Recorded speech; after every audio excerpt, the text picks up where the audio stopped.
His last life didn't end on a good note.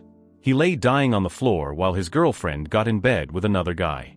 He lived in a world where the apocalypse had descended, and resources were more important than the lives of other people. But that's not going to be where things end for him.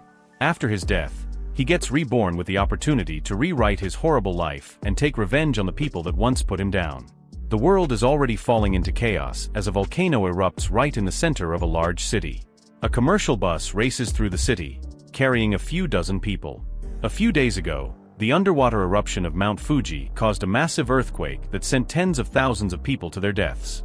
Today, even a smaller city has to be evacuated because of how intense the disasters are becoming. Through the streets of the city, a bus speeds towards the evacuation location. Inside the bus, a woman realizes that she was in such a rush to enter the bus that she didn't bring any evacuation supplies.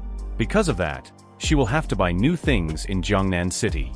The man beside her asks if she has seen the news. The goods in the Walmart and Ali warehouses in Jiangnan City have all been moved. That's old news because today, Dongming Lake in Shanxing dried up, and the Derundong warehouse has been emptied too.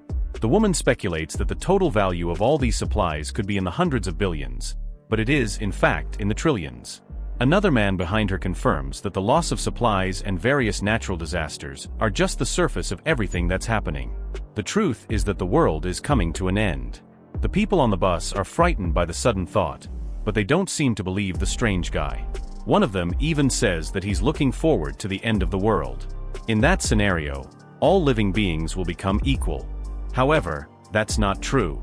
The strange guy knows that even at the end of the world, there is no day when all living beings become equal. That's because he has personally experienced the end of the world himself in a previous life. Buildings were destroyed, and everything that humanity built was erased. On top of that, giant monsters roamed the land, and everything was completely hopeless. In his past life, he was just an ordinary delivery man who was as surprised about the apocalypse happening as anyone else. When the world began to end, there was an abnormal release of solar energy, and it changed multiple things. The atmospheric temperature rose sharply, crustal movements occurred frequently, and monsters hidden underground also came to the surface. Thanks to that, the whole world changed, and in a new world, there was a new order. The extreme scarcity of supplies, even if it's just for a packet of instant noodles, ham sausage, or a block of ice, caused people to give up everything they had. This guy is different from everyone else because he has seen everything for himself. His name is Chen, and he was reborn 1 month before the start of the apocalypse after dying in his previous life. Thanks to that, he has all the experience, and now he can plan ahead of time to live the best life he can. While he's thinking, the woman from earlier walks up to him to talk.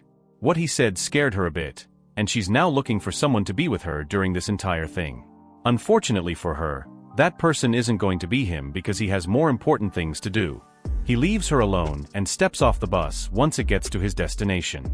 He doesn't need people holding him back when he knows that what's most important in the apocalypse is an abundance of supplies. In his last life, he wasted a lot of time searching for supplies, so this time, he needs to be prepared in advance. He has his eyes set on the warehouse he works in as a delivery man. He grabs his work jacket from a hanger by the door and heads into the storage room. A co-worker by the door informs him that being 21 seconds late means that he will have half a day's salary deducted from his salary. The guy apologizes and heads into the warehouse to clear it out for himself. In his last life, when the apocalypse came, the boss of this warehouse ran away in advance, and his annual salary went down the drain. So these supplies are going to be his compensation. To take them all for himself, he activates a power of his called space. This spatial ability allows him to put everything around him into a super large cubic space with dimensions of tens of thousands of meters in length, width, and height according to his will. The space unfolds in the warehouse, and he's able to grab lots of supplies, including rice, cooking oil, meat, and other foodstuffs. Everything, including the shelving itself, gets stored in his space. Thanks to this, he manages to purchase a large number of supplies for $0. Thanks to this ability, he was able to dry up 2 entire lakes and plunder several cities that were destined to be destroyed thanks to the apocalypse. Back in his past life, even a packet of instant noodles was a luxury. But thanks to his spatial ability, he's able to store several tons of fresh food in frozen time, meaning that the food remains fresh no matter how long it's kept in there. He finally won't have to eat dirt in the apocalypse to survive like in his previous life. After collecting all the supplies, he can finally breathe a sigh of relief, knowing that he's not going to suffer in this new life. While he's checking on all the supplies he'd managed to gather, 3 men walk into the storage area to start clearing out all the supplies. They are all surprised to see the place has been completely emptied and turned into nothing but a massive hall. There's no one else there but the strange guy standing in the center, so they ask him what happened to all the supplies that were in the storage area. He immediately tells them that he has taken everything for himself. The men are surprised by his nonchalant admission, and they rush to catch him. But he easily uses his powers to dodge out of the building and remarks that he won't be late anymore since he's quitting. Then he just barely teleports away before one of the men can grab him. The 3 men are left desperately searching the area for him, but he has completely disappeared. Outside the warehouse, a portal opens up close to the ground, and the man flips out of it and lands safely in an alleyway between the buildings. This second ability is called Space Jump, and it allows him to move within a 3M space whenever he wants. In the apocalypse, this ability allowed him to enter abandoned buildings to find supplies and safely escape from dangerous situations, even in the face of mutant beasts. His space jump ability saved his life in crucial moments. With that out of the way, his zero-cost shopping mission is now complete. He throws his work jacket into the air and starts walking away from the warehouse. Suddenly, his phone vibrates, and he pulls it out of his pocket to see an emergency broadcast message. It informs him that the Earth is currently experiencing intense movement, causing localized natural disasters to appear all around the area. The message warns him to be careful, but tells him that the disasters will not affect his daily life. The official statement from the government is to not panic in hopes that the general public will remain calm. Do they even know that the world is coming to an end? While he's looking at his phone, it rings with a call from someone that makes his face twist in disgust. Chen takes a deep breath and then picks up the call. As soon as he puts the phone to his ear, her voice comes from the other end, screaming at him in anger. He has not talked to her for a long time, and she is angry that he disappeared without letting her know. He even put his house on sale with his real estate agent. She asks our protagonist if he thinks that he will find a woman willing to be with him after selling his house. The woman on the other end is his fiancée, Chen, and she isn't someone he's very interested in talking to. On her side of the line, she's applying lipstick after just being done cheating on him with another man, while another man named Wang Haoyu relaxes on the bed behind her. She continues insulting Chen through the phone, asking him if he remembers his responsibility as a man. He may not care about the house, but she's still a woman, and she wants him to give her the house as a gift so she can feel more secure with him. After she's done talking, he asks if she's finished with her rant and if there's anything else she wants to say. His attitude towards her makes her even more annoyed, and she decides to give him one more chance to come back and transfer the ownership of the house to her. If he doesn't do that, then she will refuse to marry him. She tells him that she's on her way back to Xanadu and hopes they will talk more when she gets there, but he ends the call without answering her. Chen spent 5 years with her in the apocalypse in his past life. He searched everywhere for supplies to feed her and brought her to a safe house where he continued to take care of her. If it wasn't for him, she would have starved to death and died in the middle of the end of the world. Yet even with that, she cheated on him multiple times with a violent man that beat Chen to death. After multiple times he came back empty-handed. He accused him of hiding all the good things from them and keeping it to himself. He killed Chen in the very safe house where he took care of Chen, right in front of her, then fooled around with her right in front of his dead body, all while calling him useless. She didn't seem to care and told Wang Haoyu that Chen died because he was incompetent, all while he slowly died in the corner and watched it happen with his last breath. He was wronged by her in his last life, and he made the mistake of entrusting her with his life once before. But this time, both Chen and the man she cheated on him with, Wang Haoyu, are going to pay the price for everything they did to him. Our protagonist will make sure that they won't die easily and that they'll experience the pain they put him through 100 times over. His hand shakes in anger at the thought of what they did to him, but he takes a deep breath and calms himself down. For now, he needs to continue his quest to find enough supplies to survive through the apocalypse. The rest of the things he needs can only be bought with money, and because of that, he first has to figure out how to get the money in the first place. He calls his real estate agent, Manager Lu, and decides to offer up his house for half the market price. His only condition is that he wants the money in cash, and he wants it right now. With the deal set up, he makes his way to Dream Real Estate to finalize the deal on his house. But when he gets there, he sees Chen waiting for him with Wang Haoyu, who has a baseball bat. Chen isn't bothered at all and walks past them into the real estate building, but he's blocked by Wang Haoyu, who angrily asks him why he dares to sell their house. Because of that, he'll make sure that Chen won't see the sun tomorrow. While the thug is talking, Chen reaches out and grabs him by the neck, then he lifts the angry man off the ground before slamming him back onto the floor. Chen jumps to try and protect her lover from her fiancé. While she pulls on his jacket, she starts yelling for someone to save them from a murderer. Chen wastes no time before backhanding her across the face, sending her flying onto the ground. She stares at him in shock, completely surprised that he would touch her at all. While that is happening, he continues choking Wang Haoyu on the ground as he begs for help. Chen assures him that he won't die too quickly, then lets him go, causing the disgraced thug to back up in fear, desperately coughing. Chen goes to check on her injured lover, while Chen steps past both of them and continues into the office. Chen still hasn't learned her lesson and orders Chen to kneel down and apologize quickly while she's not yet angry. If he doesn't do that, she threatens not to marry him again. However, her empty threats are stopped once he turns around and glares at them. They freeze in fear before both of them run away, leaving him alone to handle his business. Now that they are finally gone, he steps inside to meet the real estate agent, who offers him a glass of water. The older man looks incredibly excited to be talking to Chen about selling his house at such a low price. But inside he considers Chen a fool for selling a house worth over $1 million for just half the price. With that kind of deal, he can make a huge profit from a quick turnaround. Thanks to that, he agrees to make the full payment immediately and hands Chen the contract to sign. With that done, Chen walks out of the office with almost $1 million added to his bank account. Although various natural disasters are happening, Xanadu, where he lives, is an inland city far from the earthquakes, tsunamis, and volcanic eruptions happening throughout the rest of Asia. Adding to that, the government is officially trying to keep the public calm, so there is still a sense of normalcy in the area, and society is still functioning well. As he thinks about his next step, he passes a flyer advertising fast and high-interest loans. That gives him an idea, and he makes it his next step to get even more money by mortgaging his property. With a property certificate that leads him to Great Sea Loans, where he meets a large-bodied man smoking a cigarette. This man is Wang Dahai, Wang Haoyu's older brother. In his past life, this man died in the mouths of mutant beasts pretty early into the apocalypse. Dahai notices that his house isn't worth very much. Chen only wants to know how much he can borrow, even with his low-value house.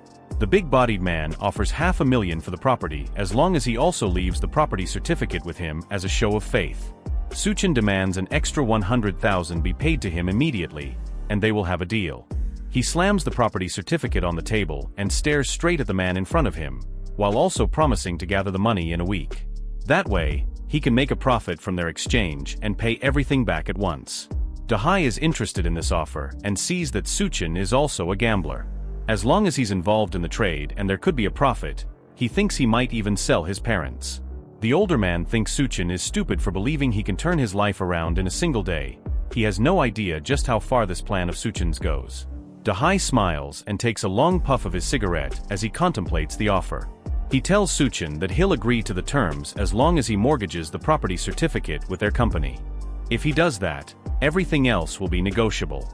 After a long conversation, Chen walks out of the office with over $500,000 transferred to his bank account for the second time that day.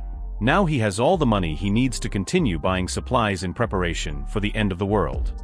Meanwhile, Chen and Wang Haoyu stumble through a park after they have finished running away from Chen. The other man is still out of it after being choked in the street and nearly dying. As they step out of the taxi, Chen continues to complain about Chen. All she wants is the house that they both own, and there's nothing wrong with that, according to her. Yet despite her simple request, Chen laid his hands on her, and she could still feel the pain of the slap he gave her not too long ago. For that, she wants to make sure that he pays the price no matter what. Wang Haoyu agrees as well, still holding his neck in pain from what Chen put him through. He'll make sure Chen pays the price. He already plans to ask his older brother to take him out. As they're talking, they notice Chen once again casually walking down the road, heading to his next destination. Chen and Wang Haoyu are surprised to see him casually walking down the road in front of them after everything he had done. They decide to follow him and see what he has been up to that has made him so cocky. Chen, however, is searching for the next major grab of resources before society collapses. In his memory, Many commercial buildings collapsed under the impact of seawater backflow and rapid freezing in severe cold. However, the Green City Hotel withstood all the natural disasters down to the very end. Because of that, he heads there next to figure out how he can take advantage of that. From what he remembers, the presidential suite inside is well equipped, and there's even a swimming pool that should help him manage extreme temperatures. For now, it might be a good idea to use the place as a base, and on top of that, living there for a long time wouldn't be a bad idea. Although many warehouses were emptied before, there's no shortage of hot meals and ingredients in the hotel's warehouse. As he walks into the Green City Hotel, a woman notices him. She introduces herself as Lu Xinrue, the hotel's restaurant manager, and she asks how she can assist him today. Chen tells her that he wants to order 1,000 tables of food for a banquet and wonders if they can do that for him. The number of tables shocks the manager, and she struggles to respond for a moment, but then she eagerly agrees that they can do something like that. However, the prices range from 5,000 to 10,000, even up to 100,000 per table. Chen decides to pick the tables worth 10,000, which means the total price will be about 10 million for the whole banquet. For that, he's willing to put down a 50,000 deposit as long as they deliver to the address that he will provide. The manager is impressed that such a young man has a grand demeanor and suspects that he might be a hidden source of second-generation wealth. She has no idea that all this comes from huge loans and a speedy sale of his house. She agrees to his terms of a 50,000 deposit and directs him over to her office so he can make the payment. Just the cost of the ingredients for the banquet alone is estimated to be 50,000, but being able to connect with rich people means that she has to be smooth with negotiation. As they walk to her office, she asks Chen if he's getting married anytime soon since he has no other excuse for why he would need a huge banquet. He decides to go along with the story that he's getting married, and that's why he needs everything. In the meantime, he also asks her to book a presidential suite for him to stay in. With negotiations done, Chen walks out of the hotel, happy that he managed to get 10 million worth of dishes settled for a 50,000 deposit. As for the final payment, by the time the scorching post-apocalyptic world hits, even a single block of ice will be worth billions. The woman inside is also happy with the deal and the fact that he booked the presidential suite. She thinks that he's doing all of this for his honeymoon and that whoever marries him must be truly fortunate. While she sits and thinks to herself, Chen walks into the hotel and asks the manager about Chen. Manager Lu doesn't immediately answer her and first asks who exactly this newcomer is. Chen answers that she's Chen's girlfriend and wants to know what he was doing there. Now that the manager has verified her identity, she informs Chen that her boyfriend ordered a banquet of 1,000 tables from the hotel. She even tells her that having a boyfriend like him must be amazing. Meanwhile, in her mind, Manager Lu thinks this girl is only a 7 at best, and it seems like her temperament is way too high. Rich people always seem to like these types of girls. The two are shocked that Chen could order a 10 million budget banquet, and they don't believe her at first. But then, Manager Lu explains that wealthy people love to play the game of hiding their identity. They fear their partners might be after their money, so they only reveal their wealth on the day of the wedding. They still don't believe that someone like Chen could be wealthy, and Chen remembers that for the past few days, he has done nothing but try to disappear from their lives and even resorted to cold violence.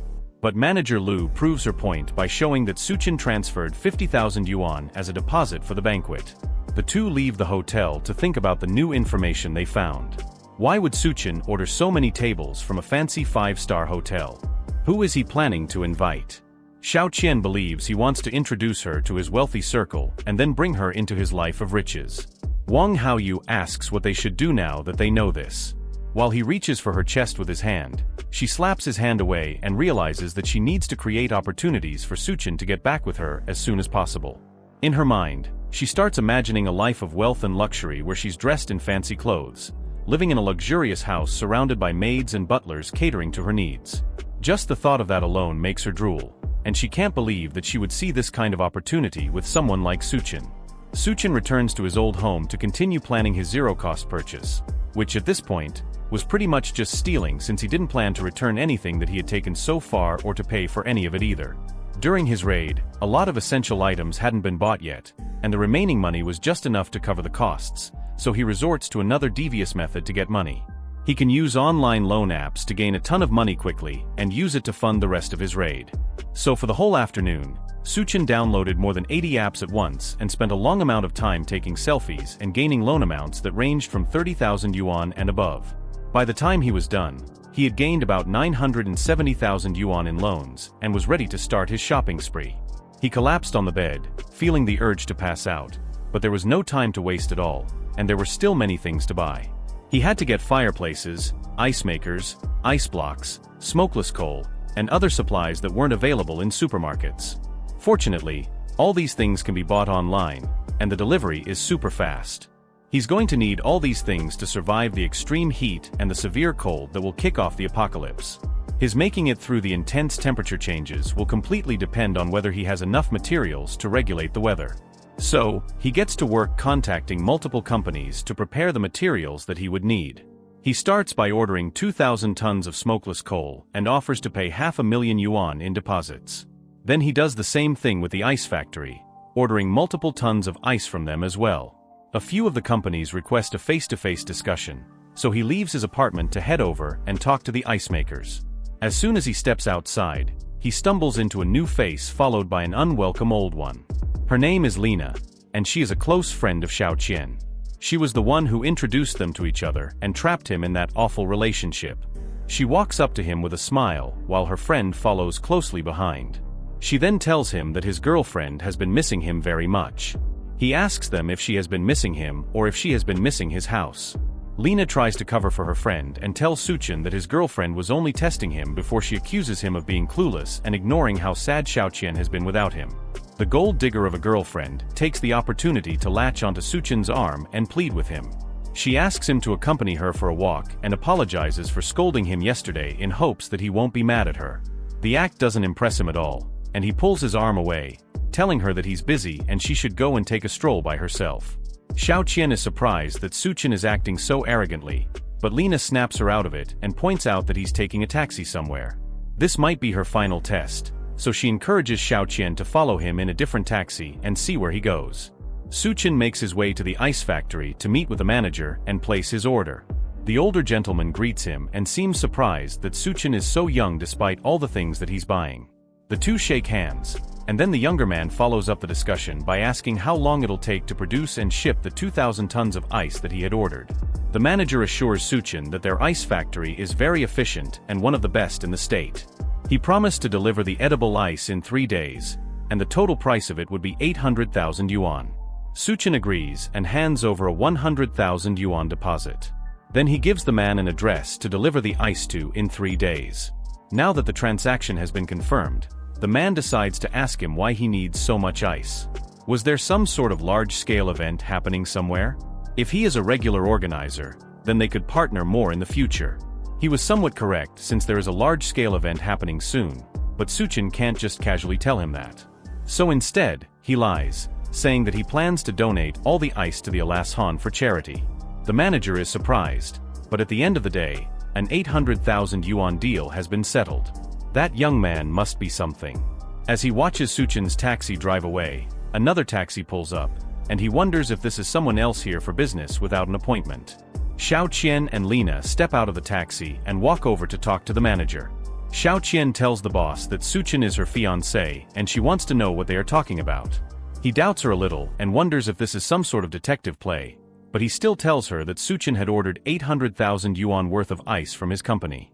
Chen and Lena nearly scream at the mention of that, since this pretty much confirms that Chen must be some sort of second-generation super-rich personality. No one in their right mind would spend that much money on just ice. Lena desperately asks what Chen wants to do with so much ice, and he tells them that Chen plans to donate it to charity. Of all the responses they expected, they were not expecting that. Back with Chen has now purchased all the items he would need to survive in the apocalypse, and now he decides to enjoy the little time he has left before the world descends into chaos. In his last life, he was too busy working to ever think of doing anything luxurious. Even going to a small cafe was out of the question for him since he was so preoccupied. So he decides to go to a fancy restaurant to relax and enjoy himself. A waitress welcomes him and hands him a menu to look through. There's a lot of delicious food, smoked steak, golden steak with each item on the list costing him up to 4 digits. One menu item in particular catches his eye, and it seems to be a mystery item that costs 17,000. He asks about it, and the waitress confirms that it's a meal personally crafted by the head chef of the restaurant. The details completely depend on the chef's inspiration. That sounds interesting, so Chen decides to get that for himself. In his last life, at the beginning of the apocalypse, a strange force caused many creatures to mutate and turn into terrifying beasts. There were many monsters, like a giant serpent that appeared amid the floods in the early days of the apocalypse. He would need to prepare himself to deal with those things when they start to appear. But for now, his eyes are drawn to a pink-haired beauty walking towards his table with his food. She introduces herself as the head chef of the restaurant, and she has brought the food she specially tailored for him based on his temperament. She doesn't need to introduce herself since Chen already recognized her. In his last life, she was known as Hell's Chef, Duanya. She had the magical culinary skill to turn decayed monster meat into food, and no one could resist its temptation. However, those dishes were made using mutations sourced from inside monstrous beasts, and eating them would lead to certain deaths. She notices his dark expression and wonders if he thinks that a beautiful woman like her will poison his food. So she tries to calm him down by introducing the food. The dish is called Dual-Faced Life, and it's a piece of steak where one side is tuna fried in brown butter while the other side is deep fried in puff pastry. It's a kind of steak with two flavors that leave a lasting impression. Chen hides his expression and takes a bite of the steak. It is worth the 17,000 yuan he spent on it, and the taste is good. If only she could cook for him in the apocalypse, but it's possible that she could poison his food and he would have no idea. Meanwhile, outside the restaurant, Chen and Lena watch the place in jealousy and wonder what exactly Chen is eating there. They've heard that each dish costs at least 10,000 yuan, and the fact that he's casually going there for a snack just further proves to them that he must be some kind of second-generation kid. Once Chen becomes a rich wife, she will be able to take care of her sisters. Next in his adventure around town, Chen heads over to the Nata Recap Bar in the Golden Sales Vault of Xanadu. In his past life, he regretted not being able to enjoy these kinds of extravagant places, and once the apocalypse starts, places like these will no longer exist. So he's taking the chance to explore this place as much as he can. A group of girls sit beside him as soon as he gets settled down. He agrees to drink with them, but his eyes notice that one of the girls doesn't seem as enthusiastic about being there as her friends. The girls tell him that her name is Yun Yun, and this is her first time in the club. Her boyfriend just recently cheated on her, so they brought her to the club to have some fun. The guy didn't sleep with her at all and went on to cheat on her with an old woman. She's so depressed that she drinks an entire glass of alcohol, and then slams it on the table. She then asks Chen if he's single and if he wants to have some fun with her. The girls cheer him on while Chen and Lena enter the club and notice the two of them getting comfortable in the back. He notices the two of them. Then he takes the girl by the shoulder and leads her up the stairs. The two girls chase after him as he runs up the stairs and into a random bedroom. He locks the door behind them and tries to apologize for bringing her upstairs in a rush, but the girl seems more interested in lying with him. Chen doesn't have any interest in taking advantage of her when she's sad, so he flicks her on the forehead and warns her not to go out and to try to stock up on food in her house while she still can. Then he tries to advise her not to come to places like these, since she seems to be more love-minded than her friends. But then he realizes that there's no point since there will be no future for her to worry about. It's rare for him to have an opportunity to come to a place like this, but in this situation, he has no choice but to avoid them. He walks into the back of the hall and sees the two girls kicking down multiple doors in an attempt to find him. With these two here, there's no chance for him to enjoy himself for the rest of the night. He manages to escape their manhunt for him and heads home to relax and escape from the rampaging girls. The next day, all the things he ordered, including the smokeless charcoal and the ice, were shipped to him. Several trucks show up in front of a warehouse he had rented for the drop-off, and he guides them in to deliver the goods. One of the truckers is concerned that the warehouse doesn't have a refrigerated room, which means that there's a chance that all the ice will melt, but he tells them not to worry about that. He instructs them to move the goods into the warehouse and directs them to specific places in the warehouse. While all of this is happening, Wang Haoyu tracks down Chen to tell her that Chen has rented a large warehouse in the suburbs, and he also bought a lot of large machines that are being moved into the warehouse. She's interested in what he's doing, so she goes over to the warehouse with Lena to see what's going on for herself. The first thing they see as soon as they get there is the massive banquet from the Green City Hotel being delivered and set up. There was even a red carpet laid out, and the whole setup looked like an after-party for a wedding. Lena is convinced that Chen would propose, and then guests will come in from all directions to see the wedding. Chen is still proud enough to say that even if he proposes, then she might not accept it. Then she asks Lena to accompany her to see just how sincere Chen will be towards her. They head over, and Xiao Qian asks him why exactly he's buying so many things and what he wants to do with so many supplies. He doesn't answer them. Then he tells her to help move the boxes into the warehouse. If she helps, then he will tell her everything she needs to know. Xiao Qian is disgusted by him suggesting that she would do menial labor. She's planning to become a rich lady, so how can he expect her to do such rough work? Lena reminds her that this is a test for her to see if she's qualified to become a rich lady, despite still being appalled that she's being told to do grunt work. She decides to just do it for the sake of her future rich girl lifestyle. She manages to lift a heavy box onto her shoulder to prove to him that she's not just a delicate woman. Lena also tries to help out as well, since she knows that second-generation rich people are usually lustful, and there's a chance that she could become a rich lady as well if she played her cards right. All the while, Chen just laughed at the free labor he was getting from these two. There were so many supplies to move around, and even though the hotel had sent some people to help, it would still take a long time to get everything into the warehouse. They spend the whole day moving things, and by evening, they are done. With all the work, Xiao Qian is exhausted and angry. She worked all through the day without even a meal. Surely, after all this, she will become a rich lady, just like she has always dreamed of. Lena also lays on the floor, exhausted. She can't believe that Chen made them lift heavy things all through the day. Just the ice blocks alone weighed over 100 pounds each. But now the test is finally over, and he is going to make her his bride. Then they'll have a huge wedding, and all the wealthy guests will start appearing. At least, that's what she thought. When she walked over to confront Chen, the man was busy paying all the workers huge sums of money as thanks for their hard work. Then he promises to settle the remaining bill during the week, according to their contract. The workers all sing in appreciation before leaving, while Xiao Qian leans against a door, waiting for him to propose to her. Chen walks past her and heads toward the warehouse.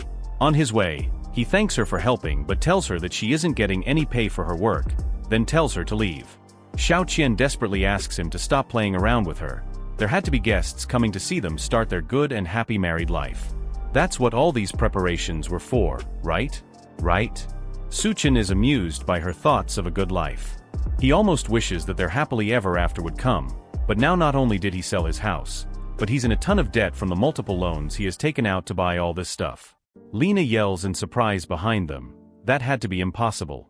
He bought over 10 million yuan worth of food from a restaurant, as well as tens of thousands of other supplies. How could he be broke after all of that? Chen decides to lie that there's a big boss who wanted to do a good deed, so he decided to help out. The boss wants to bring people from charity together and give them food and supplies. Xiao Qian can't take it anymore and lunges at him. She screams that he lied to her and that he has been leading her on this entire time.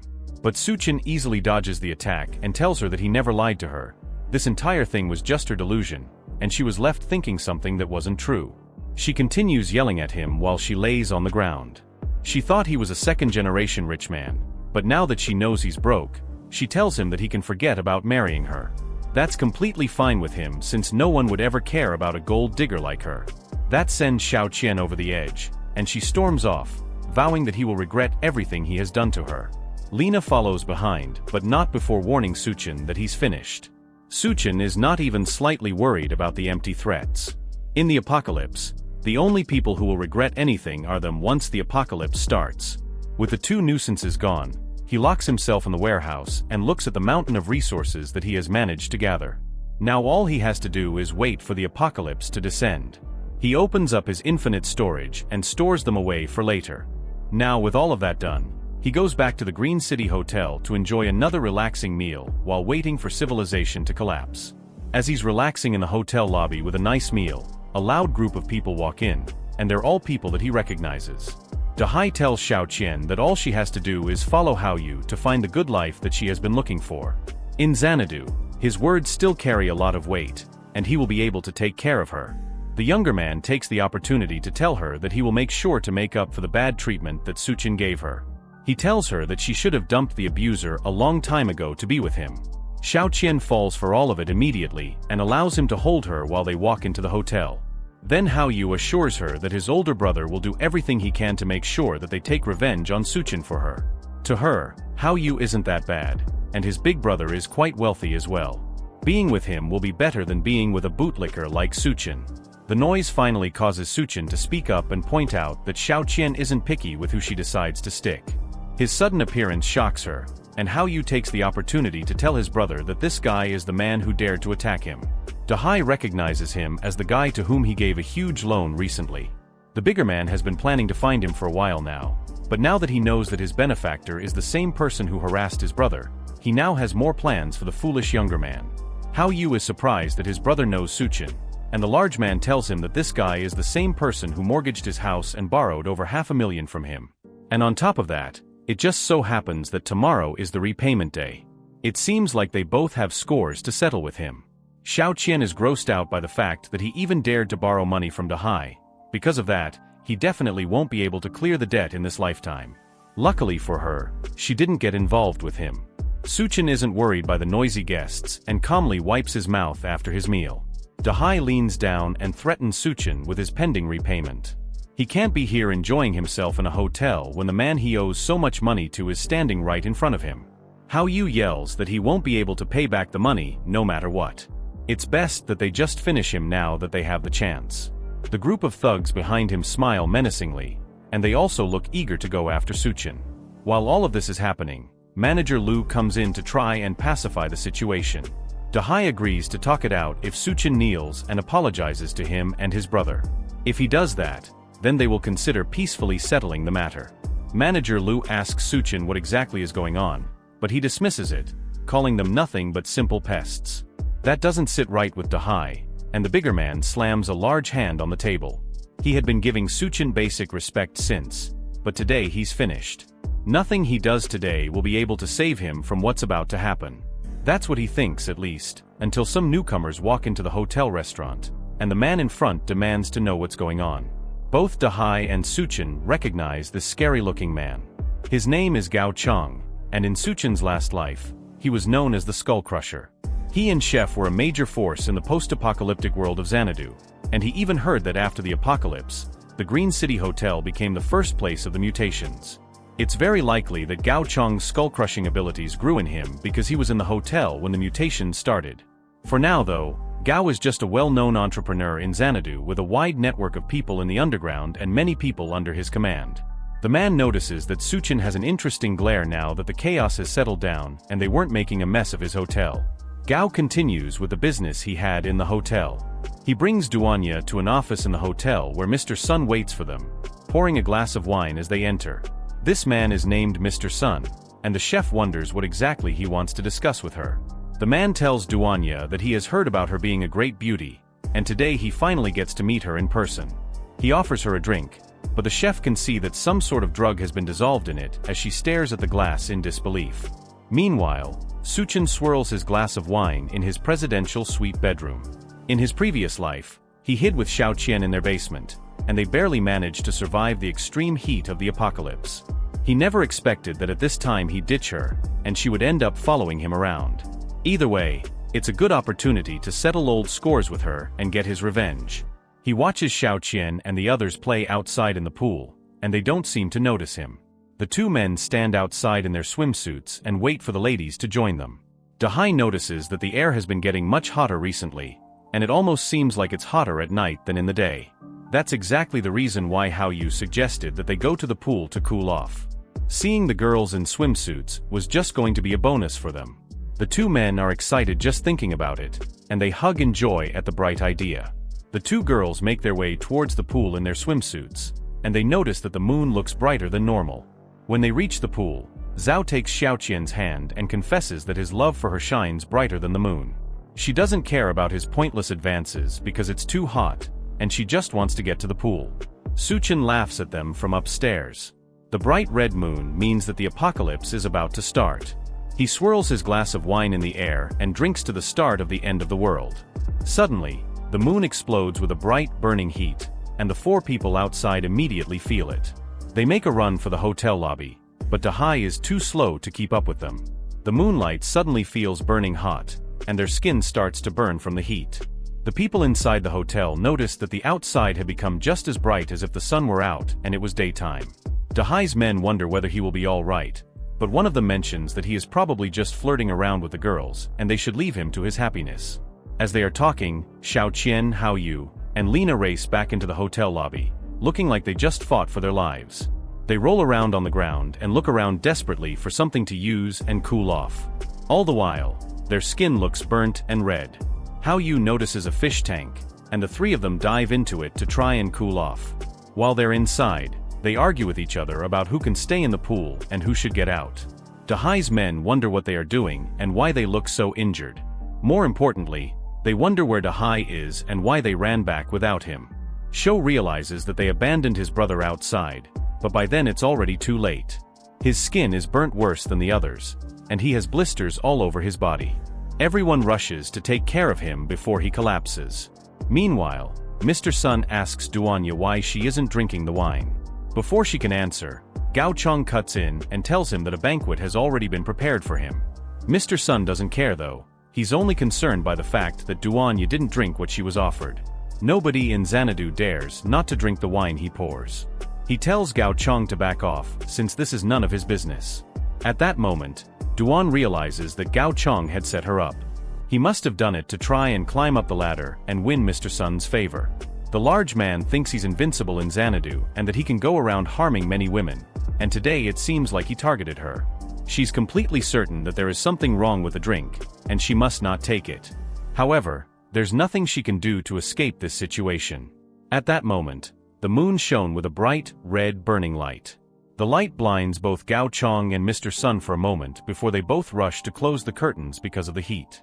The two men are sure that something horrible is going on, and they decide to go downstairs and find out more information, while Duan sighs in relief that a distraction like that had saved her from something terrible. Downstairs, everyone in the hotel had gathered in the lobby to try and escape. Manager Lu urges them to calm down and tells them that a rescue team is on its way to take them to a more secure location. The people don't seem convinced, and chaos starts to burst out in the lobby. Meanwhile, Gao Chong makes his way downstairs and asks someone what's going on. They explain that there was a sudden temperature rise and that the news had reported that hundreds of people had already been injured. Mr. Sun tries to call up one of his friends to send someone to pick him up from the hotel, but they tell him that right now they're working to make sure that there aren't any power issues, and because of that, nobody is available to come over and pick him up. Dahai is still burning in the corner from his direct exposure to the sunlight. His men tell him that he needs to go to the hospital, while he screams in pain every time someone touches him. But with it being so hot outside, there's no way they will be able to get to the hospital. He tries to call one of his other men, Xiao Dao, to drive over and pick him up. Xiao Dao is already in the underground garage of their real estate headquarters, and he starts driving out to go and pick them up at the hotel. Because he's underground, he can't feel the heat as much as others can, until he drives into the street and notices that everywhere is bright as if it were still daytime. Then his tires blow out, and the car stalls on the road. He's forced to step out of his car and run back to the building. He calls Dahai to tell him about the car blowing out, but his attention is diverted to something more painful. His shoes were dissolving with every step he took, and he tripped, falling to the ground. He opens his eyes and sees that there is a completely melted and dissolved body lying beside him. He screams and tries to get up, but his skin sticks to the floor as he does. The heat had already melted most of his face and stuck him to the ground. Back at the hotel, all that Dahai and his crew hear are loud screams coming from the phone as the heat roasts Xiao Dao on the ground. While all of this chaos goes on downstairs, Chen sleeps comfortably in a nice, well-air-conditioned room without a care in the world. Almost immediately, breaking news reports circulated on the TV, warning people that the weird temperature anomaly had already taken nearly 100 lives. It advised people to stay indoors to prevent skin and respiratory burns. The heat is so powerful that not too long later, the city's power grid blows up, leaving everywhere without electricity. Dahai continues trying to call back the driver, but the line never connects. It seems like Hao Yu Dao is no more, and on top of that, all the other rooms in the hotel have been fully booked. Dahai and his group had to resort to taking the last room available, which they would have to share with Xiao Qian and Lena. The two girls are not pleased about this at all, and they complain that they will need a separate room. While they're arguing, the power goes out, which means that the air conditioning also stopped in the hotel, causing the building's temperature to rise rapidly.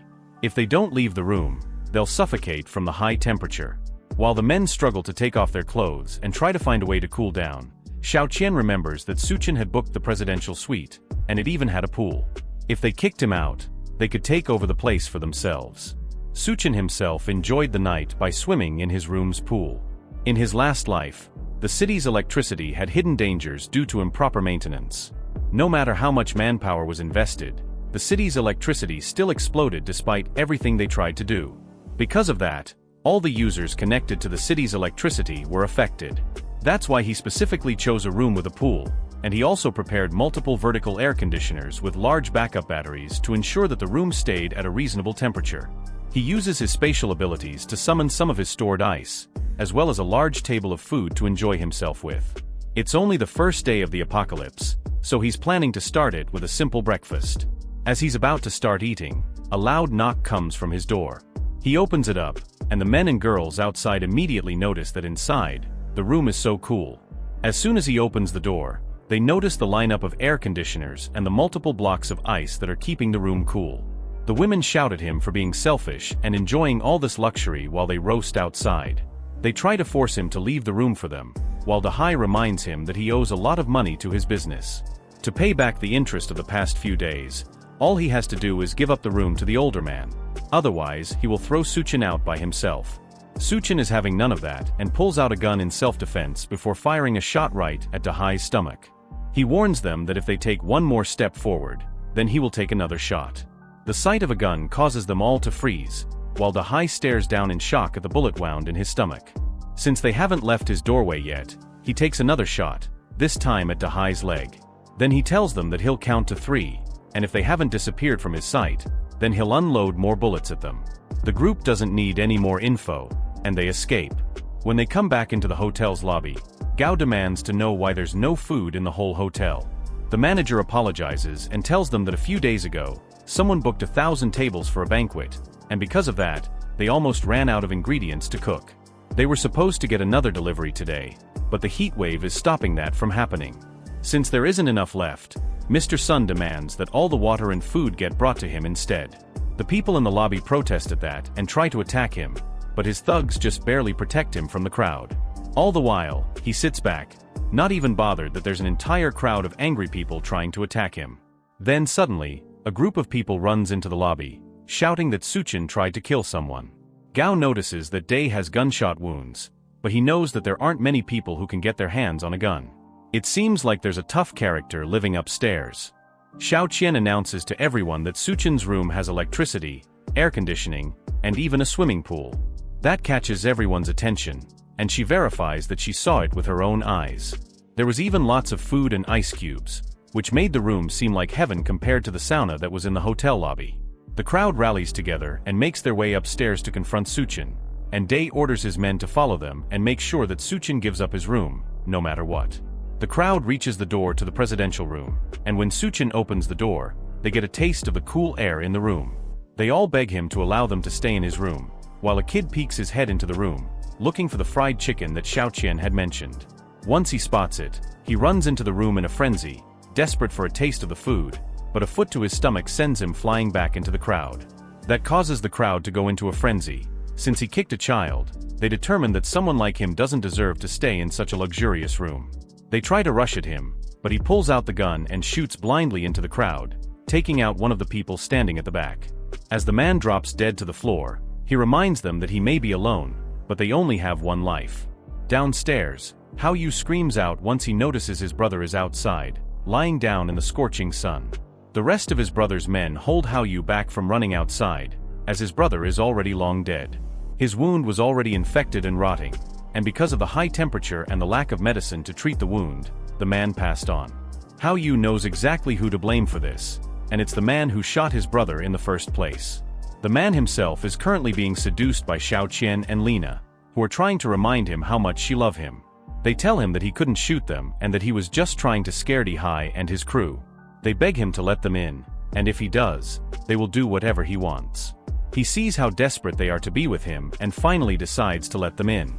Before they can do so, Hao Yu charges through them, aiming to kill Chen and take revenge for his brother. That causes Chen to declare that anyone who crosses his door will die. He then brings out a baseball bat and sends Hao Yu flying with one hit. Hao Yu flies back, knocking the two women behind him and sending them all down to the ground. Now that they've seen his violence for themselves, the two girls don't want to go anywhere near him, so he tells them to get lost from his sight. They drag the knocked-out Haoyu away, and he glances up at the armed surveillance system that he mounted beside the door. If they hadn't left, they would have died regardless of whether they managed to take him out in the process. Outside, a cargo of armed military vehicles drives down the burning streets toward the hotel. The tires have been modified into treads, and the windows have been insulated to ensure that the rescue team can survive the journey to the hotel and back. One of the vehicles parks in front of the hotel, and some armed men in insulated suits step out and enter the hotel lobby. They ask if Lu Jinghua from the academy is in the building, and he steps out from the crowd toward them. The rescue team is there for him and only him, and they give him the insulated suit to put on so he can leave with them. Professor Lu is a geological expert, and he will be able to play an important role in stopping the disaster. The rest of the people in the lobby yell out and protest because they are trying to rescue only one person instead of the crowd of people who are also trapped in the hotel. One of the men announces that the authorities have already launched a separate rescue operation that will take place at midnight, which is the coldest time of the day. Once nighttime falls, they can all make their way to Silicon Valley Plaza, where they will find the rescue point. The others in the lobby celebrate that they will soon be rescued, but not everyone is satisfied. Mr. Sun rushes toward one of the insulated guards and demands that they give him an insulated suit so he can leave with them, but the guard is easily able to restrain him. With no other options, he orders Gao Chong to snatch up one of the insulated suits for him, but they can't move with several guns pointed at them. The soldiers turn to leave, but Xiao Qian stops one of them and tells them that there's a murderer upstairs. Lina also announces that the murderer has a gun and has killed several people already, and he almost killed them too. One of the soldiers, Xiaofeng, decides to stay back and investigate the situation. The other soldiers warn him not to be too impulsive and to focus only on completing the mission, but he declines and assures them that he will contact them after dealing with the situation. He heads up the stairs, and Xiao Qian celebrates the fact that after Su Chen is shot dead, she will be able to stay in the room and wait for rescue. Xiaofeng sneaks up to the presidential suite, but then he notices a camera watching him through a plant in the corner. Before he can process it, the door opens, and 2 bombs are thrown out. The first is a flash bomb, which immediately blinds him. Then the second is tear gas, which causes him to cough uncontrollably. While he's trying to regain his senses, Su Chen sneaks up behind the soldier and hits him with a baseball bat, knocking him out cold. He wakes up a little while later tied to a chair and still feeling the effects of the gas and the blow to his head, and the first thing he notices is that the place is very cool. Then he sees Su Chen looking at his military ID while holding his gun. He also realizes that he has been stripped down to his underwear and all his armor has been taken as well. Now that he's awake, they can talk, but the soldier is more interested in how an ordinary guy got so many ice cubes and air conditioning. He's also curious about how he got access to so many weapons and flash bombs. Su Chen tells him that he's a recent graduate, and he got the guns and everything else during a trip to the Middle East. The story is completely unbelievable, but there's nothing Su Chen can do to change that, so he instead switches to asking more important questions. Su Chen wants to know if the government has set up rescue points for citizens to go to in the morning. The soldier is shocked that he knows about that, but Su Chen doesn't ask and instead explains that being exposed to the moonlight for more than 10 minutes can lead to fainting, and this will cause many people to die on the way to the rescue. Xiaofeng knows this, but there's no other way to save people. They have established safe zones and modified rescue vehicles in the area, and all they need is for the residents to reach the rescue point on their own. All they need to do is wear some sort of insulated blanket, and they should be able to survive the walk to the rescue point. Su Chen places a hand on his shoulder and goes behind him with a gun pointed at the back of his head. The soldier begs for a moment not to kill him, but Su Chen cuts the ropes and sets him free. He respects the soldier's work and decides to let him go, but not before warning him about the mounted guns on the ceiling. If anyone comes after him again, those guns will activate, and no one will survive except him. He understands and decides to leave peacefully, but not before all his guns are confiscated. The people in the lobby notice that the soldier left without telling them anything, except advising them to wear insulated blankets while they head to the rescue point. Mr. Sun slaps Gao Chong in anger and blames him for everything not going his way. The others wonder just how long they will have to deal with the annoying man, but they have no choice for now. Once the rescue team has taken them in, they will need Mr. Sun's connections to live comfortably. Su Chen watches from the shadows and asks if Gao Chong wishes to restore order even in times like these. The 2 men immediately become hostile once they see him, but he calms them down by telling them that he is only there to make a deal. To calm them down, he shows them a bucket filled with edible ice cubes. The 2 men go wild for the ice cubes, and one of them suggests that they kill Suchen and go get more ice from his room. Suchen politely counters that idea with an assault rifle to the throat. Gao Chong seems to have more common sense and suggests that they make a deal with him instead.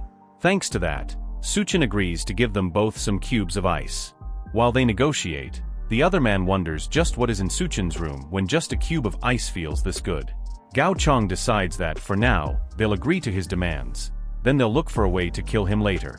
While they're enjoying the ice, Mr. Sun notices them enjoying the ice cubes and kicks Gao Chong for it. The bigger man tells his subordinate that he better bring out better stuff next time, or else he will be dead meat. Then, he takes the bucket of ice cubes and enjoys them for himself. As he's eating, he notices Duanyo in the corner, still fully dressed in her suit even though everyone else is stripped down because of the heat. She glares at him while he mocks her for being too modest. But that only causes him to grab her by the hand and try to pull her away because he's in the mood. She pulls back and slaps him across the face for touching her, and he retaliates by ripping apart her suit jacket in anger. Then, he threatens to have his way with her right there in the hotel lobby for everyone to see. With her jacket gone, he notices that she's soaked with sweat, and he offers to take the rest of her clothes off. That's the last straw for Gao Chong, and he finally stands up to the large man. Mr. Sun is frightened by his voice for a moment, but he turns around angrily and asks Gao Chong if he really understands who he's talking to. However, Mr. Sun doesn't realize that he's talking to a man who doesn't care anymore. Gao Chong takes a knife from his back and jabs it into the larger man's neck. The people in the lobby freak out now that another person has been killed. Gawang tells them that Suchen is right, the world is ending, and people like Mr. Sun need to die along with it. Now with that guy dead, the place falls under Gao Chong's command, and everyone else can either listen to him and go to the rescue point or stay there and die. Suchen watches them from a higher floor. It seems like his words are effective, and since Gang was the boss of the hotel in his last life, he has successfully accelerated the process of taking over the place.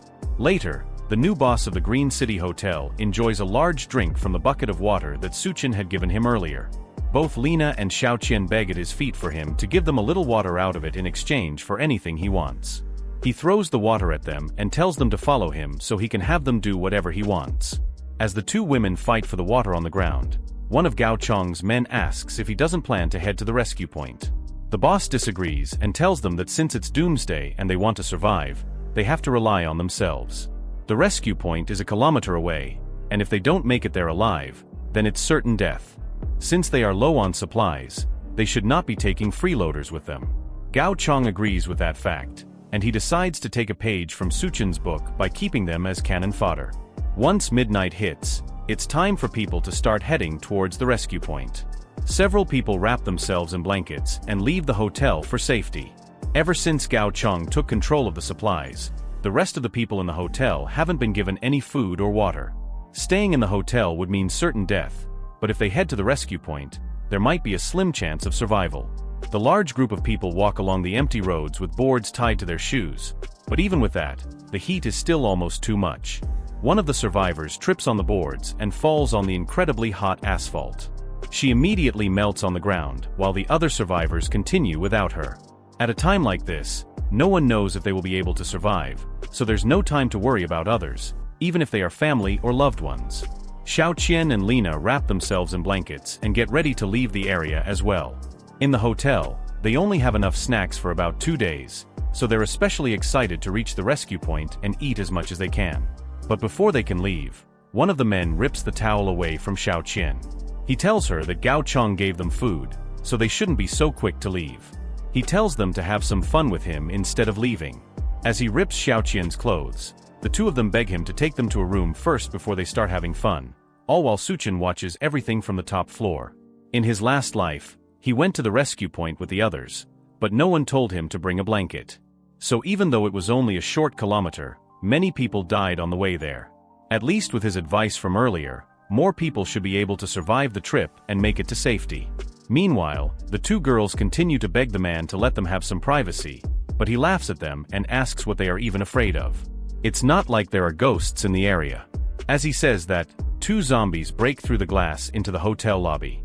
Gao Chong and the others in the lobby scream as they walk slowly toward them, and Hao Yu wonders if they will also get turned into zombies if they get bitten. Gao Chong grabs the other man by the neck and throws him at the zombies as a distraction, and his skin burns as soon as they touch him. After seeing all of this, Chen finally decides to join in on the action. He heads downstairs with a katana on his back and tells the other people to move aside. They're surprised that he wants to deal with those things by himself, but Gao Chong tells them to watch and let him do what he wants, and once he kills them, they will kill him. Meanwhile, Chen watches the zombies as they growl at him. In his last life, corpses that get exposed to sunlight would mutate, but they aren't zombies, which means that they won't spread the virus. He calls them drought demons, and they are similar to monsters of the same name in a popular Chinese mythological creatures book. These drought demons retain some memories and attachments from when they were alive, and in Mr. Sun's previous life, he was killed by Gao Chong, which should have made him hold on to the desire for revenge, which in turn made him into a drought demon. So because of that, the zombified Mr. Sun completely ignores Chen and runs over to kill his murderer instead. As for Dahai, he died from the bullet wounds that Chen gave him, so he rushes towards Chen instead. The large drought demon lunges a clawed hand at the smaller man, and he's easily able to dodge. Then he rushes toward the other drought demon and brings his katana down straight through Mr. Sun's head, slicing the drought demon completely in half. As he dies, a small purple crystal comes out of his body and floats in front of Chen. In the last apocalypse where Gao Chong was the leader of the Green City Hotel, he must have gotten his powers after killing Mr. Sun in his last life as well. That means that the crystal will always appear inside Mr. Sunday. This is the crystal nucleus that can give normal people superhuman strength. Now it belongs to him, and he can use it to greatly improve his abilities. He barely even has a second to grab it before Dahai rushes towards him in a blind rage. Instead of fighting him, Chen leaps over the rampaging drought demon and lands safely on the stairs. Now that he has what he came down for, the rest is up to Gao Chong and the others downstairs. With no other choice, the boss grabs Hao Yu by the neck and throws him toward Dahai. That manages to knock the man and his zombie brother into their supply of water. Then he yells for the others to find weapons and attack. Meanwhile, Chen pours himself a drink and dissolves the crystal in it. In his last life, these crystal nuclei occasionally appeared in the skulls of drought demons and other mutant beasts. They are extremely rare, and they only appear inside everyone in 100. To get the power from them, one has to clean the crystal nucleus thoroughly, and then swallow it directly. Once the crystal is fully submerged in the drink, he downs the entire thing in one gulp. The effects show immediately, and his body bursts with so much power that his clothes immediately explode. He screams out in pain as his eyes grow red before finally collapsing naked on the floor. Downstairs, it seems like the zombified Dahai is dead. Gao Chong stomps on his head in anger and yells for it to move, but it lies motionless on the floor. Killing it also took out their last source of water. Without any water, Lena decides to try and escape to the rescue point, but one of the men grabs her and says that he will cut off her legs if she tries to run again. She begs him to let her go, since without water, everyone there will die of thirst anyway. Then she tells them that if they let her go, she will tell them a way to deal with Chen. That interests them, and they urge her to speak before they kill her. She tells them that Xiao Qian is Chen's fiancé, and if they attack her at Chen's doorstep, then he will open the door so they can ambush him. The men agree with her, and Xian is shocked that her sister would suggest using her as bait. They turn to grab the ex-fiancé, and she tells them that she will cooperate with their plan, but first, they need to find her some food. She specifically wants some meat. That's not possible since the meat in the electric fridge has already spoiled, but Gao Chong has an idea. He gives her a knife while the other men gather and hold down Lena. Then he tells her that if she wants meat, then it's up to her. Xiao Qian catches on quickly and realizes that they want her to eat her own sister's flesh. She thinks about it for a moment, then turns to Lena menacingly while holding the knife. Lena starts screaming as Xiao Qian walks toward her. She tries to beg and remind her that they are sisters and that she shouldn't do this. The other woman doubts her words, and if they are sisters, since not too long ago her so-called sister had suggested that they use her as bait without even thinking about it. She takes Lena by the neck and stabs the knife into her stomach several times. As she brutally murders her sister, even Gao Chong and his men watch on in surprise as she tells her dying sister to blame herself for this happening. Then she laughs over the body as blood pools around her feet.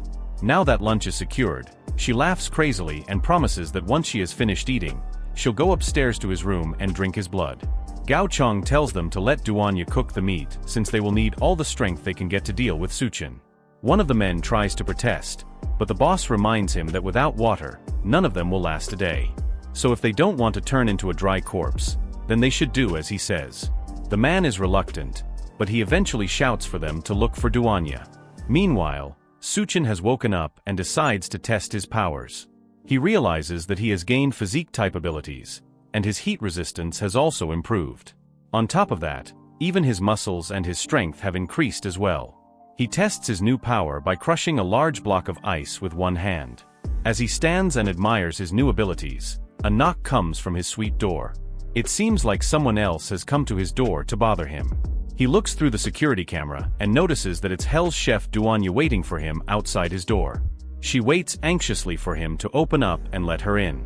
Everybody downstairs has gone crazy, like Gao Chong, and the downstairs floor is no longer safe. Her only hope right now is to partner with Chen, and thankfully, she has some leverage to get her way. When he finally opens his door, he's still completely naked as he asks her if everything is okay and if she needs some help. She notices his undressed body and screams while he hurriedly apologizes and realizes that he forgot to get dressed before coming out to meet her. He invites her inside his apartment, and although he considered subduing her, the atmosphere is a bit awkward now for both of them.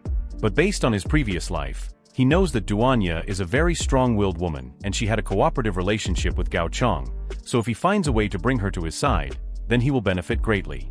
He starts by telling her that his resources are limited, and on top of that, they had only just met. He can't just be expected to take her in just because she's pretty. Duanya realizes that the room is well equipped with ice and electricity, and because of that, she will have to show her worth if she wants to stay there. She tells him that she's not just a chef, she's also a graduate of Southwest Medical University, which means that she has a medical qualification certificate and 3 years of experience as a surgeon.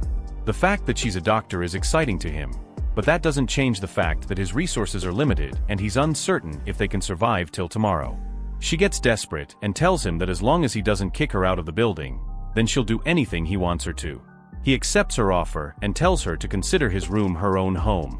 By the time she realizes what she said, it's already too late for her to take it back. He then warns her that her only choice when she's with him is to behave herself and to make sure that she doesn't have any ulterior motives, or else he will take her out. She, however, has no plans of going against him and has never doubted his methods and determination. Now that everything has been decided, he tells her to take off her clothes since now it's time to start repaying him. Part 2 is already uploaded in my second channel. Link in the description and pin comment. Duanya goes to take a shower, now that Chen has allowed her to stay in his room. There's water, electricity, and everything someone would need to survive the apocalypse and never worry about the outside. There's no need to think about the scorching weather or being eaten by the others. For anyone on the outside, this place would be heaven. That doesn't mean Chen is any kind of angel though. His intentions are pretty obvious, especially when he told her that he would give her something different to eat. But she doesn't have a choice. It's either this or the scorching and unforgiving apocalypse. Thankfully, she already considered that he would act like this before she came up to his room, so there's nothing she can do about it. Meanwhile, in the living room, Chen watches her shower. He's not doing this to peek, of course. He just wants to prevent her from doing anything improper. That's what he tells himself anyway. After her shower, she comes out in a nurse cosplay outfit that he specifically chose for her. The clothes are a bit too small and not enough to cover the essentials. He tells her that she looks perfect in the outfit, which makes Duanya blush and look unsure. Suddenly, there's a heavy pounding on his door. Someone is shouting for him to come out and save them. Meanwhile, another voice yells that if he doesn't come out, then they'll break the door down. Outside the door, someone lurks menacingly with razor-sharp teeth and claws. Whoever is out there doesn't look quite human anymore. Chen is more annoyed that he has to deal with these jokers again than terrified for his life. But Duanya warns him not to go outside. These people have already eaten Lena, and if they open the door, then they might also get eaten. The fact that they ate someone catches Chen's attention, and from his expression, it means that this is very bad news.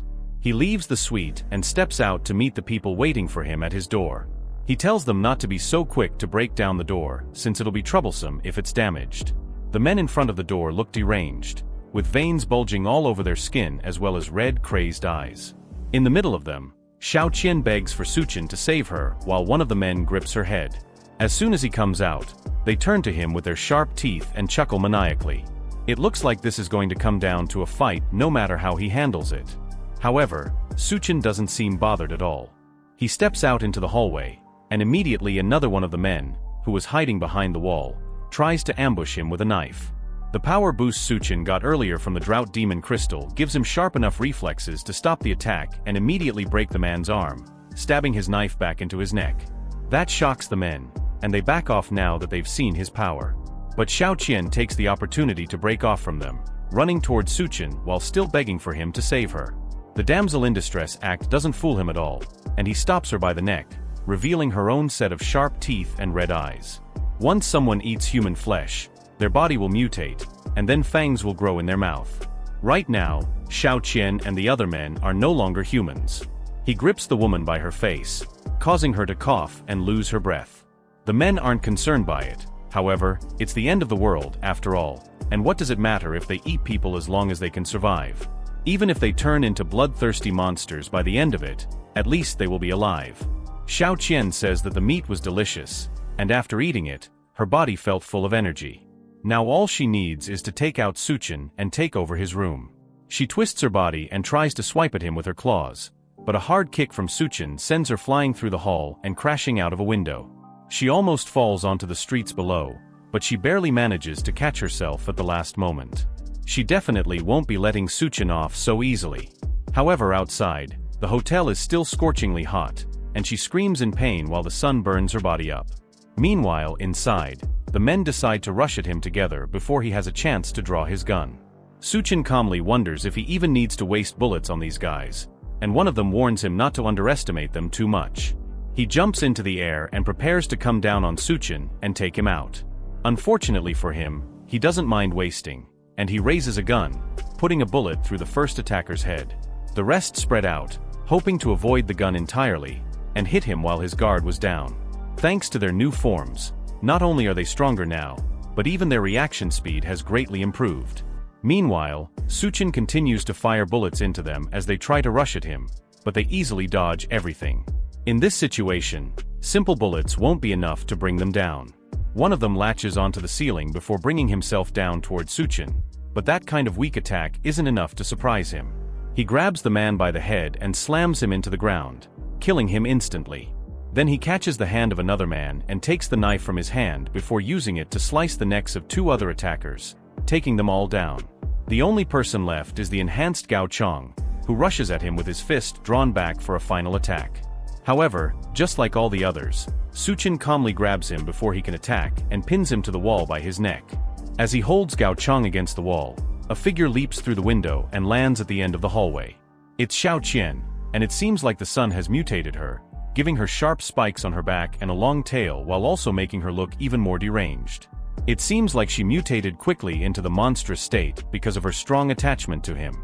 He snaps Gao Chong's neck, killing him instantly, then turns to face Chen for a final battle. Since she doesn't want to disappear, he's just going to have to keep killing her until she finally leaves. Chen roars in anger as the two stare each other down. Meanwhile, Nurse Duanya watches from inside the safety of the room. She's amazed by the fact that Chen managed to single-handedly take down Gao Chong's entire gang. The new monster girl that just appeared, though, gives off a very different and dangerous vibe. She tries to think of a way to help him so she can stay by his side. She doesn't want to be a burden to him, even if his way of taking care of her is a tad bit questionable. As she's wondering what she's going to do, she notices something in the room that might be able to let her stand next to him. The nurse heads back into the room and comes out with a whip, ready to fight against the monster. She tells Chen to let her help, but he's not very impressed. Not being scared and refusing to hide is a good trait, but with the way she's dressed, she's only going to end up distracting him. The monster roars again to remind the couple that they have bigger fish to fry before she charges at them with tremendous speed.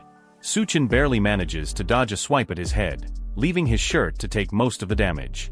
Then he activates one of his abilities, Superpower Berserker Mode, which boosts his strength and durability to huge levels. The monster rushes behind Chen and tries to bite into his neck, but even with her razor-sharp teeth, it doesn't leave a dent. Now that she's taken her swing, it's his turn, and he starts by grabbing both of her arms, then backflipping behind her, landing on her back while holding her arms above her head.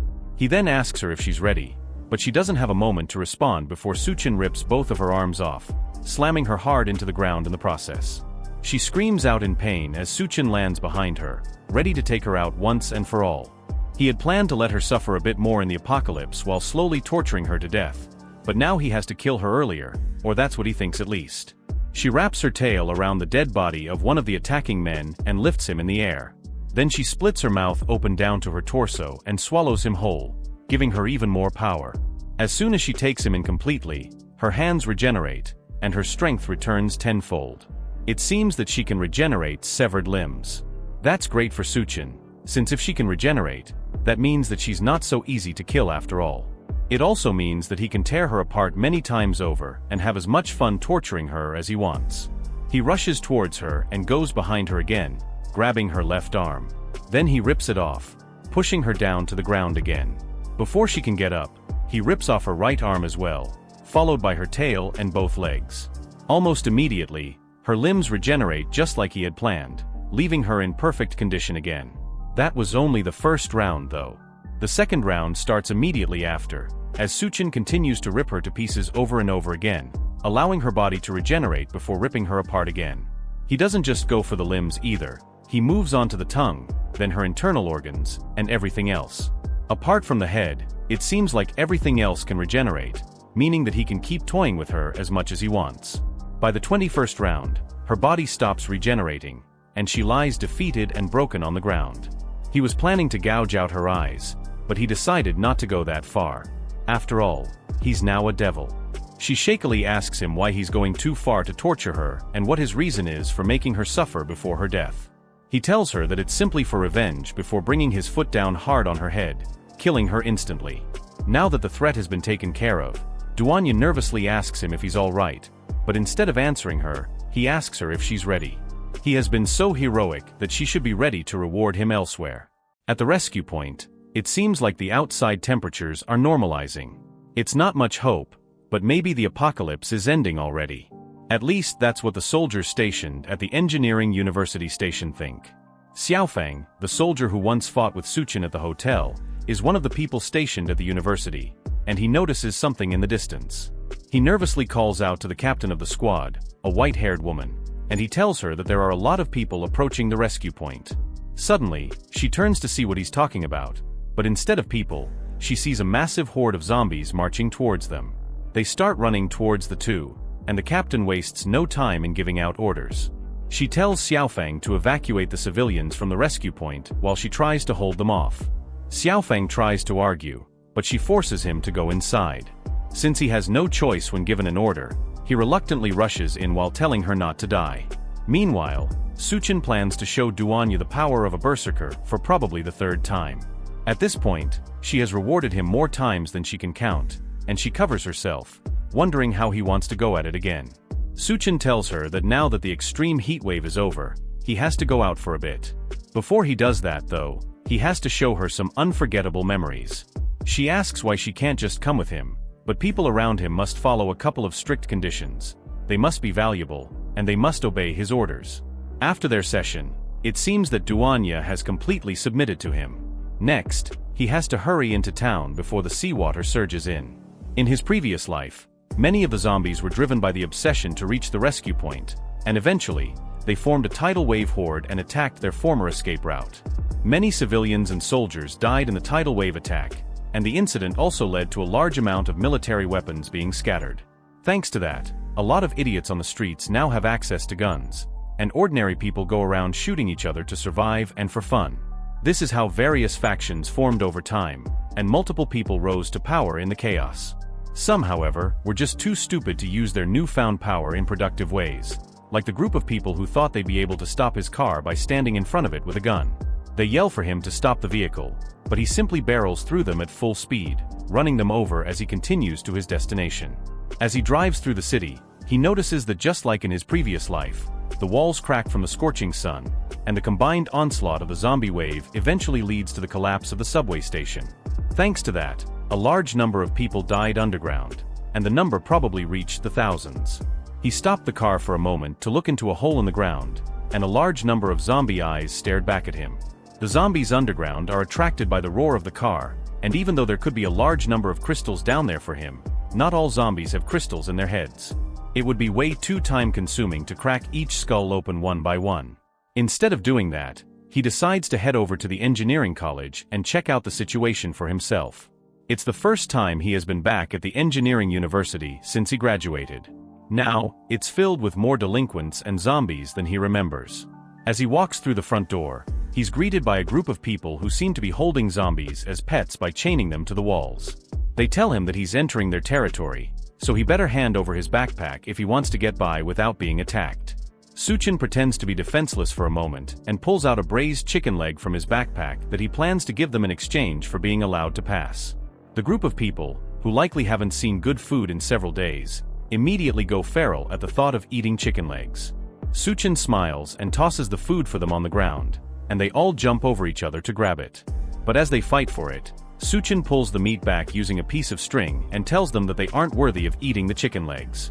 This makes them angry, and they pull out their weapons to get back at him for messing with them. That forces Chen to stop messing around, and he pulls out a gun to end them quickly. He doesn't remember so many idiots from his previous life. It could be that his warnings caused a lot more people to survive than before, and that ended up leading to the current situation.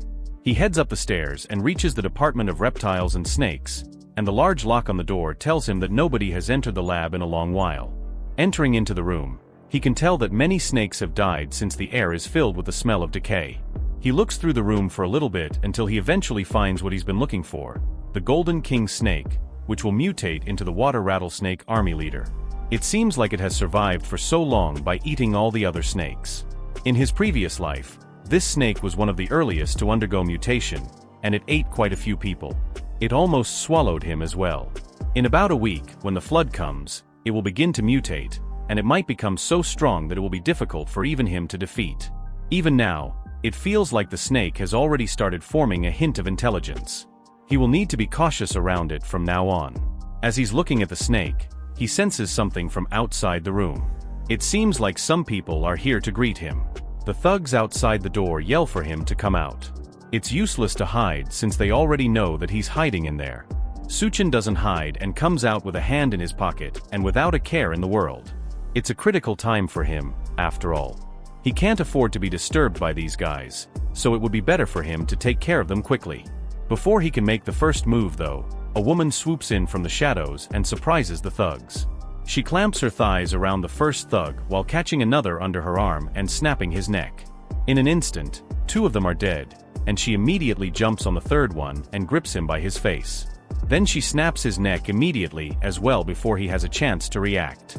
With everyone else dead, Chen decides to join in on the party and points a gun at the back of her head, complimenting her moves as he threatens her life. She doesn't wait for him to shoot and instead goes on a counterattack, hitting his hand with her elbow to shift the gun away. Then she jumps on her hands and leaps onto his neck, trying to twist it, but she finds out way too late that his neck is a bit too hard for her to crack like the others. Instead, she's left sitting on his shoulders with her crotch embarrassingly pressing against his face. He takes a moment to breathe in before asking her what exactly she thinks she's doing. After a little bit of struggle, he has her tied up in a questionable position with red ropes, and the gun is once again pointed at her head. With no other option, she finally introduces herself as Song, the captain of the Azure Tiger Special Operations Team. Despite her current predicament, she advises him to behave himself and let her go. Chen ignores her words and asks if she knows someone named Xiaofang from the Special Forces team. She's surprised that he knows Xiaofang, and he tells her that he once saved the soldier's life. Not a complete lie, but not the truth either. With that information out in the open, she decides to tell Chen everything that she knows so far. A group of fugitives took over the school and used students as hostages while they stole weapons. When the zombie horde attacked the rescue point, Xiaofang led the civilians to leave first, but he didn't expect that some of the prisoners had escaped and infiltrated the normal civilians. Considering the circumstances, Chen doesn't think it's her fault that the prisoners escaped. Song agrees and says that as long as they have the proper weapons, then the people have nothing to fear. As she talks, Chen spawns a grill and uses it to prepare some meat that he eats right in front of her. That makes her uncomfortable enough to ask how long Chen plans to keep her tied up like this. He agrees to let her go as long as she promises not to clamp his head down with her legs like she did before. She agrees to that, but only if he lets her have some steak too. After he unties her ropes and she gets her hands on her guns again, she tells him that she has her own things to deal with, meaning that she can't help him too much for now. All she can do is provide some power support. That won't be necessary. He tells her to hurry up and leave before she ends up bothering him. She reminds him that she plans to sneak attack their stronghold and retrieve the looted goods, so the people trapped in the college can survive. Because of that, this might be the only time they meet. She turns to leave, but the promise of more supplies causes him to call her back. He lies that Xiaoying is his brother, and because of that, he plans to help her out, but his true motivation is the supplies that she's after. The supplies are located in a room in the administrative block, and inside there, a group of thugs with guns hold multiple students hostage while guarding the looted supplies. The boss of the gang asks his subordinate how things are going, and the low-level thug replies that most of the guys are waiting outside, and they are ready to storm the students into the dorm. The boss smiles as all his plans start coming together and says that those who weren't cooperative in the beginning should be at the front, while the less cooperative guard the back. As they're talking, someone breaks down the door to their hideout and interrupts the meeting. It's Chen, and he calmly apologizes for disrupting their gathering. The thugs freak out and ask who he is and how he managed to break in when there are more than 20 people guarding the room from outside. He tells them he got in easily and shows them a demonstration by lifting his finger and pointing it at the man who asked him the question. Then he goes bang, and the man's head explodes in an instant as he falls to the ground dead. As the other thugs scream in horror, Chen tells them that if they move, then they will die. Meanwhile, Baitsong looks through a sniper scope from the roof of the building opposite the administrative block. She's the one who has been taking out the thugs as well as providing sniper support to Chen the entire time. Even with that, however, there are still many thugs in the room, which makes this a very dangerous situation. Chen's plan to lure the enemy in alone is way too risky in her opinion, but the man insists that he get it done solo. He was the one who gave her the sniper rifle and told her to take an outpost on the roof of the opposite building. The plan is to shoot wherever he points and use that to scare the thugs. It's an absurd plan, and she has no idea why she agreed to it in the first place, but there's no turning back now. Suddenly, the curtains close, and she calls Chen in a panic, asking how it's going on his end. Instead of his voice in response, she hears the other thugs laughing. Now that they have figured out that he set up a sniper outside, it seems like she has been spotted, just like she knew she would be, and things have turned dire for Chen. With no other choice left, she rushes off the building and makes a mad dash toward the administrative block to save her temporary companion. Hopefully, Chen can find a way to stall for time while she rushes to rescue him. As she runs through the campus, she hears someone on the other end order for Chen to be killed. There isn't much time, and Chen must already be dead. When she finally reaches the room, ready to avenge her fallen companion, she's shocked to see that everyone in the room has already been taken out, and Chen stands in the center, holding the boss thug by his neck. It seems like she's already too late, and on top of that, there are no more supplies left here. The boss begs for his life as Chen holds him up by his neck while also sneakily moving the supplies into his magical space. He claims that Chen would not dare to kill him since the people behind him would never let him get away with it. Chen is not fazed by the empty threat and snaps the man's neck, promising that the people behind him will join him in death soon enough. Baitsong is surprised that Chen managed to defeat everyone in the room so easily without her help. He tries to play it off by saying that he has been doing exercises regularly, and that's the reason why he has the strength to pull off these amazing feats. Besides, there were no more supplies in the room, and they were probably already starving and weak by the time he got there. Baitsong is not convinced and wonders if anyone else could have raided them and taken all the supplies. Now that the supplies are gone, then what will happen to the students? Chen will share some of the supplies he raided with them if he needs to, but it all depends on how they behave. While she's still asking questions, Chen walks past her and heads to the girls' dormitory. Since he asked the thugs earlier, and they told him that Xiaofang and the other students had all gathered there. Now that they have left the room, one of the bodies hanging out at the back starts to move. She twitches, then her eyes open, revealing that she's alive and was listening to the whole thing. Meanwhile, one of the thugs walks through the campus looking for someone who has run off to cause trouble. He finds her in the room that Chen and Baitsong had just left, and it's the girl who listened to the entire conversation. They hurry up and get her down, and she falls to her feet as soon as they set her free. He asks her if she found what she's been looking for. By pretending to be a prisoner for several days, she then tells him that since she had a close call to death, she needs the comfort of the man whose name is Steel Fong. He agrees to comfort her and pulls out a thorned whip that he uses on her back. She screams out in pleasure as soon as the whip hits her back, and the thug asks her how she's feeling. It seems like the painful comfort managed to make her feel much better, and she tells them exactly what she saw while she was hanging up as a prisoner. Steel Feng asks her who took all the supplies, and she tells him that it was a devil, and his name is Suchen. Meanwhile, Suchen and Bait Song make their way back to Xiaofeng. The soldier is bandaged and looks hurt, but he tells them that he's fine. He's more interested in the other man who walked in with her.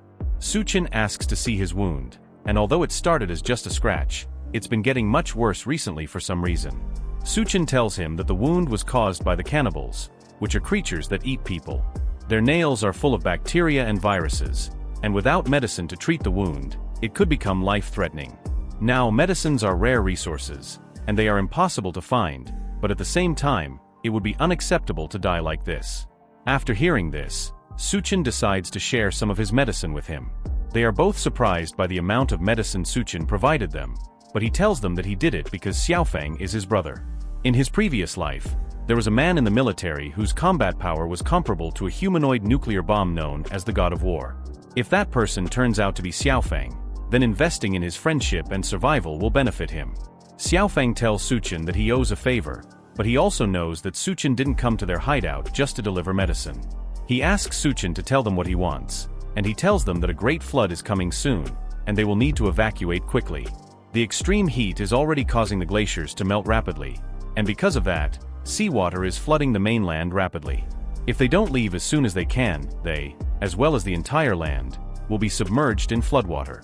The people listen to him in shock, but one of the other survivors doesn't believe him. She accuses him of only trying to drive them away so he can monopolize the school's resources. He remembers exactly who this loud girl is. Her name is Feng Qing, and she's his classmate, a famous female boxer at his university and a second-generation rich girl who likes to create gender divides. She walks up to him and asks if he has any food in his bag. Before he can answer, she reaches for the bag and tries to take it from him, but Suchen stops that with a quick dose of gender equality and feminism, a slap to the face that's heavy enough to immediately leave her cheek swollen, and take out a tooth. While she nurses the wound, the rest of the people in the hideout start to cheer the attack. She has been a nuisance around them for a while, and she has also been hogging a whole dorm by herself just because she has some money at home. Because of that, everyone has been fed up with her for a while, and they immediately cheer for her to be kicked out of the dorms immediately. It looks like she's already quite infamous there, and the cheers for her to be thrown out cause her to lose her mind in rage. She threatens to go and find her father and get them all killed, then she storms out of the area. Taking her father's help to deal with them, I have a question. Is her father a woman? Baitsong comes in to check if Suchen is alright, but he warns her that the girl is heading off to find her father, though running to daddy doesn't help much in the apocalypse. She walks out onto the school grounds, ranting about how men in the country are all beneath her, especially Suchen. None of them can hold a candle to any of the gentlemen abroad. The name Suchen attracts unwanted attention from one of the men that she says is beneath her. It's the thug from earlier, and he grabs her from behind, and then asks her where exactly Suchen is. The man of the hour walks out of the dorms and towards the exit. Captain Bai can handle the evacuation while he goes on to find what brought him to the campus in the first place. The most important thing is to wait for the Golden King snake to mutate so he can harvest the crystal from it. Maybe he'll even get its ability to manipulate water. As he walks through the courtyard, a girl's voice calls out to him, begging him to save her. He turns and sees Feng Qing tied up and hanging off the ground. Behind her, there's a man laughing while standing on the truck that's holding her off the ground. Suchen jokingly asks her if she managed to find her dad while she still begs for his help. The man on the truck introduces himself as someone from the Federal Bureau of Evolution, and he's here to get back at Suchen for snatching up his supplies. For their meeting today, he has prepared a truckload of surprises. He opens up the back of the truck, and it's filled with a small army of drought demons who all swarm out and surround him. Inside, the soldiers and the civilians hear the cry of all drought demons that have just been released. They know that the sound is coming from the direction Suchen left in, and that means their new companion could be in danger. Baitsong tells Xiaofeng to stay put and guard the civilians while she goes and checks up on the situation, but he refuses. This time he won't let her go off on her own again. Meanwhile, back with Suchen, the thug asks if the loud girl with the still swollen face is his classmate. If that's the case, then this is his opportunity to be a hero and save the beauty.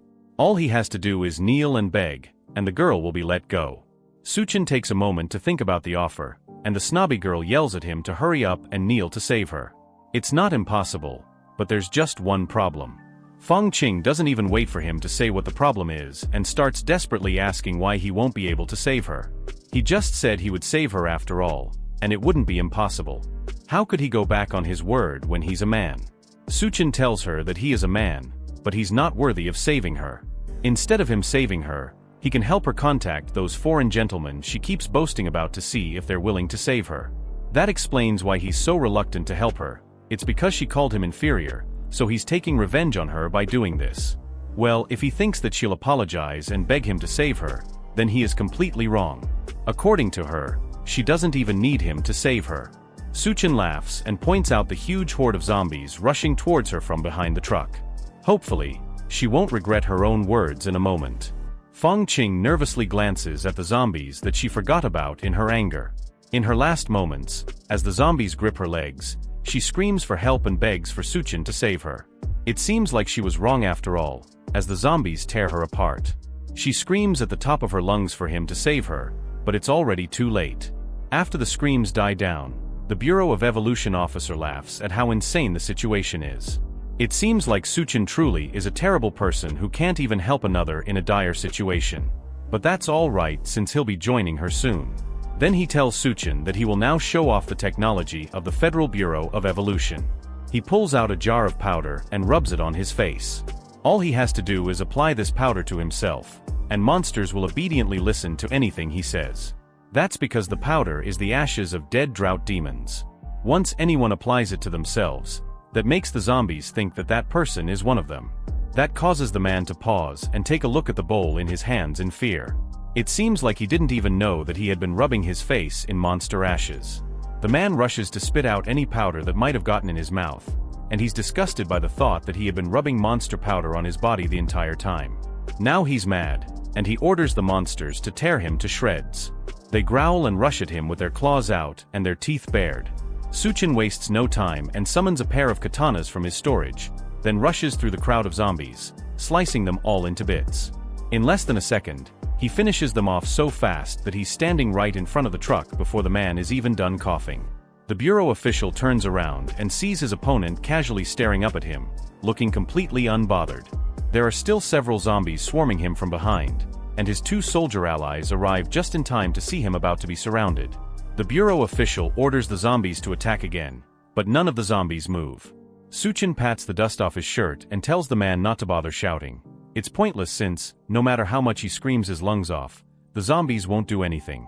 The man from the bureau asks what he means by that, and his questions are answered as all the zombies spontaneously fall to pieces behind him, all at once. The man has no idea how that was even possible. Chen doesn't answer him and instead uses his power to teleport behind the man and grabs him by his steel jaw. He never wanted anything to do with the Federal Bureau of Evolution, so he asked to exactly order the man to come and kill him. If he doesn't give up his master, then Chen has no reason to spare his worthless life. Chen pulls on the man's metal jaw while smirking down at him.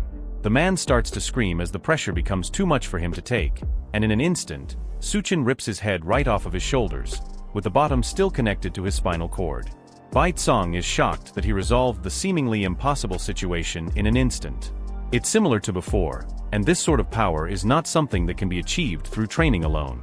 This guy must be some kind of monster. Chen is more frustrated by the fact that he had to use so much force against these small fries. From now on, he's going to have to show more restraint against people before things get troublesome for him. If only he had a capable assistant that he could work with, then everything would be easier. Meanwhile, back at the hotel, Duanya is startled awake by a sudden dream. Once again, she had a dream about Chen, and she couldn't seem to get him out of her mind. Why hasn't he returned to her yet? A loud voice comes from outside the room, and she jumps in fear for a moment. Then she remembers Chen's words about who he needs close to him. Whoever he keeps by his side must be useful to him, and if they are useless, then he will not take care of them. The remainder of Chen's words motivates Duanya to pick up a gun from the cupboard and face her fears head-on. She's determined to become his right-hand man no matter what, and to do that, she needs to be able to take care of herself. The former cook pushes her way into one of the study rooms in the suite, armed with 2 pistols and a mean poker face. Even with all that though, there's no one in the room, despite the fact that she's sure the voices came from there. Another growl sounds behind her, and she turns around just in time to see that one of the drought demons has snuck up behind her. The zombie walks menacingly towards her and pushes her back against a table in the room. She has no idea where it came from or how it even got behind her, but there is nowhere for her to go now that she's been backed up to the table. Her only hope now is the gun that she swiped from the room before she stepped out to fight. Before she can use it, the drought demon slaps it out of her hand and sends it flying behind the table. Then it shrieks at her, opening its mouth wide to attack the former chef. With no other way to defend herself, she shuts her eyes and prepares for the worst. But luckily for her, the zombie misses his attack completely and instead bites into a chair beside her.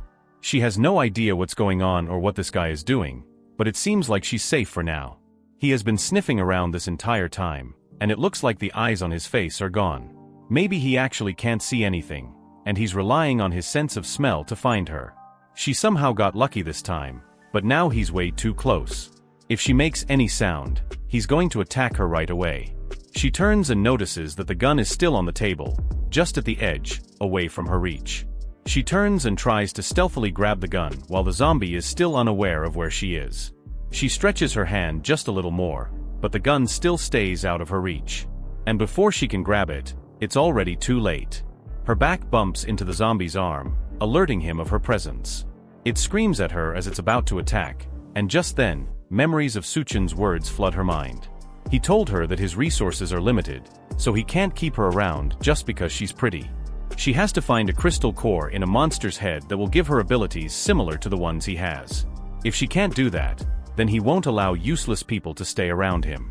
That thought triggers a reaction out of her, and she goes on the offensive. Before the zombie can take her out, with the heel of her shoe, she stabs her leg straight into the zombie's eye so hard that the other side pops out at the back of his head. The zombie stops moving, and she tries to pull her leg back, but it suddenly grabs her ankle, forcing her to stab its face a few more times before it finally falls to the ground. Then she grabs an axe from elsewhere in the room.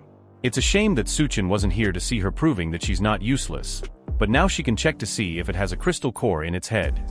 Back at the engineering university, Bai Tsong and Lu Xiaofeng took Suchen's advice and started organizing the students to evacuate. Bai Tsong even contacted her brother Bai Ming and asked him to bring his troops to join them and ensure the students' safety. With that taken care of, Suchen returns to the snake in the school's reptile laboratory and continues to pay special attention to it. After time has passed, the creature starts its mutation and begins to grow in size. Suchen watches it with interest, wondering just how far it can mutate, and the creature stares right back at him in contempt. To help with its growth, Suchen even prepared a large bucket of water for it so it could grow faster. As soon as he drops the water bucket on the ground, the snake slithers in. It seems like it already knows that it needs to get into the water to complete its mutation, which saves him the trouble of trying to force it in. As soon as its body touches the water, it starts to grow into a large and terrifying beast with a dragon head and a large scaly body. Suchen watches as it violently beats against the sides of the bucket, until finally the bucket explodes, spreading the water all over the room and revealing the evolved form of the former snake. It had such massive growth from just the initial mutation, and all of this came from a simple bucket of water. If he had decided to wait until the flood came, then this would have been a much greater disaster. Now that the beast has grown up, Suchen summons one of his swords and makes it an offer. If it chooses to submit to him, then he might consider keeping it as a pet. The monster is having none of that and tries to escape through the window before Suchen can catch it. It looks like it did develop some intelligence and knows that it won't be able to properly fight against Suchen, especially in that closed-off room. It breaks through the window out into the campus courtyard, and Suchen jumps out right behind it. Then it tries to slither away and save itself. But it's not even close to fast enough to escape the sword of him. Suchen drops from the sky and stabs the sword into the creature's scaly skin. But to his surprise, the sword snaps in half. It looks like the scales are much harder than he thought. The snake turns and roars at Suchen, and he realizes that if blades don't work on it, then he's just going to have to use his fists to smash it to death. He delivers the first punch to the beast's head, sending it crashing to the ground, but it retaliates by wrapping its body around him, trying to choke him out by entangling him. But Suchen realizes that the attack is just a feint, and the creature's true goal is completely different. It opens its wide, fanged mouth and prepares to bite down on Suchen. Meanwhile, back with the survivors, Bai Tsong can't help but look towards the campus. Her brother notices her constantly staring back and teases her about not wanting to part with the handsome man named Chen. She tells him that if he doesn't speak, no one will treat him like a mute, and it's obvious that she wants him to stop talking. That catches Bai Ming's attention, and he realizes that his sister must like this guy. But that doesn't change the fact that if he stays on campus, then he's doomed. Bai Tsong is sure that he won't die. From the moment that she first saw Chen, she felt that he was very strong. He had a deep gaze and a mysterious aura about him, which made him look like a monster. Because of this, she's sure that he will survive and they will meet again. Meanwhile, Chen easily breaks out from the snake's grip and grips it by the throat. There's no way such an easy thing would be able to trap him when he has grown so strong. He uses his foot to push down on the snake's body and frees himself while the snake struggles to free itself from his grip. He has heard that snakes have highly developed nerves, so even if he chops its head off, it should still be able to bite. So instead of ripping its head off, he rips the entire snake in half along the middle, making sure that it will never be able to bite again. In the remains, he picks up the crystal, and he's eager to see what kind of ability it will give him. Eventually, the heavy rains start, and just like Chen warned, the city begins to flood. If the extreme heat manages to destroy people's will, then the flood sweeping through the entire world will destroy human civilization. Even inland cities like Xanadu could not escape the massive, devastating flood, and everything ended up being swept underwater. The engineering university's low terrain left only tall buildings, like the administrative building, above water. Meanwhile, Chen is also not safe from the rising floodwaters and gets immersed in the water. Thankfully, after absorbing the Golden King Snake's core, it grants him the ability to move and breathe freely underwater. Because of that, his body has undergone even more changes and has become stronger. After coming in contact with the water, his body developed tiny scales, and his strength improved massively. On top of that, his eyes have become more sensitive to light, and a protective membrane has formed in front of them. Even though he's not using his nose or mouth to breathe, he isn't suffocating underwater, and it feels like he's breathing through his skin. All of these are abilities that he borrowed from the Golden King Snake. Although it's not a water manipulation ability, being able to breathe underwater is still very beneficial for him. The floodwaters surged from the Green City Hotel area, so swimming upstream against the current is impossible. The current is fierce, and the debris in the water is like hidden traps. All of this is hindering him from making it back home to the hotel suite. On top of that, it seems like the volcanic eruption has reached its peak, but because Xanadu is far from the volcano, the sky looks relatively clear. When the massive amount of volcanic ash fills the air and blocks out the sun, the doomsday winter won't be far off. In the face of all these apocalyptic events, human civilization might as well no longer exist. To avoid becoming prey to the creatures evolving through the crisis, it's better to grow stronger and become more powerful so that one can better protect oneself. In his previous life, after the Great Flood, Xanadu saw several powerful factions grow over time. The low-level northern part of the city was occupied by the Golden King Snake and the female Corpse King. The southern part of the city became the gathering place for the cannibalistic tribe of the Devourer clan. The western part of the city was controlled by the Rat King and his army of rats, while the eastern part was occupied by the Skull Crusher Gao Chong and Hell Chef Duanya. In his previous life, Chen almost died multiple times at their hands. However, in this life, he has already dealt with Gao Chong and the Golden King Snake ahead of time. For him to stay strong, the best method is to get the remaining crystal cores for himself. However, the Devourer clan has a large population and numerous factions. On top of that, the female Corpse King is elusive, which makes it nearly impossible for him to find her. Now, in his previous life, the University of Technology had experienced a rat plague, which means that the Rat King should be there. All he has to do is find it in advance, so he can get its crystal core with minimal effort. A few sounds from underwater break him from his thoughts. It seems like he has relaxed for too long, and multiple underwater creatures have ended up surrounding him. Meanwhile, elsewhere in the flooded city, two men hang on for dear life against the raging floodwaters. They desperately wonder how a flood broke out from the middle of nowhere. As they're clinging onto the tower, they notice someone rapidly swimming towards them. Anyone in the water should be as good as dead, but it looks like whoever that is has a lot of energy in them to be swimming that fast. It's not just that either. They also recognize the man speeding towards them. It's Chen, the guy that the Bureau had sent them to watch over. If it wasn't for him, then they wouldn't be stuck here in the flood. If he dared to join them up in the tower, they'd kick him right back into the water. One of the men notices that Chen is moving fast for someone who is barely surviving in the floodwaters, and on top of that, it seems like someone is following him behind. The man swimming like he owns the sea has multiple sea zombies sprinting through the water behind him. Despite that, Chen is swimming faster than them against the rising current of the water. He continues getting closer to the men, and they shout warnings at him not to come any closer. Chen recognizes them as people from the Federal Bureau of Evolution, and he's surprised that his influence has already spread that far. That's perfect for him since he can get information out of them. In this situation, he leaps out of the water onto the tower and uses one of the men as a stepping stone to get to the top. The man loses his grip and falls off the tower towards the zombie-infested waters below. Just before he can meet his wet end, his companion just barely manages to catch him by his arm and save him from death. But now, with the extra weight on one person, the two don't have a lot of time left to survive, and at this rate, they will both end up falling into the water. The first man reassures his friend that he will pull him up, but it's pointless, and if he doesn't let go, then they will both die. Chen takes the opportunity to ask them to tell him everything they know about the Federal Bureau of Evolution. The men refuse to speak up and warn Chen that even if they die, there will be others to avenge them. If that's the fate they've chosen, then they can't blame him for what happens next.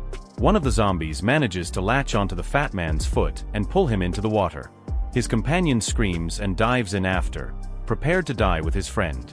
That turns out to be the wrong move, and they are both left at the mercy of the hundreds of creatures in the water. When all hope seems lost, Chen dives into the water and uses a sword to slice through all the zombies that were about to attack them. In a second, they are saved, and all the zombies are dead. The man wonders if Chen is human, since he seems to be way too strong, regardless of the circumstances. Though they owe him one for saving them, they decide to tell him what they know. They tell him that they were sent by the Federal Bureau of Evolution to monitor him. The Bureau is located in the Science and Technology University, and it's led by Chief Lu and a team of researchers. They were just doing what they were told and following orders that came from above them. In Chen's last life, the rat disaster happened at the Science and Technology University, and it seems like there is a connection between the rat disaster and the Federal Bureau of Evolution. He asks them if they research rats in the university's labs, but only researchers are allowed into the labs, so they don't know much about what goes on inside. Chen realizes that no matter what, he has to go and investigate the situation before the rat disaster starts. Meanwhile, Duanya, who was still in the Green City Hotel, had luckily obtained a crystal core from the zombie's head. After swallowing it, she starts to feel the same burning sensation that Chen felt when he first evolved. She wonders if she has succeeded and what powers this will unlock for her, but at the same time, she notices that the water has flooded to the top floor. Inside that water, several small tentacles circle her feet, ready to attack. By the time she notices the swarming tentacles, the monster has already wrapped itself around her body, lifting her off the floor and wrapping itself around her. It's slimy and gross, and with the way it ties around her, there's almost no way she can escape. Suddenly, the tentacle beast raises its mouth to her face and roars at her, revealing a throat filled with hundreds of sharp teeth. It lunges at her, and she barely manages to catch it in her hands and stop it from biting into her, but the creature wraps itself around her hands, further stopping her from moving. More of them burst out from the water, and before she could think, she was completely entangled and surrounded by dozens of them. They all attacked so fast that she didn't even have enough time to get used to her new abilities. Her mind drifts back to Chen, and she remembers when he first showed her his space manipulation powers. He told her that as long as she finds and consumes a crystal nucleus, then she can obtain its ability. But because many monsters look ordinary, she won't always be able to tell what power a monster has just by their appearance. The best way for her to figure out her ability when she doesn't know what it is would be to feel it in her body and the environment. Once she gains new abilities, she will be able to feel every change and then try to master and control it. She focuses on the environment, and eventually, she's able to feel the change in her body. She can see the little brains of the monsters that are attacking her, and she uses her new power to yell out a command, forcing them to stop moving. The tentacles listen to her command, and all of them fall limp at once as if they had all just died. That leaves her free but still covered in sticky goo. Now that they are all immobilized, she picks up her axe and cuts through all of them in an instant, turning them into minced meat. By the time she's done, she's covered in monster guts and slime, so she decides to take a bath. A voice behind her asks if he can join, and she turns around, ready to fight off another intruder. However, it's just Chen, and it looked like he had seen her take down all those monster eels by herself. He's impressed by the fact that she managed to even grab a weapon for protection. Duanya rushes towards him and grabs him in a hug, just happy to see him again. He has been gone for so long that she has started to get worried that he will never come back. The reunion is short-lived though, when she realizes that he's naked again for some reason. She pushes herself away from him and asks why they keep meeting while he's undressed, and he tells her that the water was dirty, so he took all his clothes off. The two of them go to take that bath together, and for the first time in several days, Chen gets to relax. After being gone for so long, he realizes that only when one goes out does one realize that home is the best place to be. Duanya gets up from the bath and goes behind him to give him a massage while they both relax, with a mood a lot calmer than when he had first arrived. He asks her whether she managed to awaken an ability. He didn't see her use her ability directly, but he could feel that something had changed in her due to the temperature of her mouth. She asks him how he even knows what kind of temperature could be in her mouth, but he ignores her and again asks if she managed to awaken an ability. She tells him that it seems to be some kind of mind control ability, and Chen already has an idea of what her ability might be. He asks her if her mind control ability can be used on food, and she tells him that she doesn't know since she hasn't gotten enough time to practice. First, she decides to practice by testing out her ability on him and uses it to make him think that she's wearing a revealing gown. But she immediately notices that Chen has immense mental power. If it weren't for Chen's consent, then she might have collapsed as soon as she tried to influence him. Regardless of his abilities, he's still impressed by her ability. It's a good one, and as a reward, he'll make her practice more until her legs grow weak. You know what he means, naughty boy. She laughs as the two have fun all through the night. By the next morning, Chen teaches her how to hold and use a gun, and they both use it to take out the remaining tentacle monsters. He tells her to focus her mind and control it with her thoughts. Then all she has to do is set her aim and fire. Duanya appreciates the lesson, but she also remembers that they plan to go to the University of Technology, so she's confused as to why he's suddenly teaching her how to shoot. He tells her that he's giving her half a day to familiarize herself with her abilities and her shooting skills since she's from the medical university. Then for this next adventure, she will follow him and show her usefulness. The couple travel through the floodwaters in a speedboat.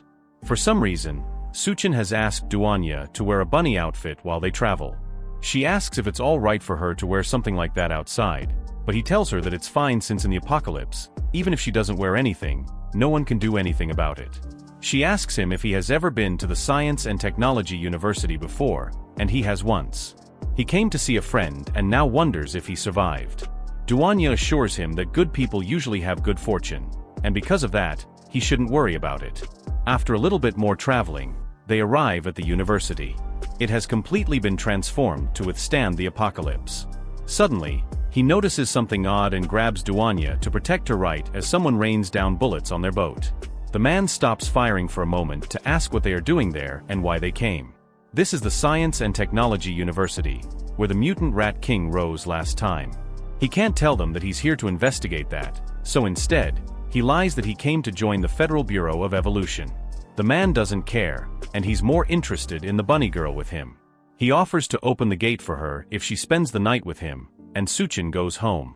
So they pull out their trump card and offer up some braised pork in exchange for him opening the gate for them. The sight of the food changes his attitude immediately, and he orders the others to open the gate as fast as they can since he hasn't seen meat in ages. They park the boat by the side and the guard orders that they give him the pork. As soon as they get off, he orders his partner to take them inside while he takes the food for himself. While they argue, he doesn't notice the devious smirk on both Chen and Duanya's faces. He selfishly takes the pork for himself, not realizing that he's eating an entire monster's hand that has been charmed by Duanya's power. Thanks to the fake pork that they give him, he agrees to let them in and send Chen to the lab later. The other guard has a much friendlier attitude and leads them to the main base, where other people lay looking tired and hungry. The lower levels are for the elderly, the children, and some lives, so he offers to take them upstairs to find a clean room. As they're talking, a kid walks up to them, and she seems to not be able to walk properly. She apologizes and tells them that she's just feeling a little bit dizzy. Duanya notices that she looks weak from hunger and asks her where her parents are. She tells the bunny girl that they went to find food and haven't been back since. So Duanya offers her a piece of bread to hold her off for now. The kid initially doesn't accept it because she's worried that her bunny sister will go hungry if she takes part of her food. Duanya tries to assure her that she won't be hungry if she accepts just a single piece of bread, but the kid still doesn't believe her. So Chen shows off one of the banquet tables of food and promises that as long as she's his woman, then she will never grow hungry. The kid is impressed and offers to be his woman as well, but Duanya shoves a slice of bread in her mouth to keep her shut and stop her from saying unnecessary things. The smell of food attracts some thugs towards them, and they kick the low lives away to reach the banquet of food. Hoarding food is against the rules in this makeshift society, and all materials must be handed over first in exchange for contribution points. The angry men scare the young girl, and she clings to Duanya for comfort. She tells the girl not to be afraid and says that she will try to talk to them. Then, she looks to Chen for confirmation before getting up to summon another banquet table of food for the men to eat. Her eyes glow with malicious intent as she tells them to eat the meal to their heart's content. Something is wrong with the food, but it looks so delicious that the men cannot resist. They all push each other to be the first to get a taste of the meat, and the food is so good that they almost cry tears of joy. Because of this, they tell Duanya that they will reward her later for bringing them all this good food, but they won't let Chen go off so easily. He is a newcomer who broke the rules, so they have to punish him, and they decide to do so by bringing out two people who look feral. The punishment is a life-or-death duel where he has to kill the two people or be killed by them. Chen recognizes them as the two brothers he met on the tower while swimming through the city. The girl also recognizes them as her brothers, who went out looking for food and never came back. She starts crying and angrily yells for the men to let her go, but Duanya holds her back from charging at them recklessly. Because of Chen's intervention, the men failed their last mission and couldn't come up with enough contribution points to aid their society, so because of that, they were sentenced to death. However, killing them just like that would be a waste, so they drugged them and kept them around for fun. Since both Chen and the girl know the brothers, the thugs come up with a new rule: if Chen loses, then they will throw the two brothers into the river along with their little sister. The two brothers seem to be in some sort of frenzied state, probably caused by some sort of drug. They've been bound by heavy chains and collars around their necks, and it looks like they don't even recognize him. The thugs yell for them to start fighting, and they release the brothers from their chains, sending them charging straight at Chen, ready to attack. The fight ends as soon as it starts, as Chen knocks them both out with a slap to the first man's face and a chop to the other man's neck. They drop to the floor immediately, and the little girl tries to rush to them, thinking they're dead, but Duanya holds her back and reassures her that they are fine. The thugs, however, are not so pleased that the fight ended so quickly.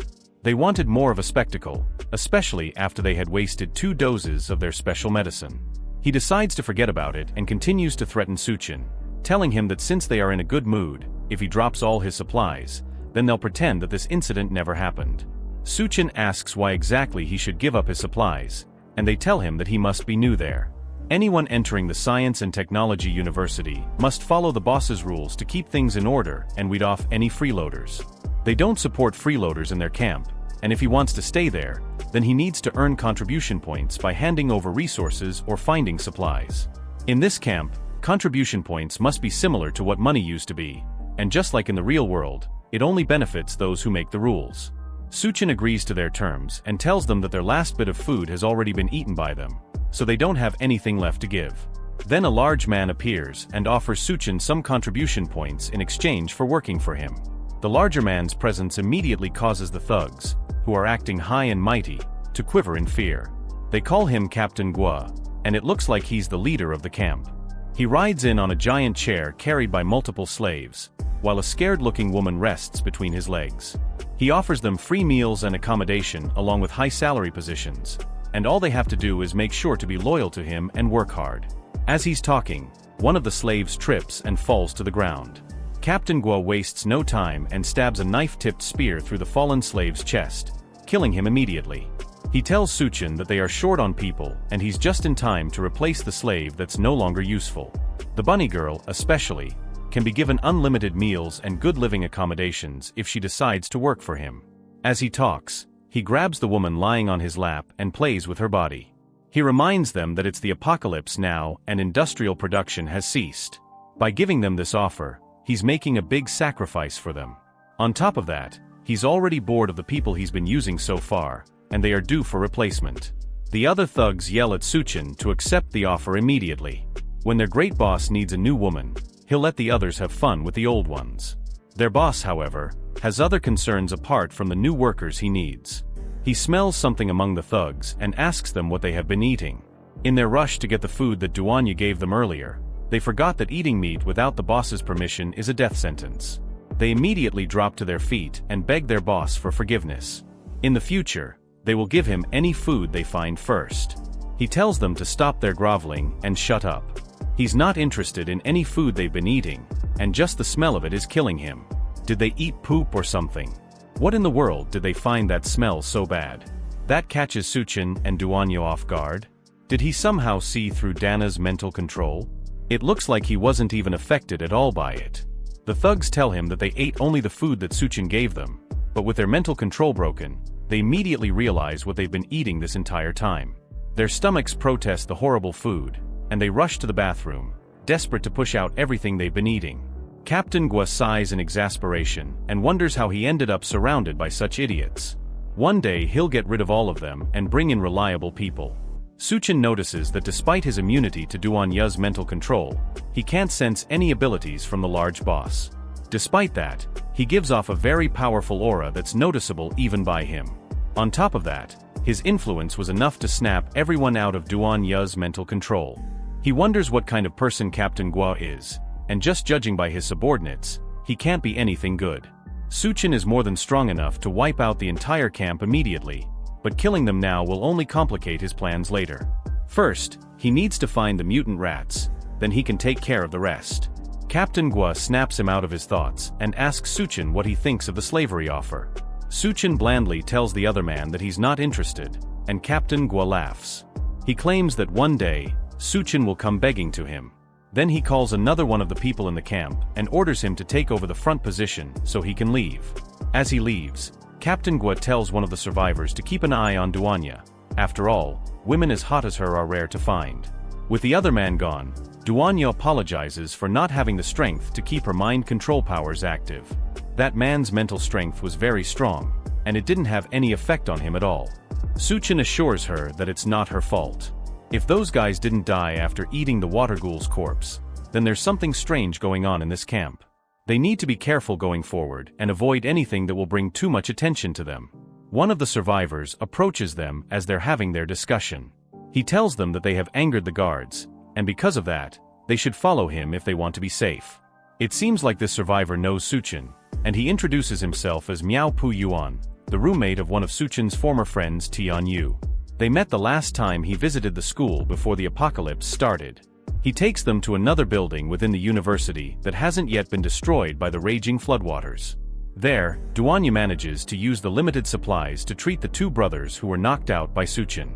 Though their supplies of medicine weren't abundant, it'll be sufficient for now. Thanks to it, the two brothers were not in immediate danger, and Duanya managed to stabilize their conditions. The little girl thanks her for her help and stays beside her brothers to take care of them. Suchen asks Miao Puo if all the students are living here now, and he confirms that all the surviving students, regardless of their gender, are taking refuge in the building. Since Tian Yu often helps everyone in this place, it is considered the field team's territory. The field team is a strong faction that can even take on the Devourer clan that threatened Suchen earlier. As they're talking, another man comes into the room and asks Suchen if he wants to join their group. It's Tian Yu, and he doesn't recognize Suchen at first, but Miao Pu introduces him, and the field team leader is delighted to see his old friend again. The two men hug, and Tian Yu nearly cries as he holds on to Suchen.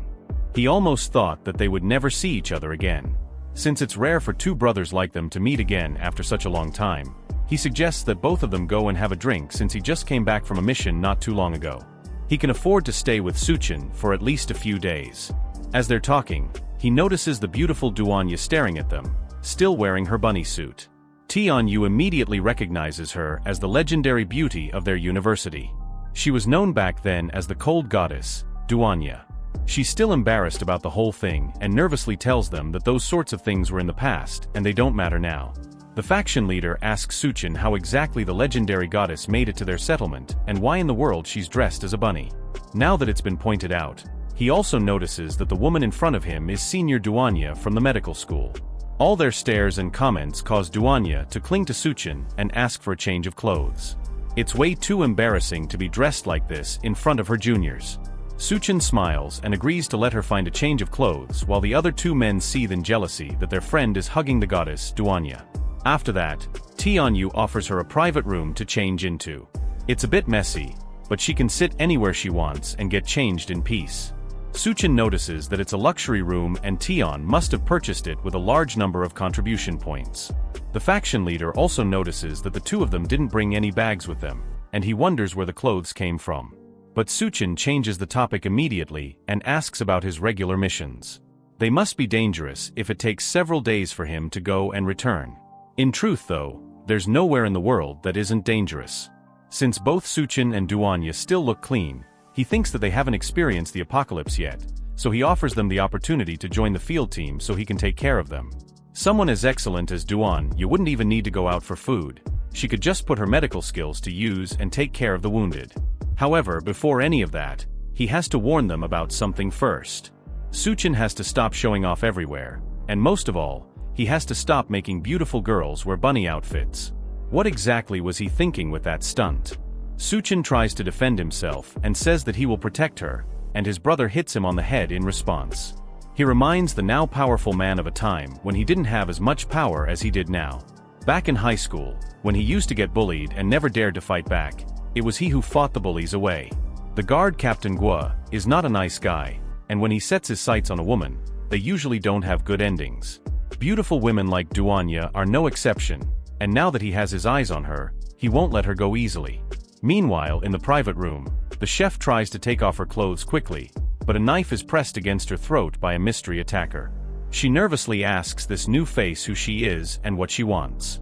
The woman doesn't answer the question and tells Duanya that she is someone sent by her boss to help her arrange her accommodations. She's a woman, after all, and she shouldn't be sleeping close to those men. Duanya may not know who she is. She's the woman who listened in on Suchen's entire fight back in the school administrative building, and she saw firsthand the kind of power he has. Right now though, she's just a messenger sent to capture the beautiful senior Dana. The chef tries to tell her that there is already enough space in the settlement and she doesn't need any help, but the other woman insists the boss asked her specifically to come over, and no one refuses the boss. Duanya, however, is about to become a pioneer. She uses her mind control powers and tells on the woman, causing her to pause, unable to move her own body. Then she tells her to let go, and the woman complies, stepping away and dropping her hand. Using her mental power to forcibly control people is always difficult, but she can manage to do it for a short time. For now though, she has done her part, and Suchen can handle the rest. As she walks towards the door to alert the others, the woman forces her body to move and manages to stab her hand. The shock of the pain forces her senses to return to her, and she uses the brief moment of clarity to attack Duanya. The two slam against the wall, and the commotion alerts the others outside. They bang on the door and ask Duanya what's happening. There's no way someone would make so much noise while just changing clothes. The attacker tries to silence her by covering her mouth, but it's no use. Since they don't hear any answer from inside, they assume the worst and break into the room. The first person to walk in is shrouded in shadows, and the mysterious attacker doesn't recognize him at first, so she rushes at him with blinding speed, ready to attack and kill. Tianyu tries to get in front of him and protect his friend, but that's not necessary since the attacker recognizes who she's up against immediately. She saw what he did at the University of Science and Technology, and she knows his name well. The one called Suchen took on several zombies by himself and won with little to no effort. Although she has killed many people, her instincts tell her that if she makes a bad move against him, she's not going to survive what comes next. With little opportunity to stop herself or change direction, she instead kneels while still running toward him, causing her to come to a grinding halt right at his feet. Then she nervously asks him to punish her and calls him her master. Suchen has no idea what she wants and what her intentions are, and she asks him if her sincerity is not enough to please him. To show that she's truly giving herself to him, she strips down her clothes and asks him again if that is good enough for him. Tianyu asks Suchen if his taste in women has shifted so heavily, while Miaopu nervously looks away. But taking off her clothes was just a distraction to get their attention away from her. With everyone properly flustered, she launches a smoke bomb, covering the entire area in thick fog before rushing off in an attempt to escape. Before she can get very far, Suchen grabs her by the neck and raises her off the ground, stopping any escape plans that she might have had. He asks her if she thought that she would be able to escape so easily, and it's obvious that he's going to get rid of her. The assassin begs for her life and tells him that he can't kill her. She tells him that the girl he saved, as well as her 2 brothers, have been taken to the settlement's arena. If he kills her, then there will be consequences, especially for those 3. Suchen couldn't care less and tossed her into the floodwaters outside the building. The others, though, are more concerned about what she said. The girl she mentioned is Xia, and the guards must have taken her as well as her 2 brothers while they weren't paying attention. Miao Pu asks what they should do now. If they don't save them, they'll be bitten to death by the big mutant rats. The topic of rats catches Suchen's attention, since that was the main reason he came to the settlement in the first place. He decides to go and check it out for himself, and Tianyu asks him to stay calm and avoid conflicts. Meanwhile, in the arena, Xiaomei nervously stands in the middle of the field, prepared to fight for her brothers. Captain Guo sits on a stage in front of her, clearly controlling the whole thing. He tells her that since her 2 brothers failed to complete their tasks, then they have been given the death sentence. However, since she is willing to enter the arena and fight, he has decided to give them one more chance at life. The 2 brothers hang by their necks behind the man, inches away from their deaths. They shakily try to tell Xiaomei to not believe him and run for her life, but Captain Guo tells them that it's already too late for that now. Xia, on the other hand, refuses to leave. If there is even a small chance that her brothers will be free, then she will fight with everything she has to get them out of there. She asks the large captain one more time if he will let them go, and he tells her that he will keep his word only if she manages to survive. Behind her, a cage opens up, and a large rat marches towards her. She only has a second to turn towards it before it bites down on her arm, causing her to scream in pain. Then it lifts her off the ground and tosses her around, preparing to eat her. As she fights for her life, memories of her and her brothers swarm through her mind. She remembers a time when they were starving and one of them managed to find a pile of mushrooms for them to eat. She told them that mushrooms were dangerous, and her other brother decided to test the mushroom by eating it himself. After all, he doesn't want a young girl like Xiaomei to eat something so uncertain. After eating 2 of them, he immediately passes out from the poison, and they barely manage to save him. That incident was what made the 2 brothers journey into the city to complete the task of tracking down Suchen. If they succeed and come back, then they will earn contribution points, and they will no longer have to starve and eat uncertain foods. Those 2 men who risked their lives for their sister now shouted for her to run and not worry about them. She needs to survive and live well without them, and they can't bear to watch her being eaten alive by a rat. Captain Guo tells his guards to shut them up, and they kick the logs holding the men up, causing them to fall and choke on the ropes. Xiaomei screams for her brothers and tries to fight back against the rat. She takes the large stick she's been holding and stabs it straight into the rat's eye, causing the creature to scream in pain and finally release her. Then she makes a mad dash to save her brothers and tells them to hang in there. That's a poor choice of words, but her heart is in it. The rat monster recovers and manages to rush after the girl before pinning her down under its paw. Captain Guo laughs at the whole spectacle of her trying to save her brothers as Xiaomei cries for her brothers. There's no way for her to escape, and all seems lost already. While the rat looms menacingly above her, in one last effort, she screams for someone to come and save them, and Suchen immediately arrives, killing the rat with one quick slap to the face. The others are right behind him, and Tianyu screams at Suchen for being too impulsive. To Suchen though, that was too easy of a kill, and these creatures were nothing but overgrown rats. Captain Guo stares at him in shock, but manages to quickly recover. He didn't expect someone to come into his arena willingly, but since it's death that Suchen wants, then he will happily give it. As he talks, large gates open up around them, and the rats inside scurry over each other to escape. Suchen stares them down and prepares to take on an army of giant rats with one hand in his pocket. While Suchen faces off against the rats, Xiaomei and Tianyu manage to free the 2 brothers from their death traps. They thank her for saving them, but the little girl reminds them that it's Suchen that saved them. Meanwhile, on the higher floors overlooking the arena, a soaked assassin watches the match in contempt while standing behind a scientist. The man in the lab coat asks if Suchen is the special research material that she mentioned before.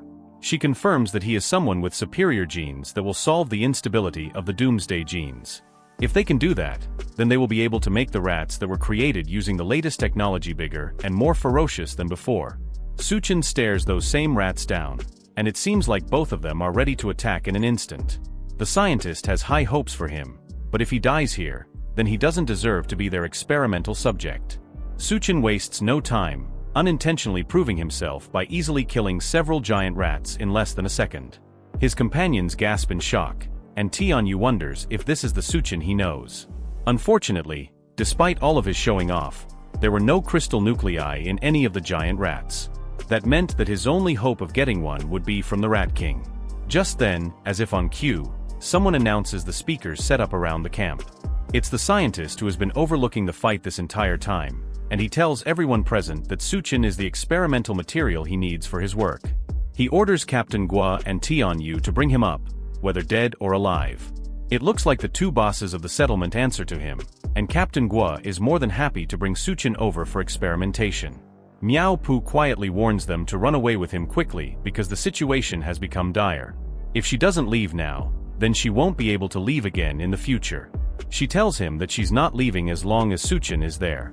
Captain Guo mockingly tells Tianyu that he knows the field team leader and Chen are brothers, so now that he has received a direct order from their boss, what's he going to do? Will he stick with his brother, or will he side with the man who helped him survive the apocalypse? Chen ignores the fat madman and asks Tianyu what's going on and why things seem to be growing into chaos. The faction leader tells him that the man upstairs is Lu Haiyun.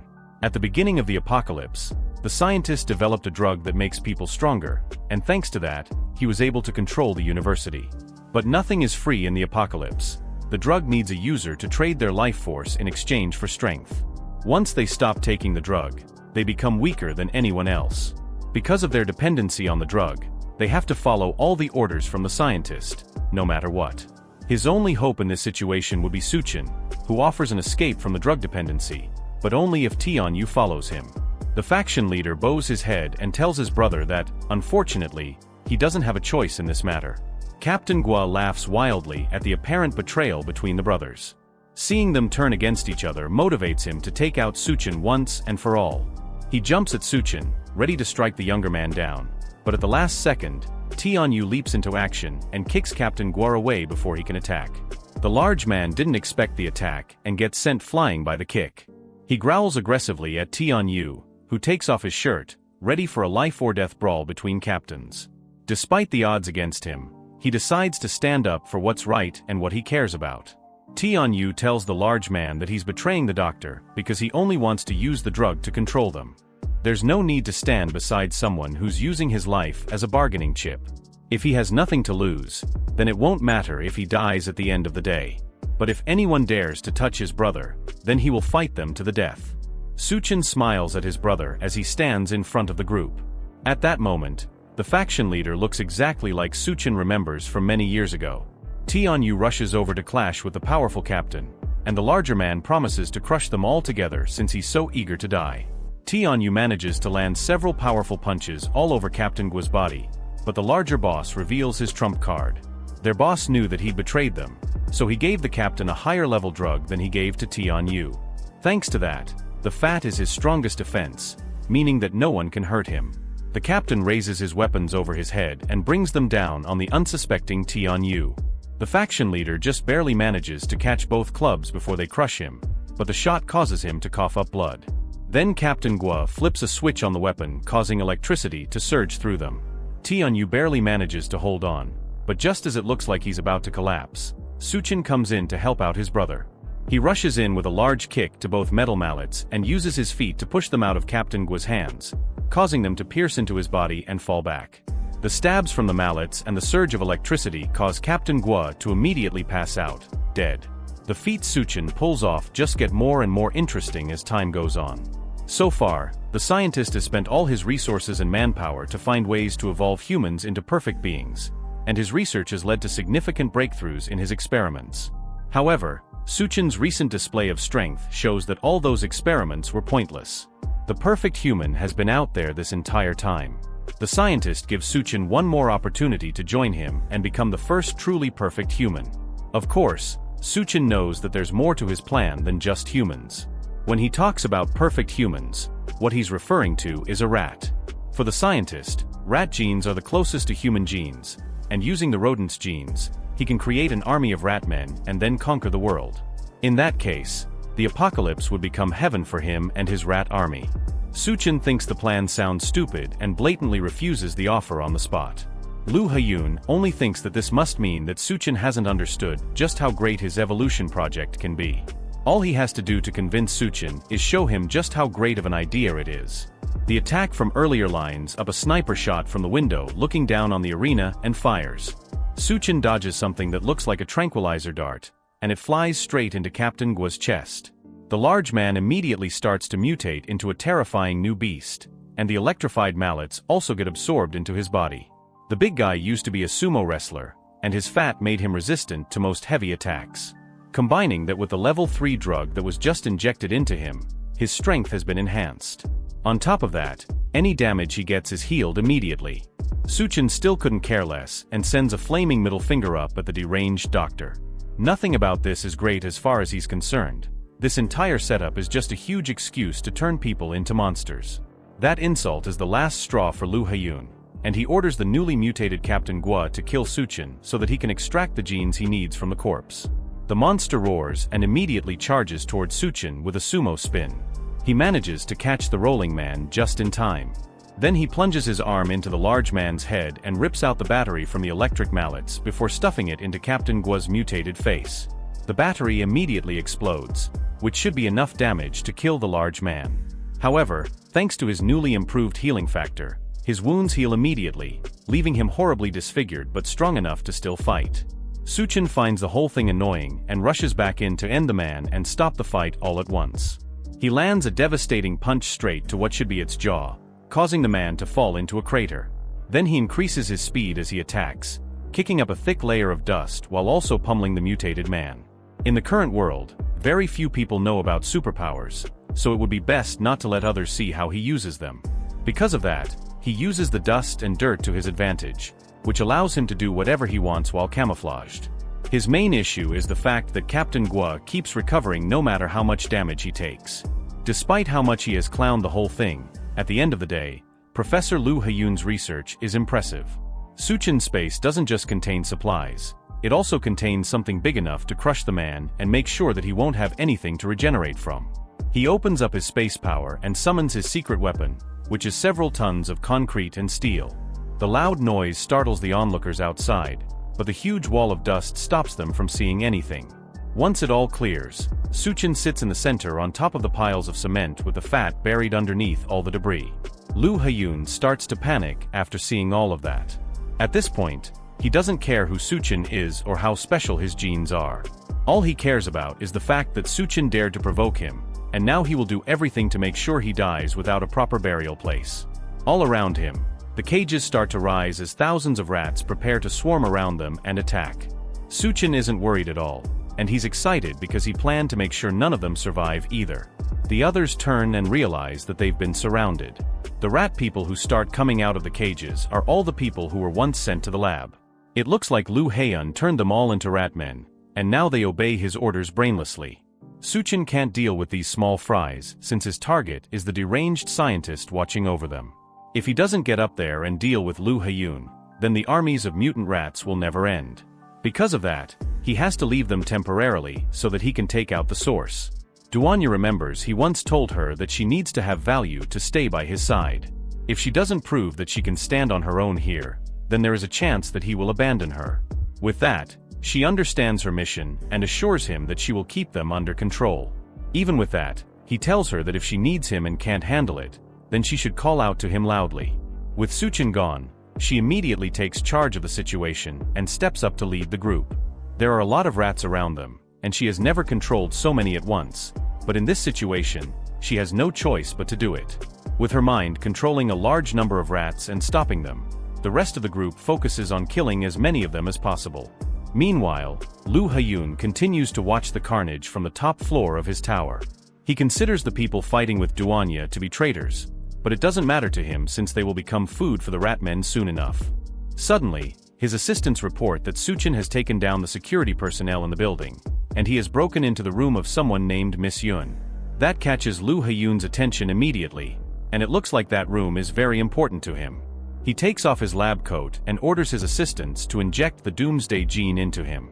They warn him that the gene is still unstable and it's way too risky to take it, but the scientist doesn't care. Right now, he needs to personally deal with Suchen and make him pay for everything he has dared to do today. Suchen walks through Miss Yun's room and looks into several tanks filled with what look like failed or still developing experiments. All of them have ghoulish dark skin and they look completely disfigured, but one of the cases catches his eye. Inside it, there's a woman covered in nothing but bandages, floating in the green liquid of the tanks. Unlike the other experiments, it looks like she has not been mutated or tampered with at all. The woman is Yun, the woman from the bar that Suchen went to before the apocalypse started. It seems like somehow she managed to survive for this long, probably thanks to his advice, but he never expected to meet her again in a place like this. He doesn't have time to think about it though, and right now he needs to focus on saving her. He winds up his fist and punches the glass, shattering it in one hit. Then he pulls Yun out and carries her against his chest. She starts to wake up and immediately recognizes him. He tells her not to worry and promises to get her out of there, but she's more concerned about the fact that she's hungry. Their reunion is cut short by a raspy voice screaming for him to let her go. Then in an instant, an ice arrow shoots out at him, aimed straight at his head. He manages to catch it in time while still holding on to Yun. Lu Haiyun steps out of the shadows and yells again for him to get his hands off of Yun. According to him, that's the woman he chose, and Suchen touching her makes him extremely angry. It looks like he somehow gained ice abilities, but they're no match for Suchen. He snaps the cheap arrow in his hands, causing it to fall apart. Then he asks Lu Haiyun if he chooses women as if he's shopping for merchandise. He can't just decide to own someone out of nowhere and then decide to keep them without consent. The scientist tells him that they are in the apocalypse, and in this new world, ordinary people are just ants. But someone like him, who holds the power of evolution, will be able to rule the world.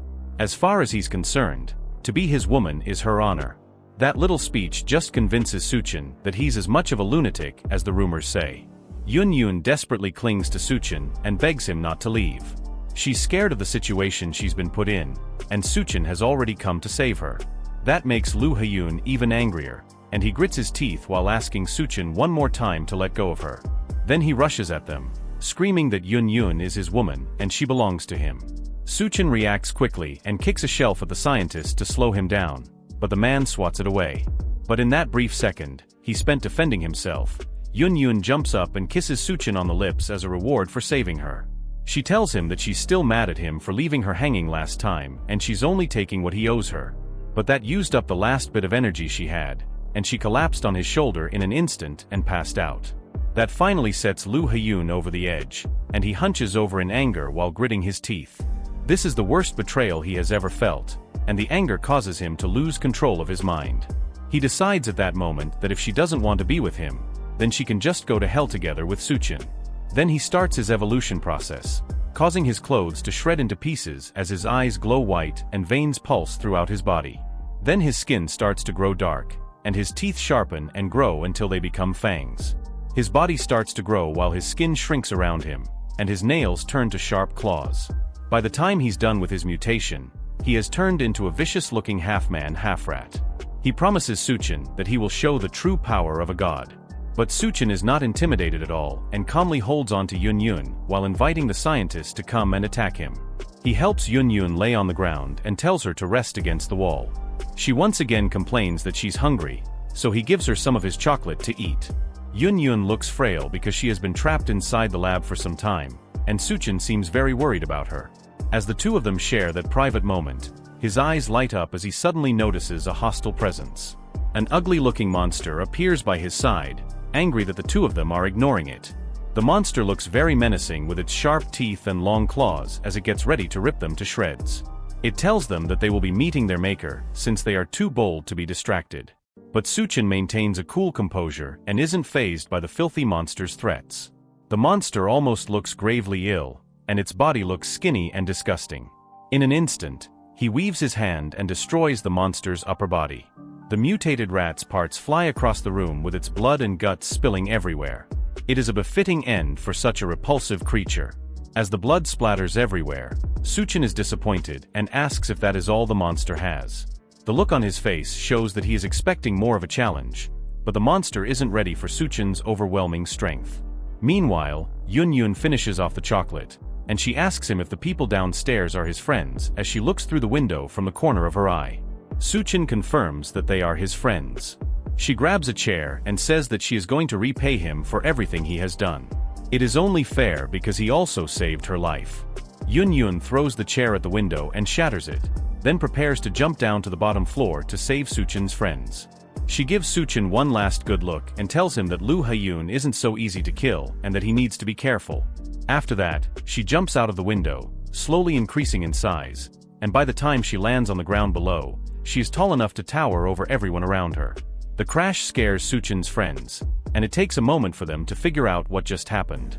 Duanya and the others turn in surprise to see the huge woman who cries about the fact that she landed right on her butt. The bunny girl barely believes what she is seeing, while Tianyu just realizes that it's a giant woman who crashed the party. Somehow, despite her increase in size, she doesn't lose any of the bandages on her body. With the destroyed buildings and structures in front of them, they don't believe that they are looking at a giant woman. While they are still trying to comprehend what is going on, a lot of the rat army lies dead behind them. Yun grits her teeth and is still trying to recover from the pain of the fall. She eventually gets up and starts walking through the plains of the battlefield.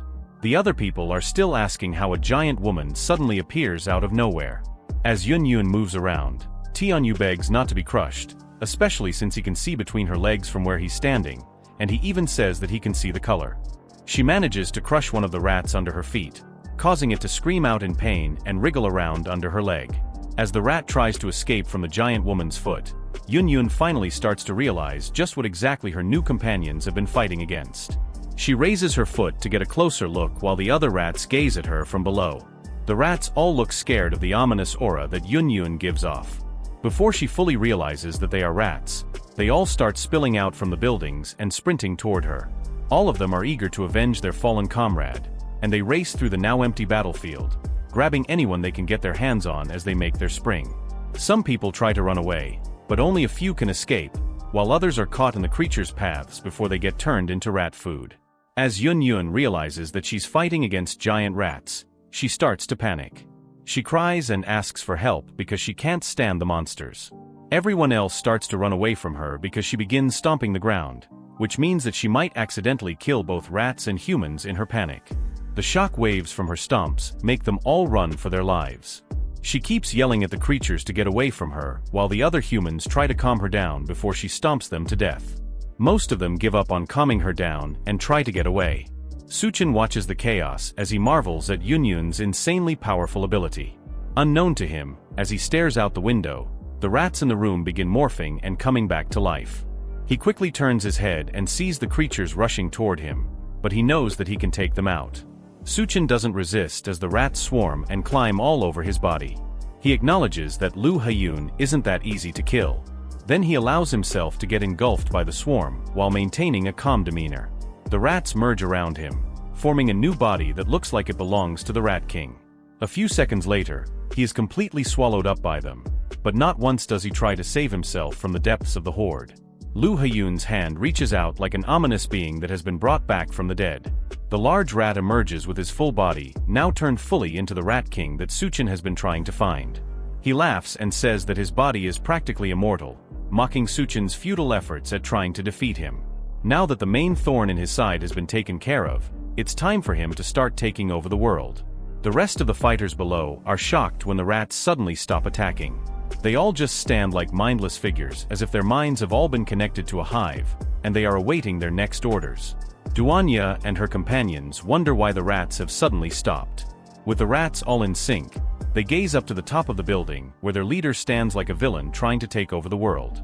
There at the top, Lu Haiyun revels in his glory. He stands and smiles with his gross-looking body, feeling like he has won and there is no hope for his enemies. His eyes glimmer, and he has an overly confident look on his face. The other fighters recognize him as the king of the rats. They start to panic as they look at the sinister creature. All the rats kneel in unison, pledging their allegiance to their leader and honoring the one who makes their existence possible. The bunny girl and her companions are surprised that the rats are even intelligent enough to perform such actions. Meanwhile, Yun continues to prance around as she swats the rats away and tells them to get out of her way. She is angry enough at the unpleasant creatures and doesn't need their unappealing king making matters worse for her. She walks up to Lu Haiyun, confronts him, and asks where Chen is. She is ready to confront the Rat King on the spot if he doesn't tell her where Chen is. Besides, she still isn't done having her way with his chocolate. Lu Haiyun isn't fazed by the confident woman who stands before him, and he tells Yunyun that her precious man is gone. He feels disrespected that she speaks to him in such a dismissive tone, and he isn't going to take it. He tells her that she is asking for trouble, and the unsettling smile on his face shows that he is ready to deal with her. Yunyun, not noticing early enough when the rats climb her body and start clawing at her skin, is frustrated and scolds them for distracting her from her goal of dealing with their king. It isn't just her who suffers at the hands of these relentless creatures. The bunny girl and the other unfortunate companions find it hard to keep up with the rats because they have suddenly gone berserk and are attacking them fiercely while they try to stand their ground and hold their position. Yunyun has been pushed down by the rats, who look ready to tear her apart. She tries to protect her face with her hands, leaving the rest of her body vulnerable. Lu Haiyun laughs at them and boasts about how he will use his rat army for his global plan, but he suddenly gets interrupted by Suchen's voice. Chen stretches out his hand from the depths of the swarm and apologizes for wasting time to find the crystal core. The mad scientist can't believe what is happening to him. He has a bewildered look on his face and says that Chen should have been completely devoured by him, but he underestimates just how strong he is. Chen rips open his chest with his two hands as he makes his way out of that chaos. He splits the Rat King in two and steps out with a fierce gaze and a red shine in his eyes. His body is marked with red streaks all over, and Lu Haiyun, despite being split, still can't believe it. Chen looks down at him, pleased to know that he has found what he has been looking for. In his hands, he holds the Rat King's crystal core. With the Rat King's crystal core gone, the mutated rats begin acting more vicious and crazy. Barricades can barely hold them back because they can squeeze through with their bodies. More of the creatures start to appear from tight spaces and corners, looking for the next target to consume. They pop out of the holes in the walls and in the ground. As they reveal themselves, they hold on to the dead bones of their pathetic victims. The guys who are caught up in the battle are irritated at the sight of the monsters. One of them complains that the rats are easily squeezing through even the tiniest of spaces. The man screams out with fear in his eyes as he runs for his life. He tells his companion to watch his step close to a ditch. The little girl's bald brother stops in his tracks immediately when he sees a rat emerging from the sewers. He grits his teeth and stands still as the monster sniffs around for the next person to attack. Sadly for the bald man, the rat grabs his leg as he moves and holds onto it firmly. He is confused and has no idea what to do as he screams out while more of the rats emerge and begin to drag him down to the depths of their sewage. He struggles and yells at the rats to let him go, but there is no hope for him. He tries his best to escape and claws at the ground, but the monsters hold him firmly. The other brother watches and calls out to the man getting dragged down, while the little girl holds on to his shoulders. Tears run through their eyes as they watch him get dragged into who knows where. There is nothing they can do, and as their brother is taken to his death, he tells them not to worry about him, trying to eat their minds as the monsters take him away. He tells the little brother to take care of the little girl, and his voice gradually fades out as the rats finally pull him away. The rats retreat to their depths to continue their meal as the two keep calling for their lost brother. On the other hand, Tianyu is completely exhausted. He doesn't look like he can still keep up with holding the rats back. There are injuries all across his face, and his mouth is bleeding badly. His eye bags are so heavy, and it looks like he's about to collapse. The faction leader realizes that the whole thing is too much for him, and he looks like he is about to pass out. Chen needs to show up fast and do something, or it's all going to be over. With the little strength he has left, he keeps trying to fight back the rats. He slashes the monsters as they approach him, but he has already reached his limit. The rats can't give up a chance to attack weak prey, so more of them swarm him. At this point, Tianyu is seeing Jesus already. He is beyond exhausted. He can barely keep his eyes open, his arms give out, and it looks like it's finally the end for him. After his energy leaves, he accepts his fate. Yunyun as well is being overrun by the monsters.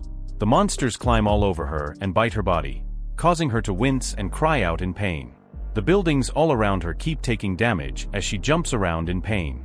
Duanya doesn't have it much easier either. The rat monsters run towards her, and she says that it is impossible to block out or mind control all of them. Tianyu looks towards the sky, and he notices a black figure at the top of the building. The strange figure leaps from the roof and suddenly lands in front of all of them with a menacing aura. As it lands, it kills some of the filthy rats and sends them packing. It has a dark face and a bright, sinister-looking grin. The shadow's aura is immensely powerful, and Tianyu is frozen on the spot out of fear. He shouts that it must be the Rat King and thinks it is the end for him. Duanya almost starts to cry as she thinks Suchen might have failed to defeat the Rat King. It's almost impossible to believe that he somehow failed his mission despite how powerful he is. The monster then speaks to them and tells them not to be afraid. The former chef can tell that the voice belongs to Suchen, and she can calm down for a bit.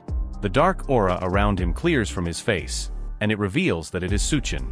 Despite their fears, he managed to take down the Rat King and absorb his power. Although the remaining consciousness in the crystal core wants to devour him, thanks to his sharp mental strength, he is managing to hold it back. When in a tough situation, he isn't going to lose a battle of mental strength. He has a wicked smile on his face as the shadow slowly fades away from his body. Tianyu is glad to finally see his brother again. Suchen thanks the faction leader for all the hard work he has done and how he managed to hold back the horde until the Rat King was defeated. Just as the shadow fades from his body, the mutated rats all fix their eyes on him. Now that a new threat has joined the party, they look eager to feast. They all rush towards him from behind, hoping to catch him off guard and overwhelm him. Tianyu warns him to be careful as he sees the monsters rushing towards him. Nevertheless, Suchen is unfazed and slightly turns his head to tell the monsters to get lost with a devilish glare in his eyes. The rats stop in their tracks instantly, and the anger in Suchen's gaze causes them all to scurry away. They turn to run, clearly terrified of going up against our man, and all of them look like they have just seen a ghost. The barriers that are meant to hold back the mutated rats end up being their escape route as they squeeze their bodies to get through the little holes. The others escape through their underground tunnels, and the rest go through the vents. The rest of the human survivors can't believe their eyes. They wonder what has caused the rats to suddenly get scared and run away. Now, with the battle over, it seems like they just barely made it through the whole ordeal. Even though Suchen isn't the Rat King, the remaining power of the crystal core is enough to intimidate the rat men into retreating. If he hadn't made it back in time, they would have just kept on coming out of every corner and attacking them. But there's no time to celebrate just yet. Tianyu starts to cough violently now that his body is going through withdrawals from the scientist's drug. Suchen rushes to hold up his brother as the man looks ready to fall over and faint. It looks like the drugs that the scientist has been giving them are also a type of poison. It gives immense strength, just like they thought, but the more power they use, the deeper the poison effect. Suchen desperately asks Yun what he can do to help his friend. She tells him that in Lu Haiyun's lab, there is a corpse that has the answer to their problems. If he can get to it and extract a sample of its blood, then they can use it to make a serum that should be able to neutralize the poison. With a clear mission in mind, Suchen heads back into the lab to try and find the monster that Yun described. He reaches a door deep in the building where he found the Rat King and wonders if this is the place that Yun mentioned earlier. As soon as he gets there, he notices that there is a strong oppressing aura oozing from behind the door. Something unnatural is behind that door, and he can feel it just from outside. With no other options, he opens the door, allowing what seems to be stale frozen air that is in the lab to leak outside. He notices that walking into the room feels like stepping into a black hole. As he walks in, he seems to pass through a thin barrier blocking the entrance of the lab. He breaks through it but can't believe the feeling that it gives him. It feels like he has passed through a wall of pure mental power. He analyzes his body to see if anything has changed, but there is none. He glances ahead and becomes confused about who he is staring at.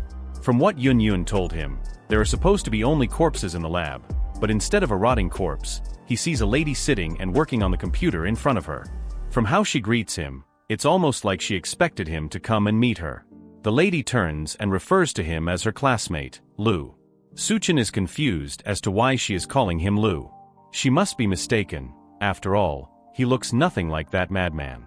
He turns to look at himself in the reflection of one of the lab machines, but he sees that he does look like Lu Haiyun. He immediately realizes that this must be some sort of illusion, and he has to wake up quickly. For now though, all he can do is play along with the trick. He greets the older woman, calling her Professor Xiao, and she invites him to come and take a seat. Suchen assumes that he has entered Lu Haiyun's memories as well since he seems to be reliving his past experiences. Xiao then takes off her jacket, and he asks her what she is doing. She tells him that the lab is stuffy and she needs to cool off. On the table beside them is a crab that is being experimented on. Lu explains to her that a common parasite is found in these crabs. She confirms it and says that it is a strange creature that uses its host to protect itself while coexisting with it at the same time. It's a parasitic organism called a saculina, and that's what both of them are trying to research with the crab, or at least they were supposed to be doing that until Professor Hao Yu gets a better idea. As they look closer, Xiao asks if he finds the creature interesting as she rests against his back and starts feeling his chest. Lu is trying his best to keep his cool composure. She isn't making it easy for him at all, considering how revealing her clothes are. She continues to rub his chest, making him more nervous as well. The moment gets more heated when she leans in on him and says that she doesn't expect him to be so knowledgeable and also have a good physique as well. Lu gives a sly smile and looks like he is ready to make the best out of his current situation. He turns his seat around, and Xiao sits on his lap, almost looking like she's trying to push him down. He tells her that she must have dressed so provocatively to try and influence him, and he's not one to look past an opportunity with a beautiful woman. She says that she prefers to practice some chemistry with him rather than work on the experiment, and the moment gets especially heated between the two. The chair Lu is sitting on is making squeaking noises as the two of them are having fun. As they continue to fool around in the lab, Lu pins the professor against the glass window. At that moment, she looks outside and notices that the moon is looking a little strange.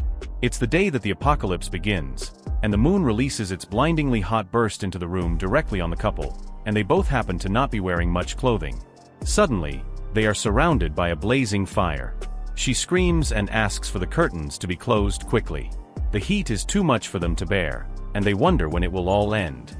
The room of fun is turned into a survivor hole, and the two of them try to ration the little supplies left in the lab. After some time, Xiao tells Lu that they are running low on food, but she is going to take the last snacks they have. There is a small bag of junk food that would only be able to last for one person. Lu gets furious as she takes it and slaps her away before she can touch it. He stares down at her menacingly as he tells her that the supplies are more valuable than her life. The scientist looks like something has possessed him.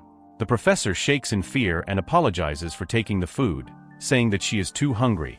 She can't believe her eyes when he picks up a sharp knife and decides that if he hurries up, then he will be able to get the rest of the food in her stomach that hasn't been digested yet.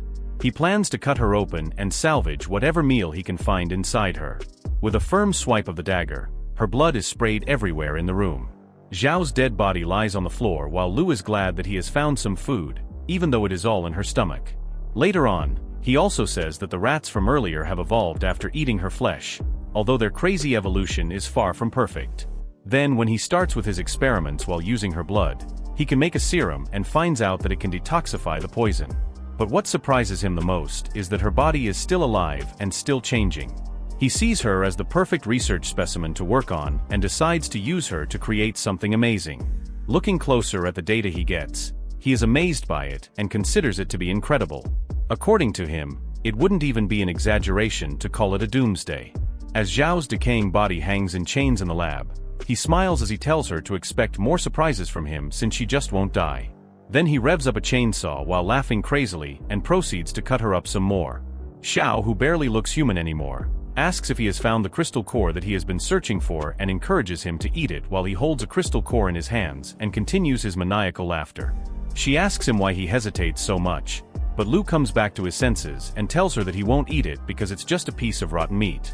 He shatters the crystal core, which surprises her, and asks him how he finds out. Slowly, Lu's image fades, and Suchen's face is revealed. He says that if he truly had a crystal core in his hand, she would have died long ago. She curses the fact that Suchen has managed to escape. She finally found a suitable human for her goals, and she was just one step away from victory, but it all got taken away by his insane mental fortitude. Suchen slowly reaches for her head and says that he is going to open up her brain, but she tells him to wait. She starts crying out in anger and desperation, telling him that she is just a poor woman who'd been hurt. Then she tells him that if he wants her power, then she is willing to give it to him as long as he lets her go. Suchen looks at her in pity for a moment and reminds her that once a saculina enters a host, then it takes over the host's consciousness. With that in mind, there's no reason for him to let her into his mind. After that, he grabs her head, and she tries to beg one last time, but Suchen isn't moved. He squishes her head, causing her blood to spill everywhere. Her body starts to fade away slowly, and he wonders if it is due to the absence of the crystal core. With the crystal core finally in his possession, he is glad that there is no problem this time. Seconds later, he remembers that his original goal was to get a sample of her blood. With Xiao turning to ash, he wonders what will happen to the antidote he is searching for. Thankfully, he realizes that there must be samples of the antidote in the lab somewhere. It is said that once the crab parasite takes hold of its host, it will form root-like branches in the host, connecting various parts of the host's body and controlling its behavior. The parasitic relationship eventually results in the host becoming a slave to the crab parasite. Now, with the university completely cleared out, dozens of refugees are left wandering the streets looking for a new home. Thankfully, the floodwaters have receded, which means that the streets are clear for them to travel through. But it also means that the corpses that were originally under the water have begun to mutate once more. As the group walks through the empty streets, they are told to stop looking around and to keep walking in order not to waste time. Yun is noticeably nervous and scared, and she asks Duanya where Suchen is taking all the medical students. Duanya tells her that the escaped mutant ratmen are lurking around the University of Science and Technology, and it is no longer suitable for human survival. The surviving medical students are scarce talents during the apocalypse, so Suchen plans to take them to the safe zone area in the next town. Yun is upset because they still have a long way to walk, and she is already getting really hungry. She decides that she needs to go and find Suchen in hopes that he will give her something to eat, but Duanya holds her back and tells her that she isn't allowed to go.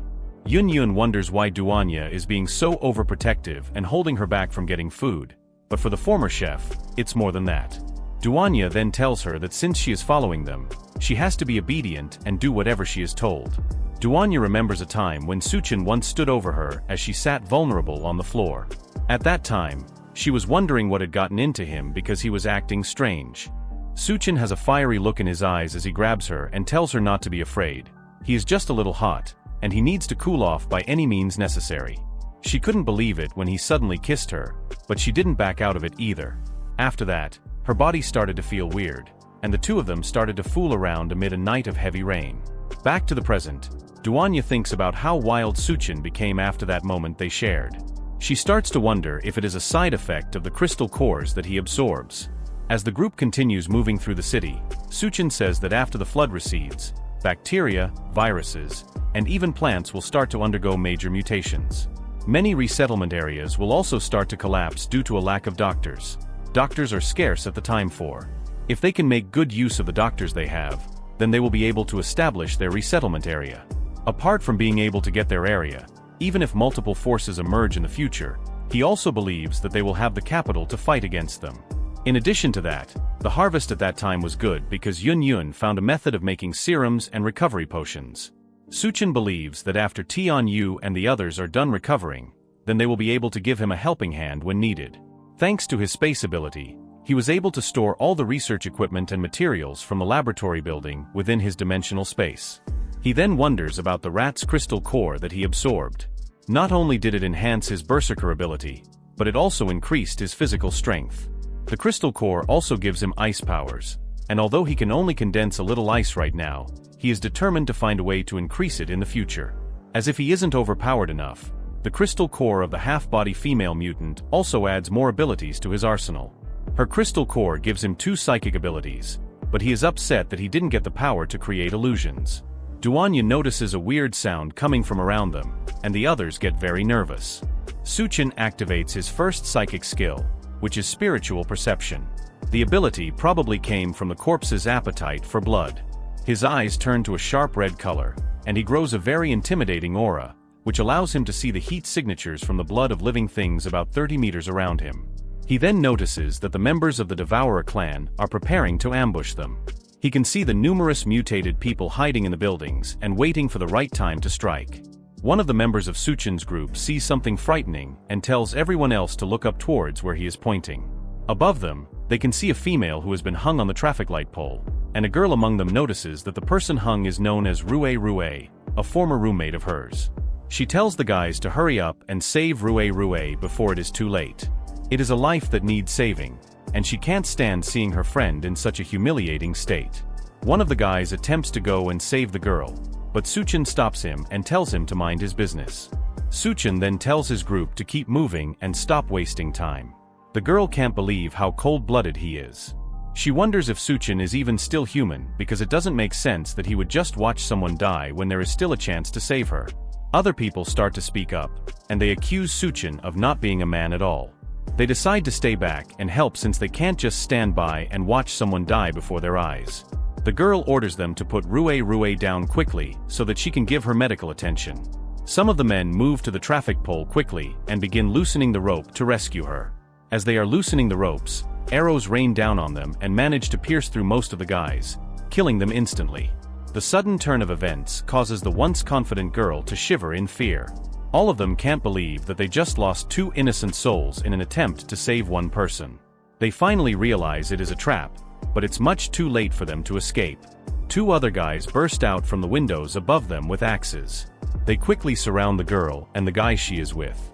The 2 men from the Devourer clan are as tall as mountains, and they tower over the group of people who tried to save their friend. One of the Devourer brutes grabs a girl by her face and licks her cheek to get a taste of her. Then he rubs his hand all over her body and calls his companion to come and have some fun with her first. The girl is scared senseless as she looks at the monstrosity that grabbed her head. She begs him to let her go, but there is no use. Her friend tries to fight for her, and he demands that the Devourer let her go, but he doesn't see the other enemy rushing towards him with an axe. The man is slaughtered in an instant, and his blood gets splattered everywhere. As he dies, the brute tells him to accept his fate as food. The girl, however, isn't as lucky to have a quick death. The man rips her shirt apart and suggests that they keep her to breed instead of eating her immediately. The screams manage to reach Suchen's group as they continue their march towards the safe zone. She asks him if the woman who was left hanging was used as bait, and he confirms it. But even though they've gotten what they want from the other group, that doesn't mean that they are safe yet. They are already surrounded by devourers.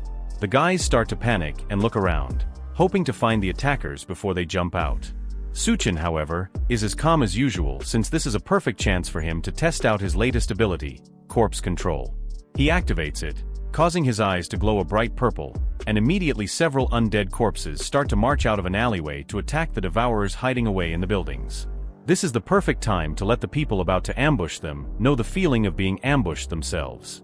The Devourer clan is immediately attacked by the rampaging horde of mutated corpses controlled by Suchen. They have no time at all to react, but they are still able to cut through most of them like paper. These things are nothing but distractions getting in their way, and the 2 brutes manage to rip and tear through them with ease, sending the rest of them back and knocking out the larger group like bowling pins. But in their tussle with the mutated corpses, Suchen and the others manage to leave undetected. The 2 brutes can't accept that, and they jump out of the building. They were fighting down in the streets to try and chase after them. As soon as they land, they see Suchen calmly waiting for them with his hands in his pockets. They fell right for his trap, and now there's no hope of them escaping anywhere. The 2 brutes are excited that there's one more person waiting to die, and they decide to kill him first. But Suchen isn't bothered. It's too bad that the Devourers don't have crystal cores. Otherwise, he would have personally taken them out since they aren't worth his time. Then he'll let the mutated corpses play with them instead. As he says that, several zombies rush out of their hiding places and surround them again. This time, the numbers are way too large for them to just brush off like they did before, and they are forced to fight for their lives. Meanwhile, Suchen's group of survivors finally makes it to the safe zone they've been traveling to this entire time. A loud voice asks them what they are doing and why they are trespassing in their safe zone. Duanya, who's leading the group, responds that they are travelers from the University of Science and Technology seeking refuge in the safe zone. Suddenly, a man leaps off the top of a building and lands in front of them.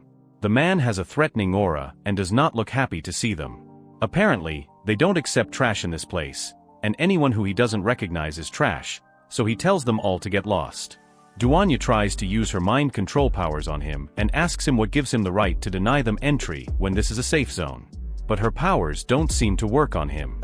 For a moment, it looks like he's under her control, but he's able to snap himself out of it with a few light taps to his head. Duanya realizes way too late that this man must be an able user, just like them. The brutish man raises his axe and leaps into the air to finish them off, but someone jumps in to defend them just before the large man can land a hit on Duanya. It's Xiaofeng, and just like usual, he's fighting to protect people. He tells the larger man, whom he calls Captain Sun, that these people are only seeking refuge, and there is no need to attack them. Sun doesn't care since these clearly aren't normal people. After all, normal people wouldn't be able to make it through the Devourer clan's territory so easily. He suspects that they must be spies sent from the Devourer clan to infiltrate them. At this accusation, Chen finally appears from behind the group to meet his old friend. He tells the brutish captain's son that if he doesn't want them, then he will just take the dozens of doctors he brought along with him to another safe zone. That catches all the guards' attention, and they didn't realize that there were doctors in the group. It's very rare for a single doctor to survive for so long in the apocalypse, and they managed to bring dozens of them all at once. Xiaofeng is excited to see Chen again and realizes that these must not be ordinary survivors from the wasteland. With his old friend there, these can't be spies from the Devourers either. He decides to swear on his life that these people are his allies, and he will personally take care of them. Since Chen is in the group, if he says there are dozens of doctors, then he can't be lying. With what Chen has pulled off in the past, Xiaofeng would believe him even if he said he had thousands of doctors. With his own soldiers' word backing, Captain Sun has no choice but to let them in. After all, if they have doctors with them, then they no longer have to bear patients alive anymore, and the sick among them can get proper treatment. Captain Sun walks away, clearly disappointed that he doesn't get to use his giant axe today. But before he leaves, he tells Xiaofeng that if these supposed doctors can't cure the patients, then he will have to take responsibility for the consequences, since he's the one that vouched for them. With the captain's permission, the other soldiers lead Chen's group into the safe zone, while Xiaofeng hangs back to apologize to his old friend. He asks Chen not to take offense and tells him that Captain Sun is just like that. Chen isn't bothered, however. After all, he has dealt with his own fair share of annoying people throughout the apocalypse. Putting that aside, he came with his large group of doctors at the right time. The safe zone has had some strange patients who definitely need a doctor's help. The soldier leads them to a warehouse deeper in the safe zone where they keep the dying and the ill together. In the very back of the warehouse, he shows them the corpse of one of the victims of the strange condition affecting the camp. It's a woman who looks like she has been long dead. Her body is covered by hundreds of small white mushrooms that look like they were growing straight out of her body. They don't know what is causing these things to grow, but cleaning them off only causes them to grow back faster, and each time it makes the person weaker until they eventually pass on. Chen immediately knows that she has been infected by some kind of mutated fungi. The plants are also mutating, as well as the people, which means that they can infect and control people. He advises that they warn the others to be careful of young plant shoots, and to make sure that they don't get pricked by them. Duanya takes a closer look at the plants growing on the young woman's body and realizes that they are using her for nourishment. For now, all she can do is take a sample of it and try to analyze it so she can develop a cure or medicine for the infection. However, this is just the beginning of the rapid mutations that will take over the world. If these newly mutated plants aren't cleared out, they will quickly grow and start attacking humans. When that happens, the Devourer tribe will use the opportunity to attack the safe zones, and many people will become livestock for them. Because of that, the Devourer tribe will become stronger, and that definitely isn't in Chen's best interest. This means that he has to do his best to protect this safe zone, so he can use it for his own needs in the future. For now though, it would be best for him to check out the situation and make sure that everything is secured. As he's considering his next move, a loud noise comes from somewhere else in the safe zone. It sounds like a van, and someone on top of it is shouting for people to get out of the way. It's the Lord's son, and he's driving recklessly through the streets. On top of that, he's firing a gun in the safe zone and attacking innocent people for no reason. Despite all of that, Xiaofeng's team isn't doing anything to stop him. The soldier tells Chen that his team has already been disbanded. It's probably because they let the newcomers into the city despite the warnings from Captain Sun. On top of that, this isn't the first time that the city lord's son has caused chaos in the city. He believes that the elderly and children don't matter, and they are useless to the safe zone. Because of that, he casually goes around running them over and shooting them down, and because of his status, there's nothing they can do about it. As he's driving, he notices Yun, who's looking over an injured person lying limp on the street. He pulls his car to a stop beside her and cockily asks if she wants to get in his car with him. If she follows him, then he can take her to get something good to eat. Yun slowly gets up and tells him that she's so hungry that she can't walk anymore. So if he wants to take her out, then he's going to have to carry her. The Lord's son happily agrees and calls her over so he can carry her while Sean gets ready to confront him. Chen, however, holds him back, knowing exactly what Yun has planned for the Lord's son. As long as he can carry her, then he can take her wherever he wants. As soon as he agrees, Yun smiles deviously, then leaps off the ground into the man's waiting arms. But just before she lands, she grows rapidly to her largest size and smiles down at him as she falls. The Lord's son realizes the situation just in time and manages to avoid getting crushed by a giant woman. Her new size rips her jacket into pieces and makes her heavy enough to destroy the man's car. Unfortunately for him, he isn't fast enough to completely escape and ends up with a crushed leg. The noise of the crash alerts everyone else in the safe zone, and they make their way to the source to find out what happened. Meanwhile, the Lord's son screams as the pain from his broken leg hits him in full force. Yun looks down on him and casually tells him that even when he's given the chance to prove himself, he still turns out useless. Then she steps on his already broken leg with her giant foot, causing him to scream even louder. The sound attracts the soldiers from deeper in the zone, and they hurry to check on him and ask what happened. He immediately points an accusing finger at Yun, calling her a monster since she turned into a giant woman and broke his leg. Duanya steps in and uses her mind control ability to warp the memories of the people around them, and they turn on him immediately. They tell the young master that he actually fell out of his car and broke his leg himself, thanks to Duanya's mind control. They all turn on him, and they are convinced that they saw him fall with their own eyes. The young master figures that they must all be involved in this somehow, and that they all did this to set him up. With no other choice, he calls for his father, the Lord in control of the safe zone, to come and help him out of this mess. Captain's son chuckles menacingly and figures that this interaction will be fun to watch. A car surrounded by dozens of soldiers pulls up to the scene of the incident as the young lord still sits on the ground, unable to move. Suchen's group and Xiaofeng watch as the city lord steps out of his car and demands to know what's going on. The way several people rush to answer him, plus the crowd of security that pulls up behind him, shows that the city lord has an air of importance around him. Xiaofeng defends his friend and tells the city lord about Suchen and the fact that he brought dozens of doctors along with him to seek refuge in the shelter. Then he starts to talk about the young lord and how he started to cause trouble around the place. But the younger man cuts in and demands that his father kill them all for breaking his leg. The lord doesn't pay attention to his son's ramblings and slaps him across the face as soon as he starts talking. It looks like he has already warned the chaotic kid about his actions, and he's aware of the things that happen while he isn't around. This isn't the first time that he has told his son to treat everyone that comes into the settlement with respect.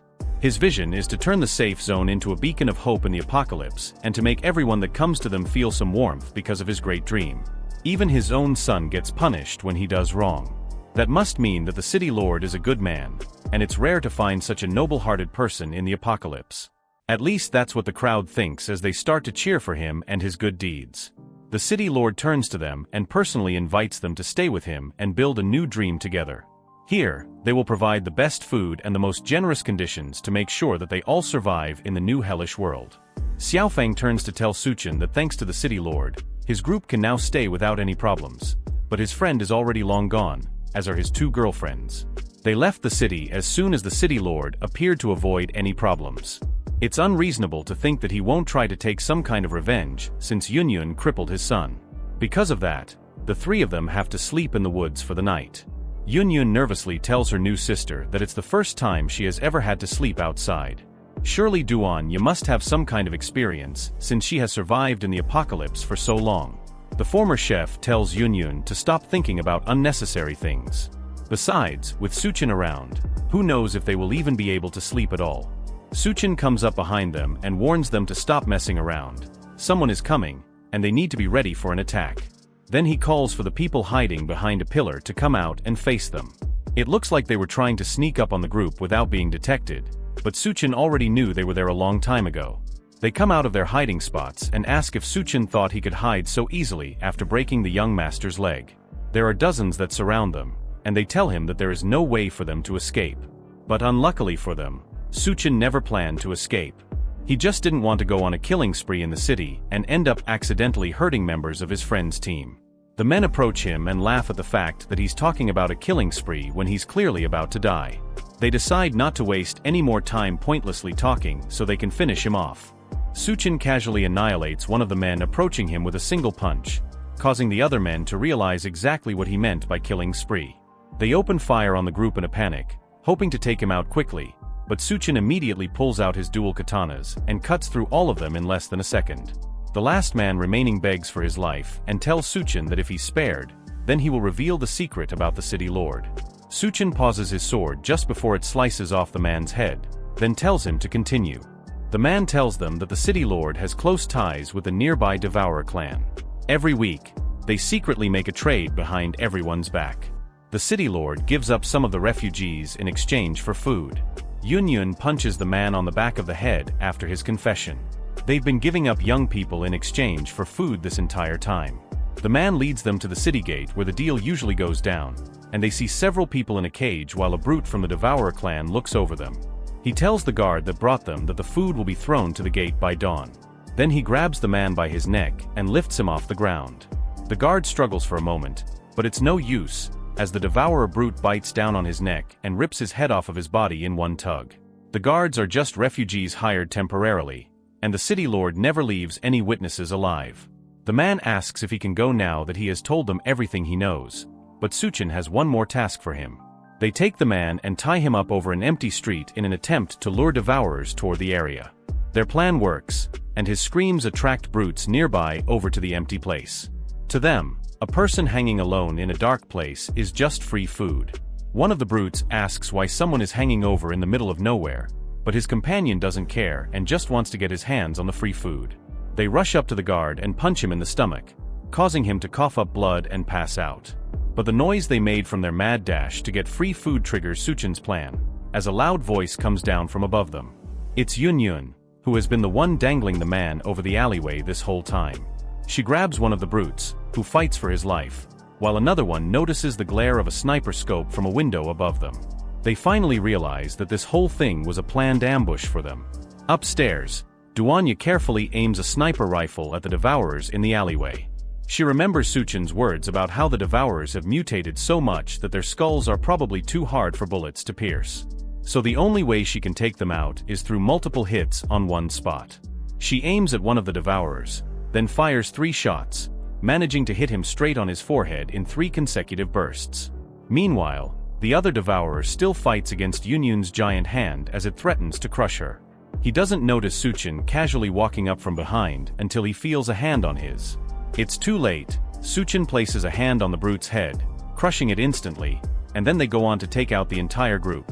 With the Devourer clan's main force taken out, Chen and the 2 girls take all the food that was meant to go to the city lord for themselves. Then they head to a house that's still in surprisingly good condition despite how unforgiving the apocalypse has been. Inside, he summons a bed from his inventory, as well as more food to create a feast for him to enjoy with his 2 girls. Duanya tells him that if he wants to own a settlement base, then he can just find a different place and conquer it as his own. There's no need for him to get mixed up in the mess between the city lord and the Devourer clan.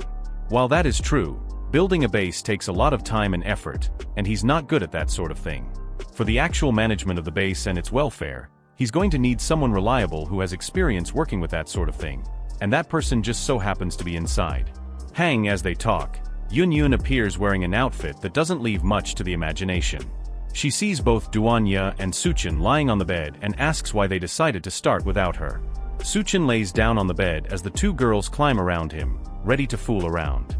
Thanks to him, they have been able to live like humans since the beginning of the apocalypse, so tonight they plan to return the favor and serve him well.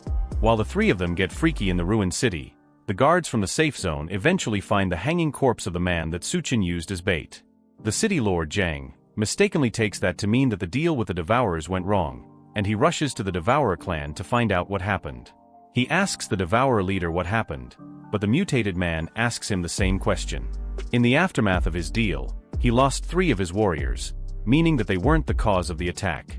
Despite that, the Devourer leader demands that they double the number of people that they send over as compensation for their losses. If he can't do that, then his deal with the Devourers will be cancelled, and they will attack his precious settlement. The city lord agrees to his demands, and Chen decides to burst into the party and make his presence known. Chen has seen everything he needs to see, and it looks to him like the city lord doesn't even bat an eye while trading with other people's lives. The Devourers surround Chen once they realize that he's the one who killed the 3 Devourers sent to retrieve the people. They have no idea how he managed to kill 3 of their own, but now that he has stepped onto their base, there's no escape for him. City Lord Zhang calmly leaves the area before things get violent. As far as he is concerned, Chen might as well be dead for stepping into the Devourer clan's home territory. He rushes back to the safe zone to try and wrap things up quickly before it turns into a mess that he can't handle. He goes back to the safe zone and announces to everyone that there is a traitor in their base. He points the blame at the outsiders that Chen brought over and accuses them of pretending to be doctors so they can infiltrate the base. He claims that, in reality, they were secretly kidnapping refugees to trade with the Devourers for food. Since Chen ruined his plans, he has to be ruthless to make sure that no one goes against him again. The people in the settlement immediately turn their angry eyes towards Chen's group. They prepare to attack and kill them, but a loud voice stops everything before a riot starts. It's General Gao, and behind him are Bei Chong and her brother. He comes in to defend Chen from what he knows. Chen is a trustworthy man who has proven to be capable on multiple occasions. Since Chen brought them here himself, then they shouldn't be the problem. The city lord continues his accusations, saying that words alone cannot defend them. If he wants to show that they aren't traitors, then he has to prove it. A voice calls out from the top of a building above the settlement. It's Chen, and he claims that he can prove his own innocence. He brought the Devourer clan leader with him and asked the badly beaten mutant to explain the situation by himself. The clan leader confesses that City Lord Jiang is the one who has been making the deals with him this entire time.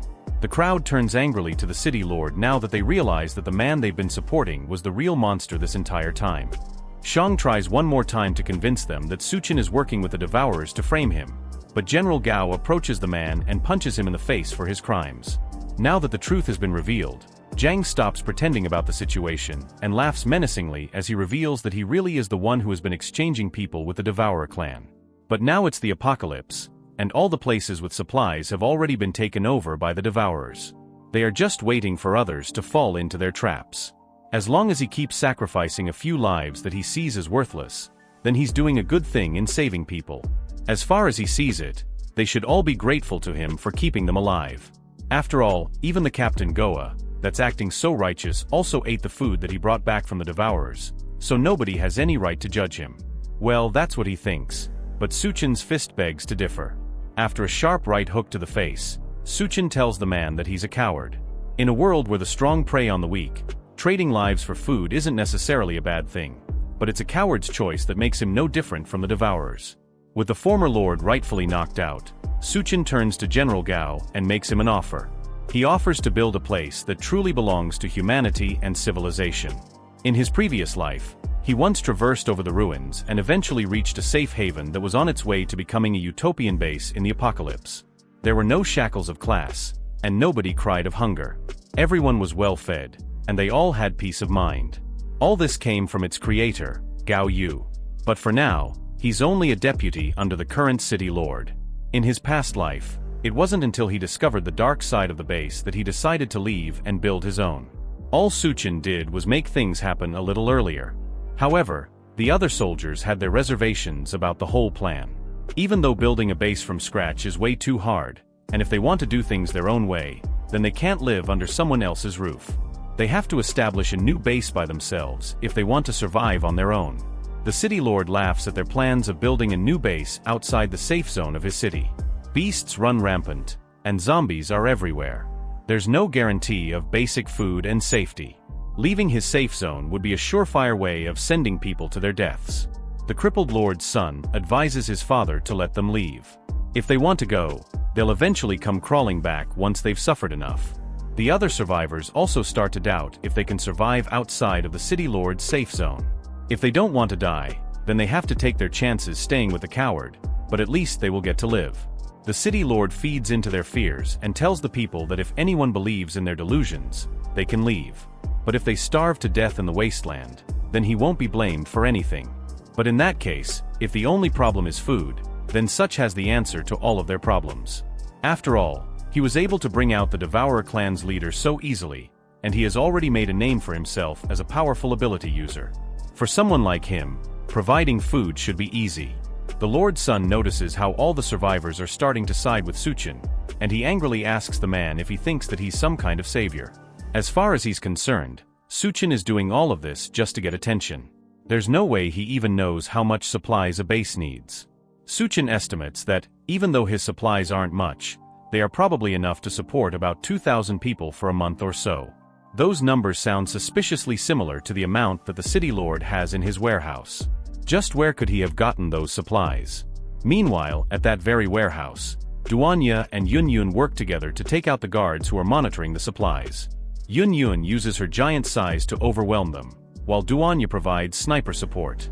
With the warehouse completely emptied, he tells General Gao to hurry up and make a decision. He can either work with Chen or stay with the traitorous city lord. With the options laid out in front of him, the decision on what to do isn't hard for General Gao. In this current settlement, people have had to deal with no proper clothing while also being constantly bullied. Now he learns that they have all been treated like livestock and sold to the devourers. Captain Gao decides that he cannot stay in a place like this for another second. He decides to join forces with Chen and establish a new base. Then he tells the crowd that anyone willing to leave with him can step forward so they can build a base where they can live in dignity. Bai Chong and her brother call their troops together and stand behind their captain. These were supposed to be the city lord's army, but after his betrayal, they are now only loyal to Captain Gao. He orders the few soldiers that are still loyal to him to point their weapons at Captain Gao and his men. The Lord's son menacingly points a gun at Chen and fires rapidly. If Chen had never shown up with his people and his plans, then his leg would never have been crippled. Chen takes the opportunity to rush over and grab the younger man by the throat. He tells City Lord Jiang to order his men to drop their weapons, otherwise he'll snap the boy's neck. Not wanting to lose his only child, Jiang calls off the attack, and Chen tells the captain to take his people and the refugees away. Chen will personally handle things from here. Captain Gao agrees to the plan and tells him that they will all be waiting for him at Shangyun University. With everyone gone, the city lord asks for Chen to release his son so they can both take a step back and talk it out. That is simply a plan to get Chen standing alone so that a sniper stationed on the roof of an opposite building can take him out. Chen sees through that and orders Duanya to take out the sniper. In a second, the sniper's head pops like a balloon. With the sniper dead, Chen finally lets go of the city lord's son. But right as the father catches his son, he notices a grenade in the younger man's mouth just before it explodes. Chen asks Lord Jiang how human flesh tastes. Jiang barely has a second to respond before the bomb explodes, killing his son and leaving him shirtless and angry. That confirms Chen's suspicions from his past life. The former city lord, Jiang, is a devourer hiding among humans.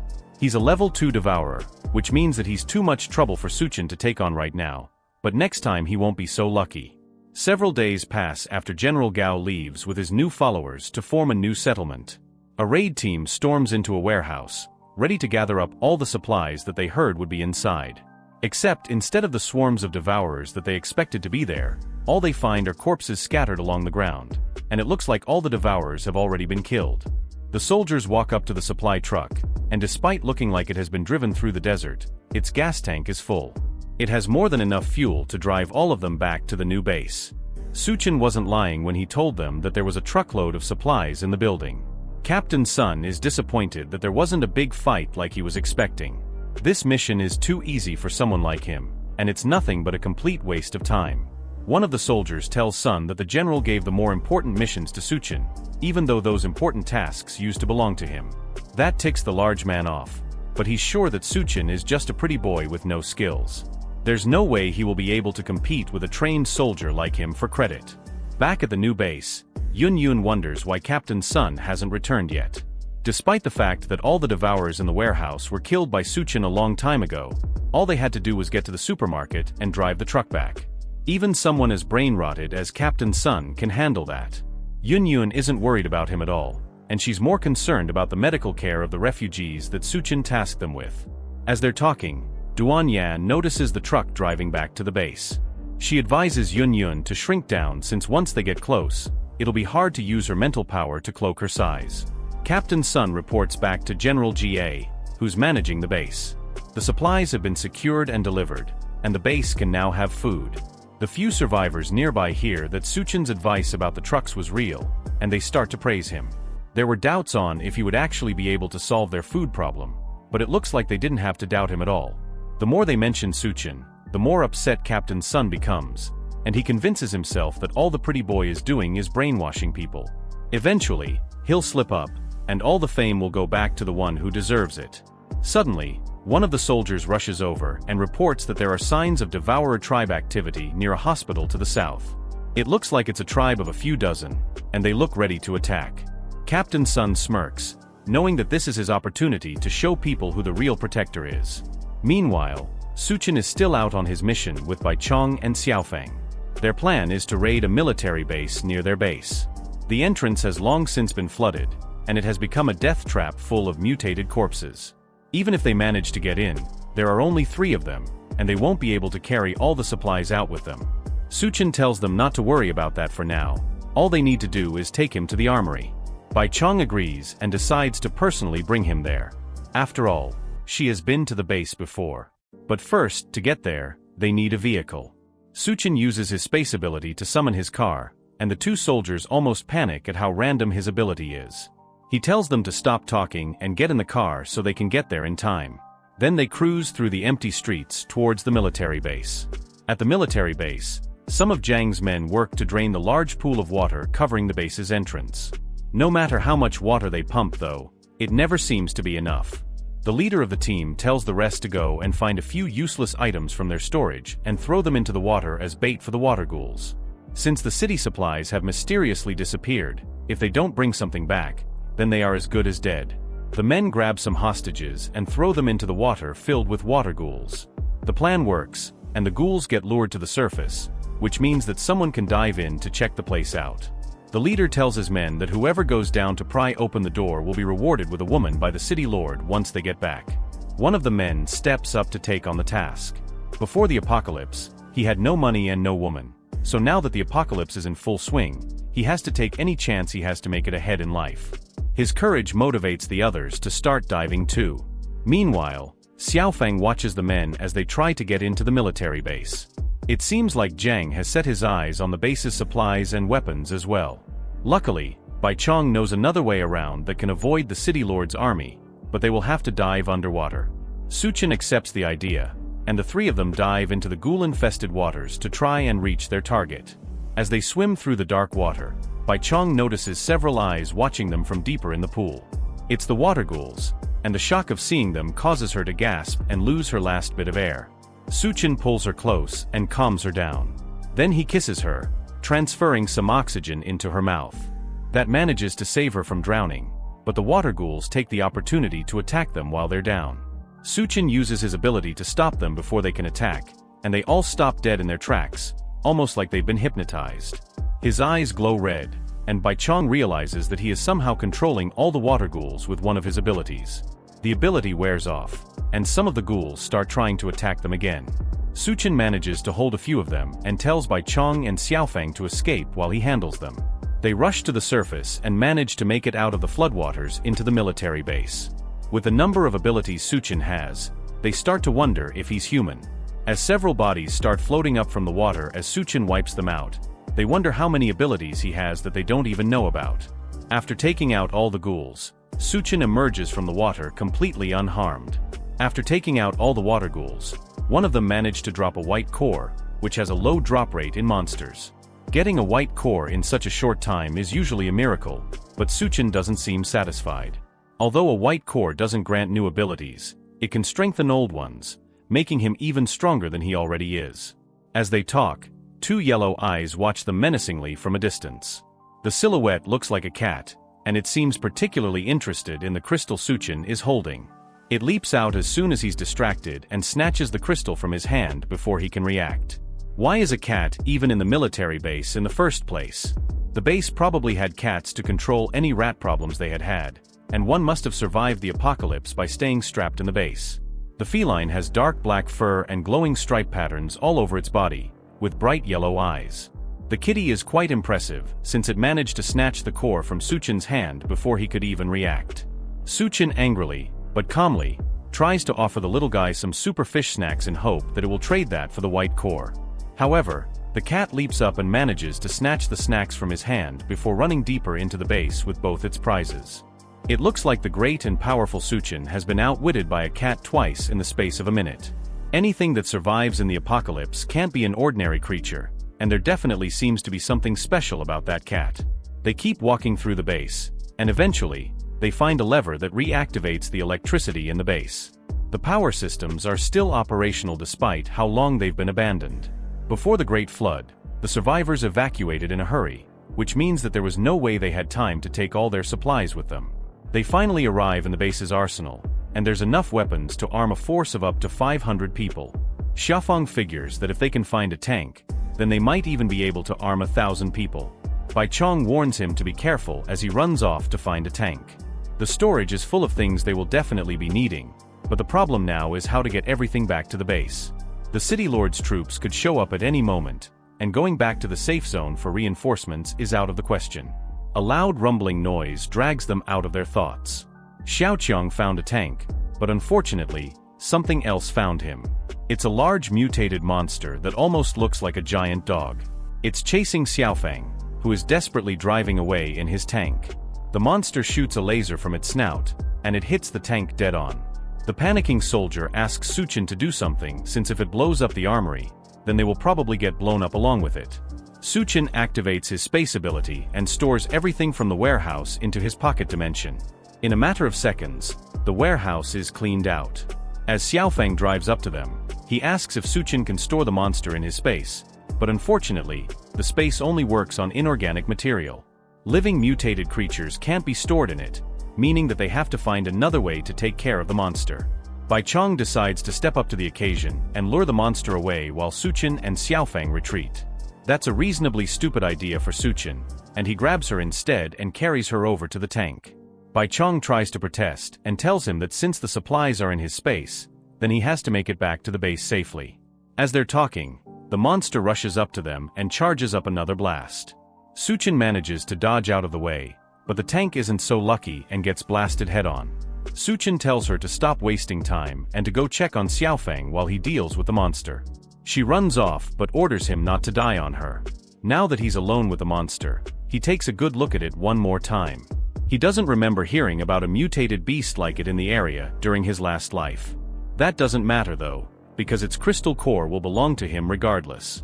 A large group of people looks up in shock as explosions reverberate from the top of a towering mountain. The expressions of disbelief are clear on their faces as they try to understand what just happened. Confused and on edge, the man stares ahead while his companion points out that the sound came from the base. The water level starts to drop rapidly, and someone shouts that the explosion must have caused the ground below to crack. Enraged, the leader yells that someone must have entered before them and messed up the situation. His face twists in fury as he orders his men to chase and kill the intruders immediately. The leader angrily shouts at his group, demanding to know why they are ignoring his commands. In front of him, his lackey, looking crazed, mentions that they have spotted a rabbit, and it has been a long time since they've eaten meat. A sinister rabbit appears in the distance, its sharp teeth and glowing eyes making it seem anything but ordinary. The group hungrily debates whether they should eat the rabbit first before continuing on their journey. The leader looks uneasy, realizing that something about the rabbit's smile isn't right. His face grows more serious as he begins to sense danger. The rabbit suddenly transforms, its eyes glowing red and its mouth widening into a terrifying grin. The creature now appears far more sinister than before. The group looks up in horror as the menacing rabbit looms over them. Their expressions reflect fear as they realize they've severely underestimated this foe. The leader, eyes wide with terror, stares at the creature above them. The creature's eyes burn with fury, glowing and menacing red as it stares down its target. Its terrifying grin only grows wider as it prepares for its next move. Su Chen charges in. His movements are swift and powerful, aiming to take the creature down in one hit. His punch connects with incredible force, landing squarely on the creature's face. The creature roars in pain as it reels back from the powerful blow. Its mouth opens wide, revealing a terrifying set of teeth as it prepares to retaliate. The creature swings its arm with a powerful aura. Su Chen slyly dodges the attack. He lands on the ground with lightning speed, facing off against the large creature in front of him. As he stands calmly, he analyzes the creature, noting how tough its body is, stronger than steel. Reflecting on his previous encounters, he realizes his physical strength is still not enough to match up completely. His hand is bruised from the impact. The creature's massive hand swings toward him, but Su Chen shows no fear. The battle continues as Su Chen leaps into the air, facing the monstrous creature once again. Though the beast is powerful, Su Chen knows there's a way to defeat it. Chen moves forward with determination, planning to target the parasite lodged in the creature's brain. The creature's tendrils lash out, trying to defend itself from the incoming attack. Caught in the tendrils, Chen struggles to break free. He tries to maneuver his body as the creature's grip tightens around him. A powerful burst of energy explodes as Chen fights back with everything he has. The sheer force of the impact lights up the area. Chen lands on his feet, surrounded by blue energy after a difficult spatial jump.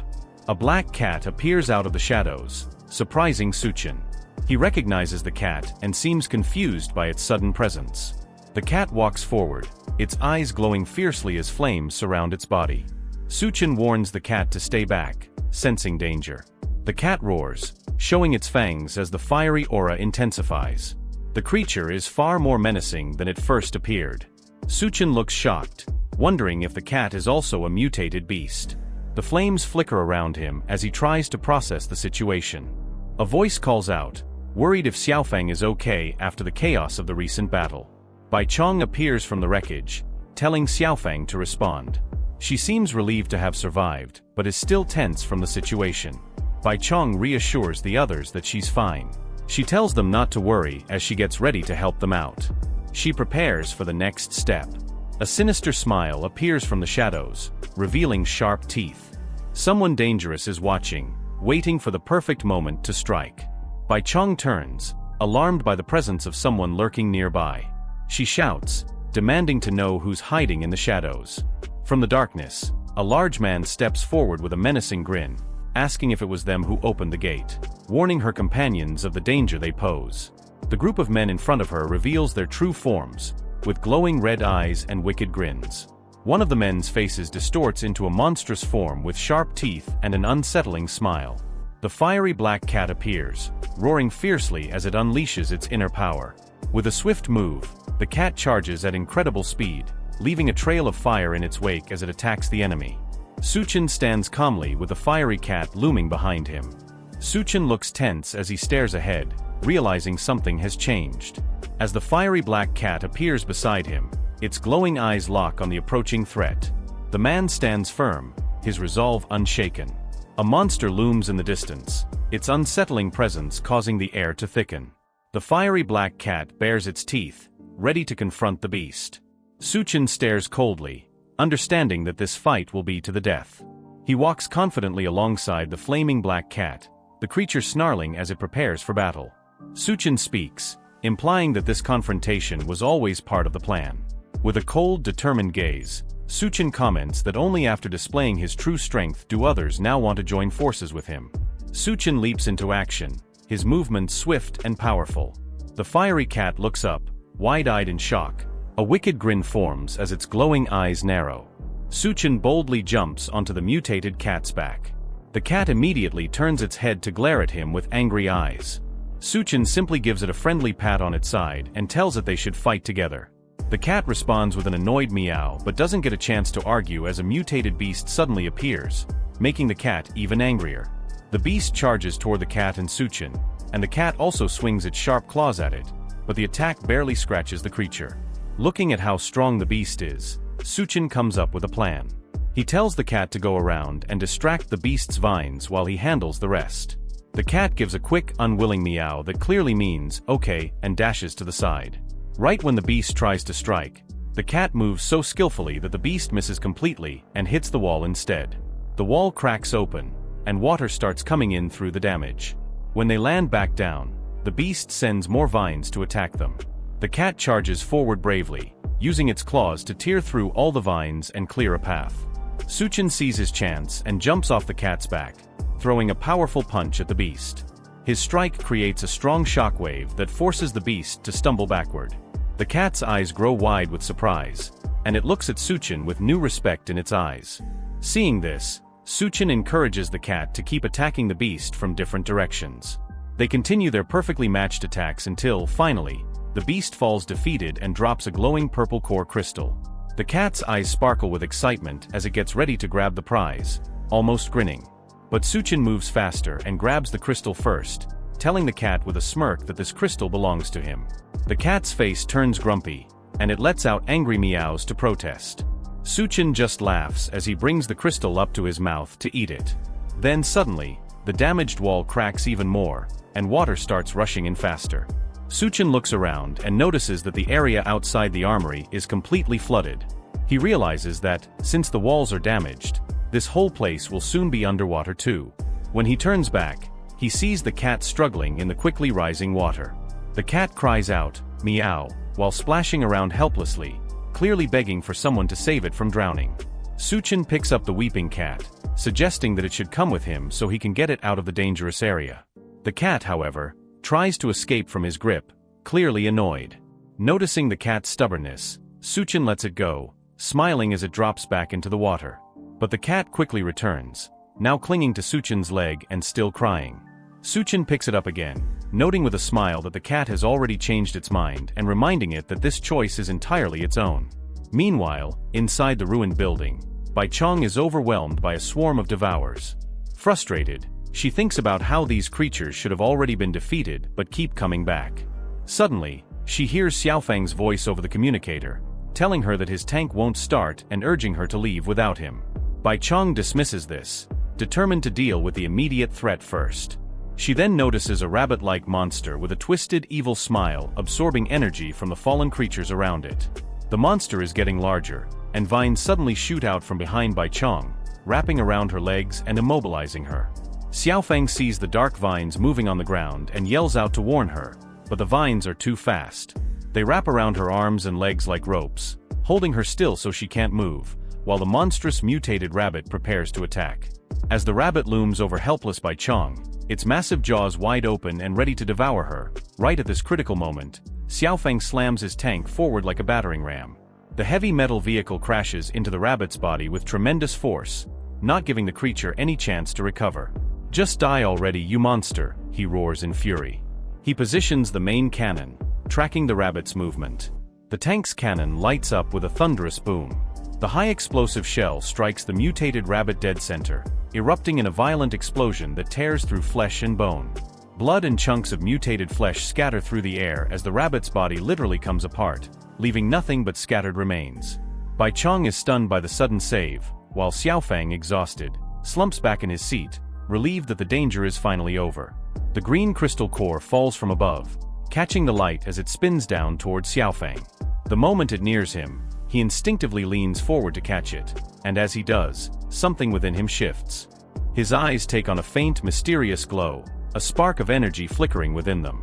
Bai Chong, standing nearby, notices Xiaofang's sudden movement and watches him with growing concern. He straightens up, feeling an odd sensation ripple through his body.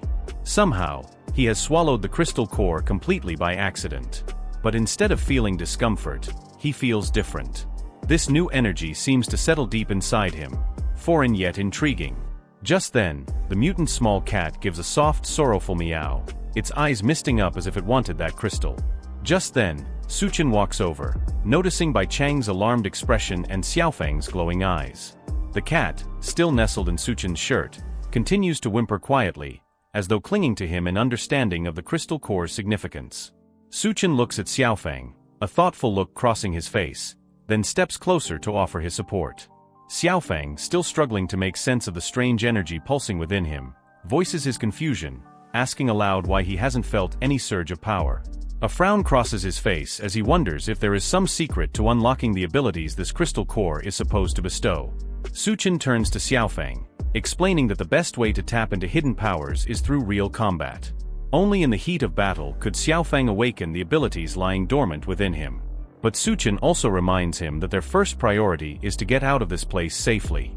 They'd face their trials soon enough, but survival comes first. He takes in her appearance, noticing the frayed edges of her clothing and the scratches. A flicker of worry crosses his face as he asks if she is all right. Bai Chong gives a slight nod, brushing off her disheveled state with calm confidence, her focus still entirely on their surroundings. However, a hint of amusement softens her face as she glances down at the little cat snuggled against Chen's chest.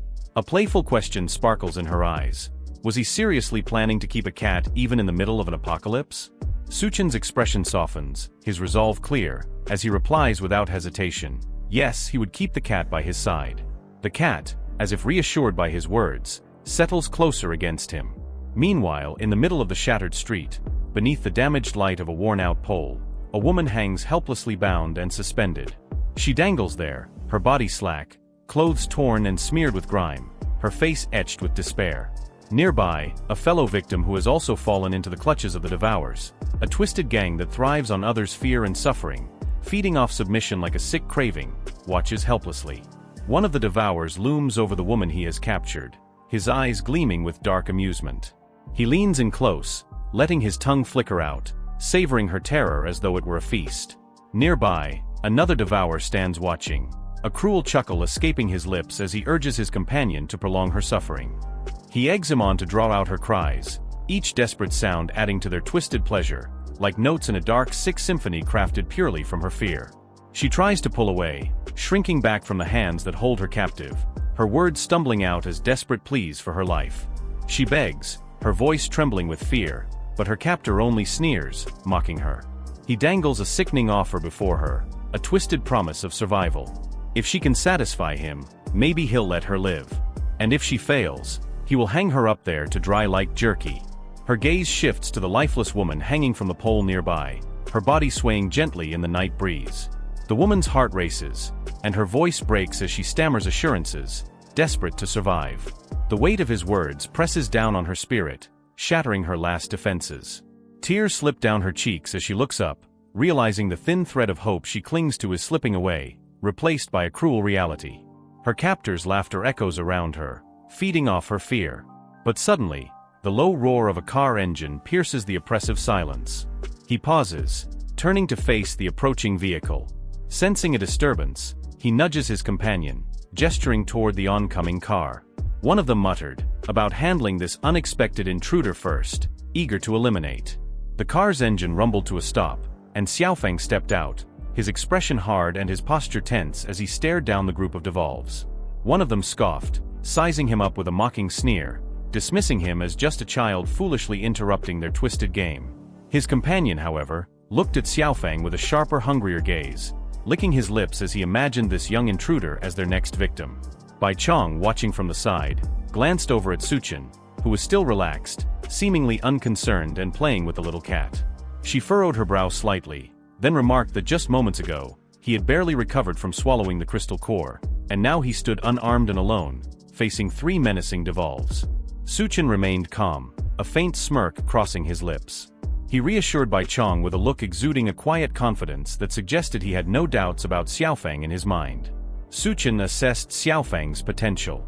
In his previous life, the name had carried the weight of rock, unstoppable power, a force capable of destruction. Suchen understood that real combat was the only way to bring out that hidden strength. As he glanced back at Xiaofeng standing in the middle of the battlefield, he noted the unyielding calm on Xiaofeng's face. There was no trace of fear or hesitation, only a determined stillness, as though he were waiting for the right moment to reveal his true strength. The Devourers rushed at Xiaofeng, fists raised, eager to strike him down. One of them taunted him, mocking his silent defiance, while another sneered, vowing that this would be the last day. But Xiaofeng stood motionless, his expression cold and detached, giving nothing away. He seemed completely unfazed as the first Devourers reached him, launching a furious series of punches, each one crashing down.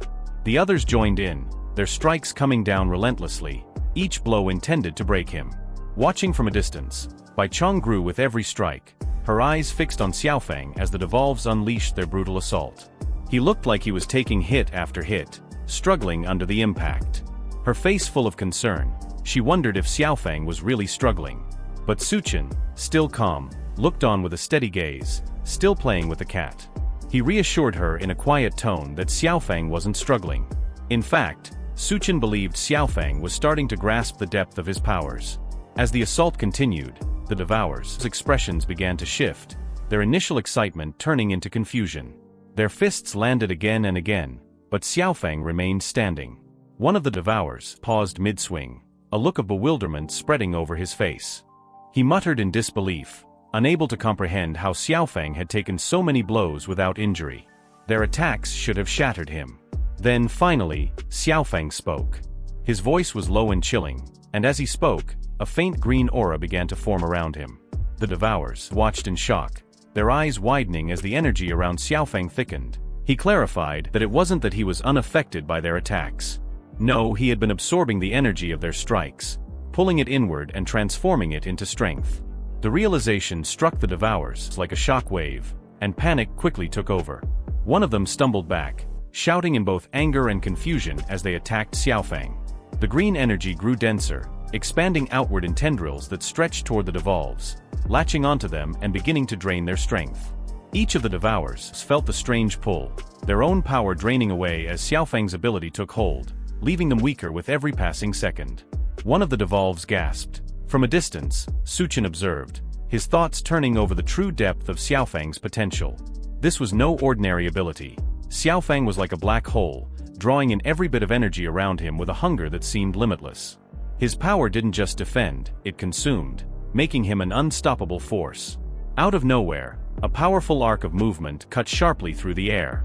A double-bit axe, with precision found in a sweeping curve, its blade gleaming in the dim light. In one swift motion, all three Devourers' heads were cleanly severed. The movement was so fast that Xiaofang froze in place, his eyes widening in astonishment as he struggled to process what had just occurred. The axe swung back gracefully, coming to rest in the hand of its wielder, a tall, imposing figure who stepped out from the shadows, Captain Sun. His gaze was intense. Behind him, a small band of followers stood silently. Captain Sun took a few measured steps forward and said that if he hadn't intervened in time, they all would have been devoured for food. Now, as repayment, they needed to hand over their food. Xiaofang blinked in surprise, his mind still reeling as he tried to make sense of this unexpected rescue. Chen, noticing Xiaofang's confusion, placed a reassuring hand on his shoulder, guiding him gently but firmly toward their car. Chen told him to wait inside, then lingered for a moment, heading back to their supplies to retrieve something. A short while later, he approached Captain Sun and handed him a small, sparse ration. Captain Sun glanced down at the offering, and his expression darkened with irritation as he realized it was merely dog food. Offense flashed in his eyes, but before he could react or voice his discontent, Chen had already turned away, joining Xiaofang and the others. Without further delay, he got into the vehicle and drove off. Captain Sun's anger was visible as he watched the car vanish into the distance, his jaw clenched. One of his trusted subordinates stepped forward. He spoke, suggesting that Captain Sun had let an opportunity slip by. He asked why Captain Sun hadn't seized this moment to get rid of Xiaofang. Captain Sun's gaze turned even darker as he admitted that he had indeed intended to finish Xiaofang somehow, though at the critical moment, the axe had swerved just slightly off course, missing its intended target. Frustration lined his voice. His subordinate's gaze shifted, and his voice dropped to a conspiratorial tone as he pointed out an unsettling truth. The general seemed to trust these new outsiders, Xiaofang and Chen, more than those who had proven their loyalty time and time again. Now that Xiaofang wielded a unique power, it was clear he and Chen were steadily gaining influence. Captain Sun's expression hardened. If the general had lost faith in him, perhaps it was time to take matters into his own hands. His eyes narrowed as his thoughts drifted toward his ambitions, a cold determination setting in. The base, he mused, needed a new leader, someone who could command respect and maintain a firm grip on its future. He was already envisioning the changes he would bring once he had full control, his mind plotting the steps needed to claim the authority he believed should rightfully be his. Meanwhile in the car, Chen glanced over at Xiaofang, his expression thoughtful, curiosity evident as he finally asked about Captain Sun's intentions. Xiaofang shrugged, barely looking up as he responded with casual indifference, explaining that Captain Sun was simply like that. He advised Chen not to overthink things, as it was just the captain's nature to be intense and watchful. Yet, while Xiaofang seemed unworried, Chen's mind lingered on the recent events, and he hadn't intervened by throwing stone and changing the trajectory of axe. Xiaofang would be dead by then. His eyes flickered up to the rearview mirror. Captain Sun, standing a distance away, Chen's instincts prickled. This was no simple grudge or rivalry. There had to be a deeper reason, a hidden agenda that he was carefully keeping under wraps. If Captain Sun was indeed plotting something as significant as a power takeover, then Chen knew that it might soon be time to confront this growing threat head-on. Meanwhile, at the construction site, workers moved about swiftly, tools clanging and voices overlapping as they worked on the partially built wall, its imposing height rising steadily under the relentless efforts of the Bee's crew. Yun, her towering presence, with practiced ease, lifted and placed heavy blocks. Watching her, the workers couldn't help but exchange glances of admiration and disbelief. They murmured among themselves. One joked that with her around, they would be able to finish the wall in half the time. Others nodded in agreement, cheering her on and voicing their thanks. Yunnan looked down at them, her expression humble yet slightly sheepish. With a light-hearted tone, she admitted that her strength came at a price, as she consumed a considerable amount of food to keep herself going at this pace. Her words drew a few laughs from the crew, though some exchanged amused glances, aware that Yunyun's small meals were anything but small. Building this wall, their lifeline and shield against the dangers beyond, was worth any sacrifice. Just then, Yunyun paused. She squinted slightly, then recognized the familiar shape of a car steadily making its way toward the site. It was Suchen's car. A yellow vehicle barreled through, startling nearby bystanders who scrambled to get out of its path. The car skidded to a halt with a sharp screech, its tires kicking up dust as it came to a stop. Suchen stepped out, followed closely by his cat, which leapt down with a bold, curious expression. He warned the cat not to run around too much, worried it might scare the already anxious people around. The cat responded with a cheerful meow, seemingly unbothered. Bai Chong commented that the cat appeared thrilled, as though it hadn't been outside for a long time. Xiaofeng asked his brother if he was worried about the cat running away. Suchen assured him, explaining that with all the treats and care he provided, the cat wouldn't find such treatment anywhere else. Meanwhile, another person approached, informing Suchen that the empty warehouse he requested was ready. Suchen glanced at the building in satisfaction, confirming it was perfect for whatever he had planned. Gao's expression shifted to shock as he realized, in disbelief, that his brother had spatial abilities. The revelation left him momentarily speechless. He ordered his companions to bring all the supplies they had secured from the military base. Rows of crates and supplies lined the warehouse.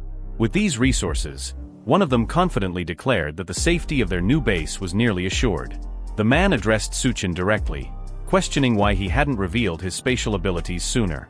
Suchen met the gaze of his teammates. He assured them that they were all in this together now, emphasizing the importance of mutual trust. The group acknowledged this, with one of them affirming that without Suchen's help, they wouldn't have a new base. The woman stepped forward with an idea, suggesting that the new base should be named Dawnlight Base in honor of Suchen's contribution. She explained that the name symbolized hope and new beginnings, a fitting choice for their fresh start. The man, who agreed wholeheartedly, expressed that it was the perfect name. Suchen, slightly surprised by the quick decision, questioned the simplicity of naming it so easily, but the others seemed pleased with the symbolic choice. As Suchen reflected on the base's new name, a somber expression crossed his face. He recalled that in his previous life, a base established by someone named Gao had served as the last safe haven during the apocalypse. Now, with this base named after him, he felt a deep sense of honor. Nearby, the cat peered out from under a tarp, its curious eyes watching the group. One of the members praised Senior Duan for his incredible strength, marveling at how effortlessly he handled a mutant plant threat. In a sterile, dimly lit operating room, she held a glowing, mysterious object with surgical tools. Her colleagues watched her intently, one of them expressing gratitude, acknowledging that this procedure wouldn't be possible without Senior Duan's assistance. She gave a faint smile, though her eyes held a hint of weariness, admitting that the harsh conditions here made it difficult to treat severe cases. Despite her skill, the limited resources weighed heavily on her. Holding a scalpel with a determined grip, she expressed hope that clearing out the dangerous devourers from the nearby hospital could provide them with much-needed medical supplies. Meanwhile, the cat watched her intently, its gaze darkening as the sight of the scalpel stirred up unsettling memories. The blade's sharp glint seemed to trigger something buried within the cat, a hint of past trauma lingering in its intense stare. As the cat's memories resurfaced, a haunting vision played out in its mind. It recalled a disturbing scene from its past where a masked figure loomed over a restrained animal, wielding a surgical blade with a sinister grin. The memory was vivid and terrifying. Suddenly, it snapped out of the flashback, letting out a loud, distressed meow that echoed through the area. The pink-haired woman turned in surprise, noticing the cat's unusual reaction and sensing that something deeply unsettled it. The woman looked down at the fiery-eyed cat, a warm smile spreading across her face as she softly suggested that it come with her. Her gentle offer seemed to soothe the cat, and it gazed up at her with curious eyes. She decided to wait for Suchen's return before making any decisions, planning to ask if they could keep the cat as part of their team. With a sense of purpose, she headed back into the city, the cat cradled in her arms as they both looked forward to what lay ahead. She paused as she cradled the cat in her arms, glancing around the desolate surroundings. She remarked on the struggles of survival, noting how difficult it was just to find enough food for themselves in these harsh times. Still, with a sense of determination, she pushed forward and announced that they were there, as they reached their destination. Standing in front of a door, she was ready to take the next step. The cat held close, as if it had already found a place within her care. She opened the door, introducing the space to the cat as their temporary shelter. Just as she stepped inside, a menacing shadow appeared behind her, catching her off guard. A rough voice taunted her, suggesting unwanted attention with a sinister tone. Shocked, she spun around, her eyes wide with fear as she clutched the cat tightly, trying to process the sudden threat in the doorway. The woman was suddenly thrown to the ground, letting out a startled cry as she landed with the cat still nestled in her arms. She looked up in shock, trying to comprehend the situation, only to see Suchen looming over her with a menacing aura. Realizing who it was, she called out in surprise, asking when Suchen had returned. Suchen smirked and asked how she had recognized him so quickly. She responded calmly, noting that she was the only one immune to his psychic powers, making it easy to identify him. Suchen acknowledged her answer with a slight grin. Later, as she relaxed in a bath with the cat nestled in her arms, she spoke to it softly, realizing that Suchen must have brought it back with him. She gently wondered if the cat had a name. As she gently held the cat, she admired its unique markings and suggested naming it Gold, inspired by the golden patterns on its fur. The cat responded with a contented meow, seemingly pleased with the name. Just then, Suchen joined her, leaning in and playfully complimenting the name choice with a teasing smile. He reminded her that she had promised to help him wash up, catching her off guard. The cat watched them with wide eyes as they shared a quiet moment. She asked Suchen about his trip to the armory, curious if he had found anything valuable. Suchen proudly revealed a mysterious crystal, explaining that with this item, he should be able to evolve into a level 2 human. The cat, still floating nearby, watched with wide curious eyes, seemingly interested in their conversation. However, a flash of memory seemed to cross its mind as it recalled a similar object, sparking a hint of unease. Suchen, noticing the cat's reaction, reassured it, admitting that things had been chaotic when he retrieved the crystal but promising it was safe now. Suchen explained that he had stored the crystal core safely in his spatial storage. He confessed that the last crystal core he had used filled him with an intense desire, so he had made a special effort to bring this one back. Duanya, intrigued, glanced at him with a curious expression, asking if he intended to consume it now. As Suchen consumed the crystal core, a powerful transformation began to take place. His eyes glowed a fierce red, and energy surged through his body, outlining him in an intense fiery aura. She watched in awe and shock, realizing the sheer power radiating from him. She stammered, questioning if this incredible form was what it meant to be a level 2 human. Even the cat stared with wide eyes, mesmerized by Suchen's transformation, sensing the drastic shift in his presence. She stared at Suchen, her face flushed as she tried to process the overwhelming power emanating from him. Breathless, she called his name, clearly captivated by the transformation she was witnessing. But as Suchen drew closer, the intensity of his new energy became almost too much for her to bear. Overwhelmed, she closed her eyes, admitting that she couldn't handle the sheer force radiating from him. Meanwhile, Yun appeared on a rooftop overlooking the city with a confident stance. She seemed alert and ready for action. Back in the water, the cat suddenly let out a loud, annoyed meow. It was clear that something had caught its attention. As Duanya recovered from the intense moment with Suchen, Yun appeared on a nearby balcony, watching them with a mixture of frustration and jealousy. She called out to Suchen, upset that he had returned without coming to find her. Clearly hurt, she voiced her feelings loudly, making her presence known with an intense expression. She declared that she was mad, her stance and tone suggesting she wouldn't be ignored any longer. In desperation, Duanya, clutching the cat tightly, called out for help to Yun, her voice trembling as she reached out with a pleading expression. She seemed overwhelmed and distressed, struggling to cope with the powerful energy surrounding her. Yun gazed at Suchen, her eyes wide with shock and a blush rising to her cheeks as she stammered his name, clearly overwhelmed by what she was witnessing in front of her. Suchen's form emerged, cloaked in a powerful fiery aura that illuminated his entire body with intense glowing patterns. His transformation radiated an almost otherworldly energy.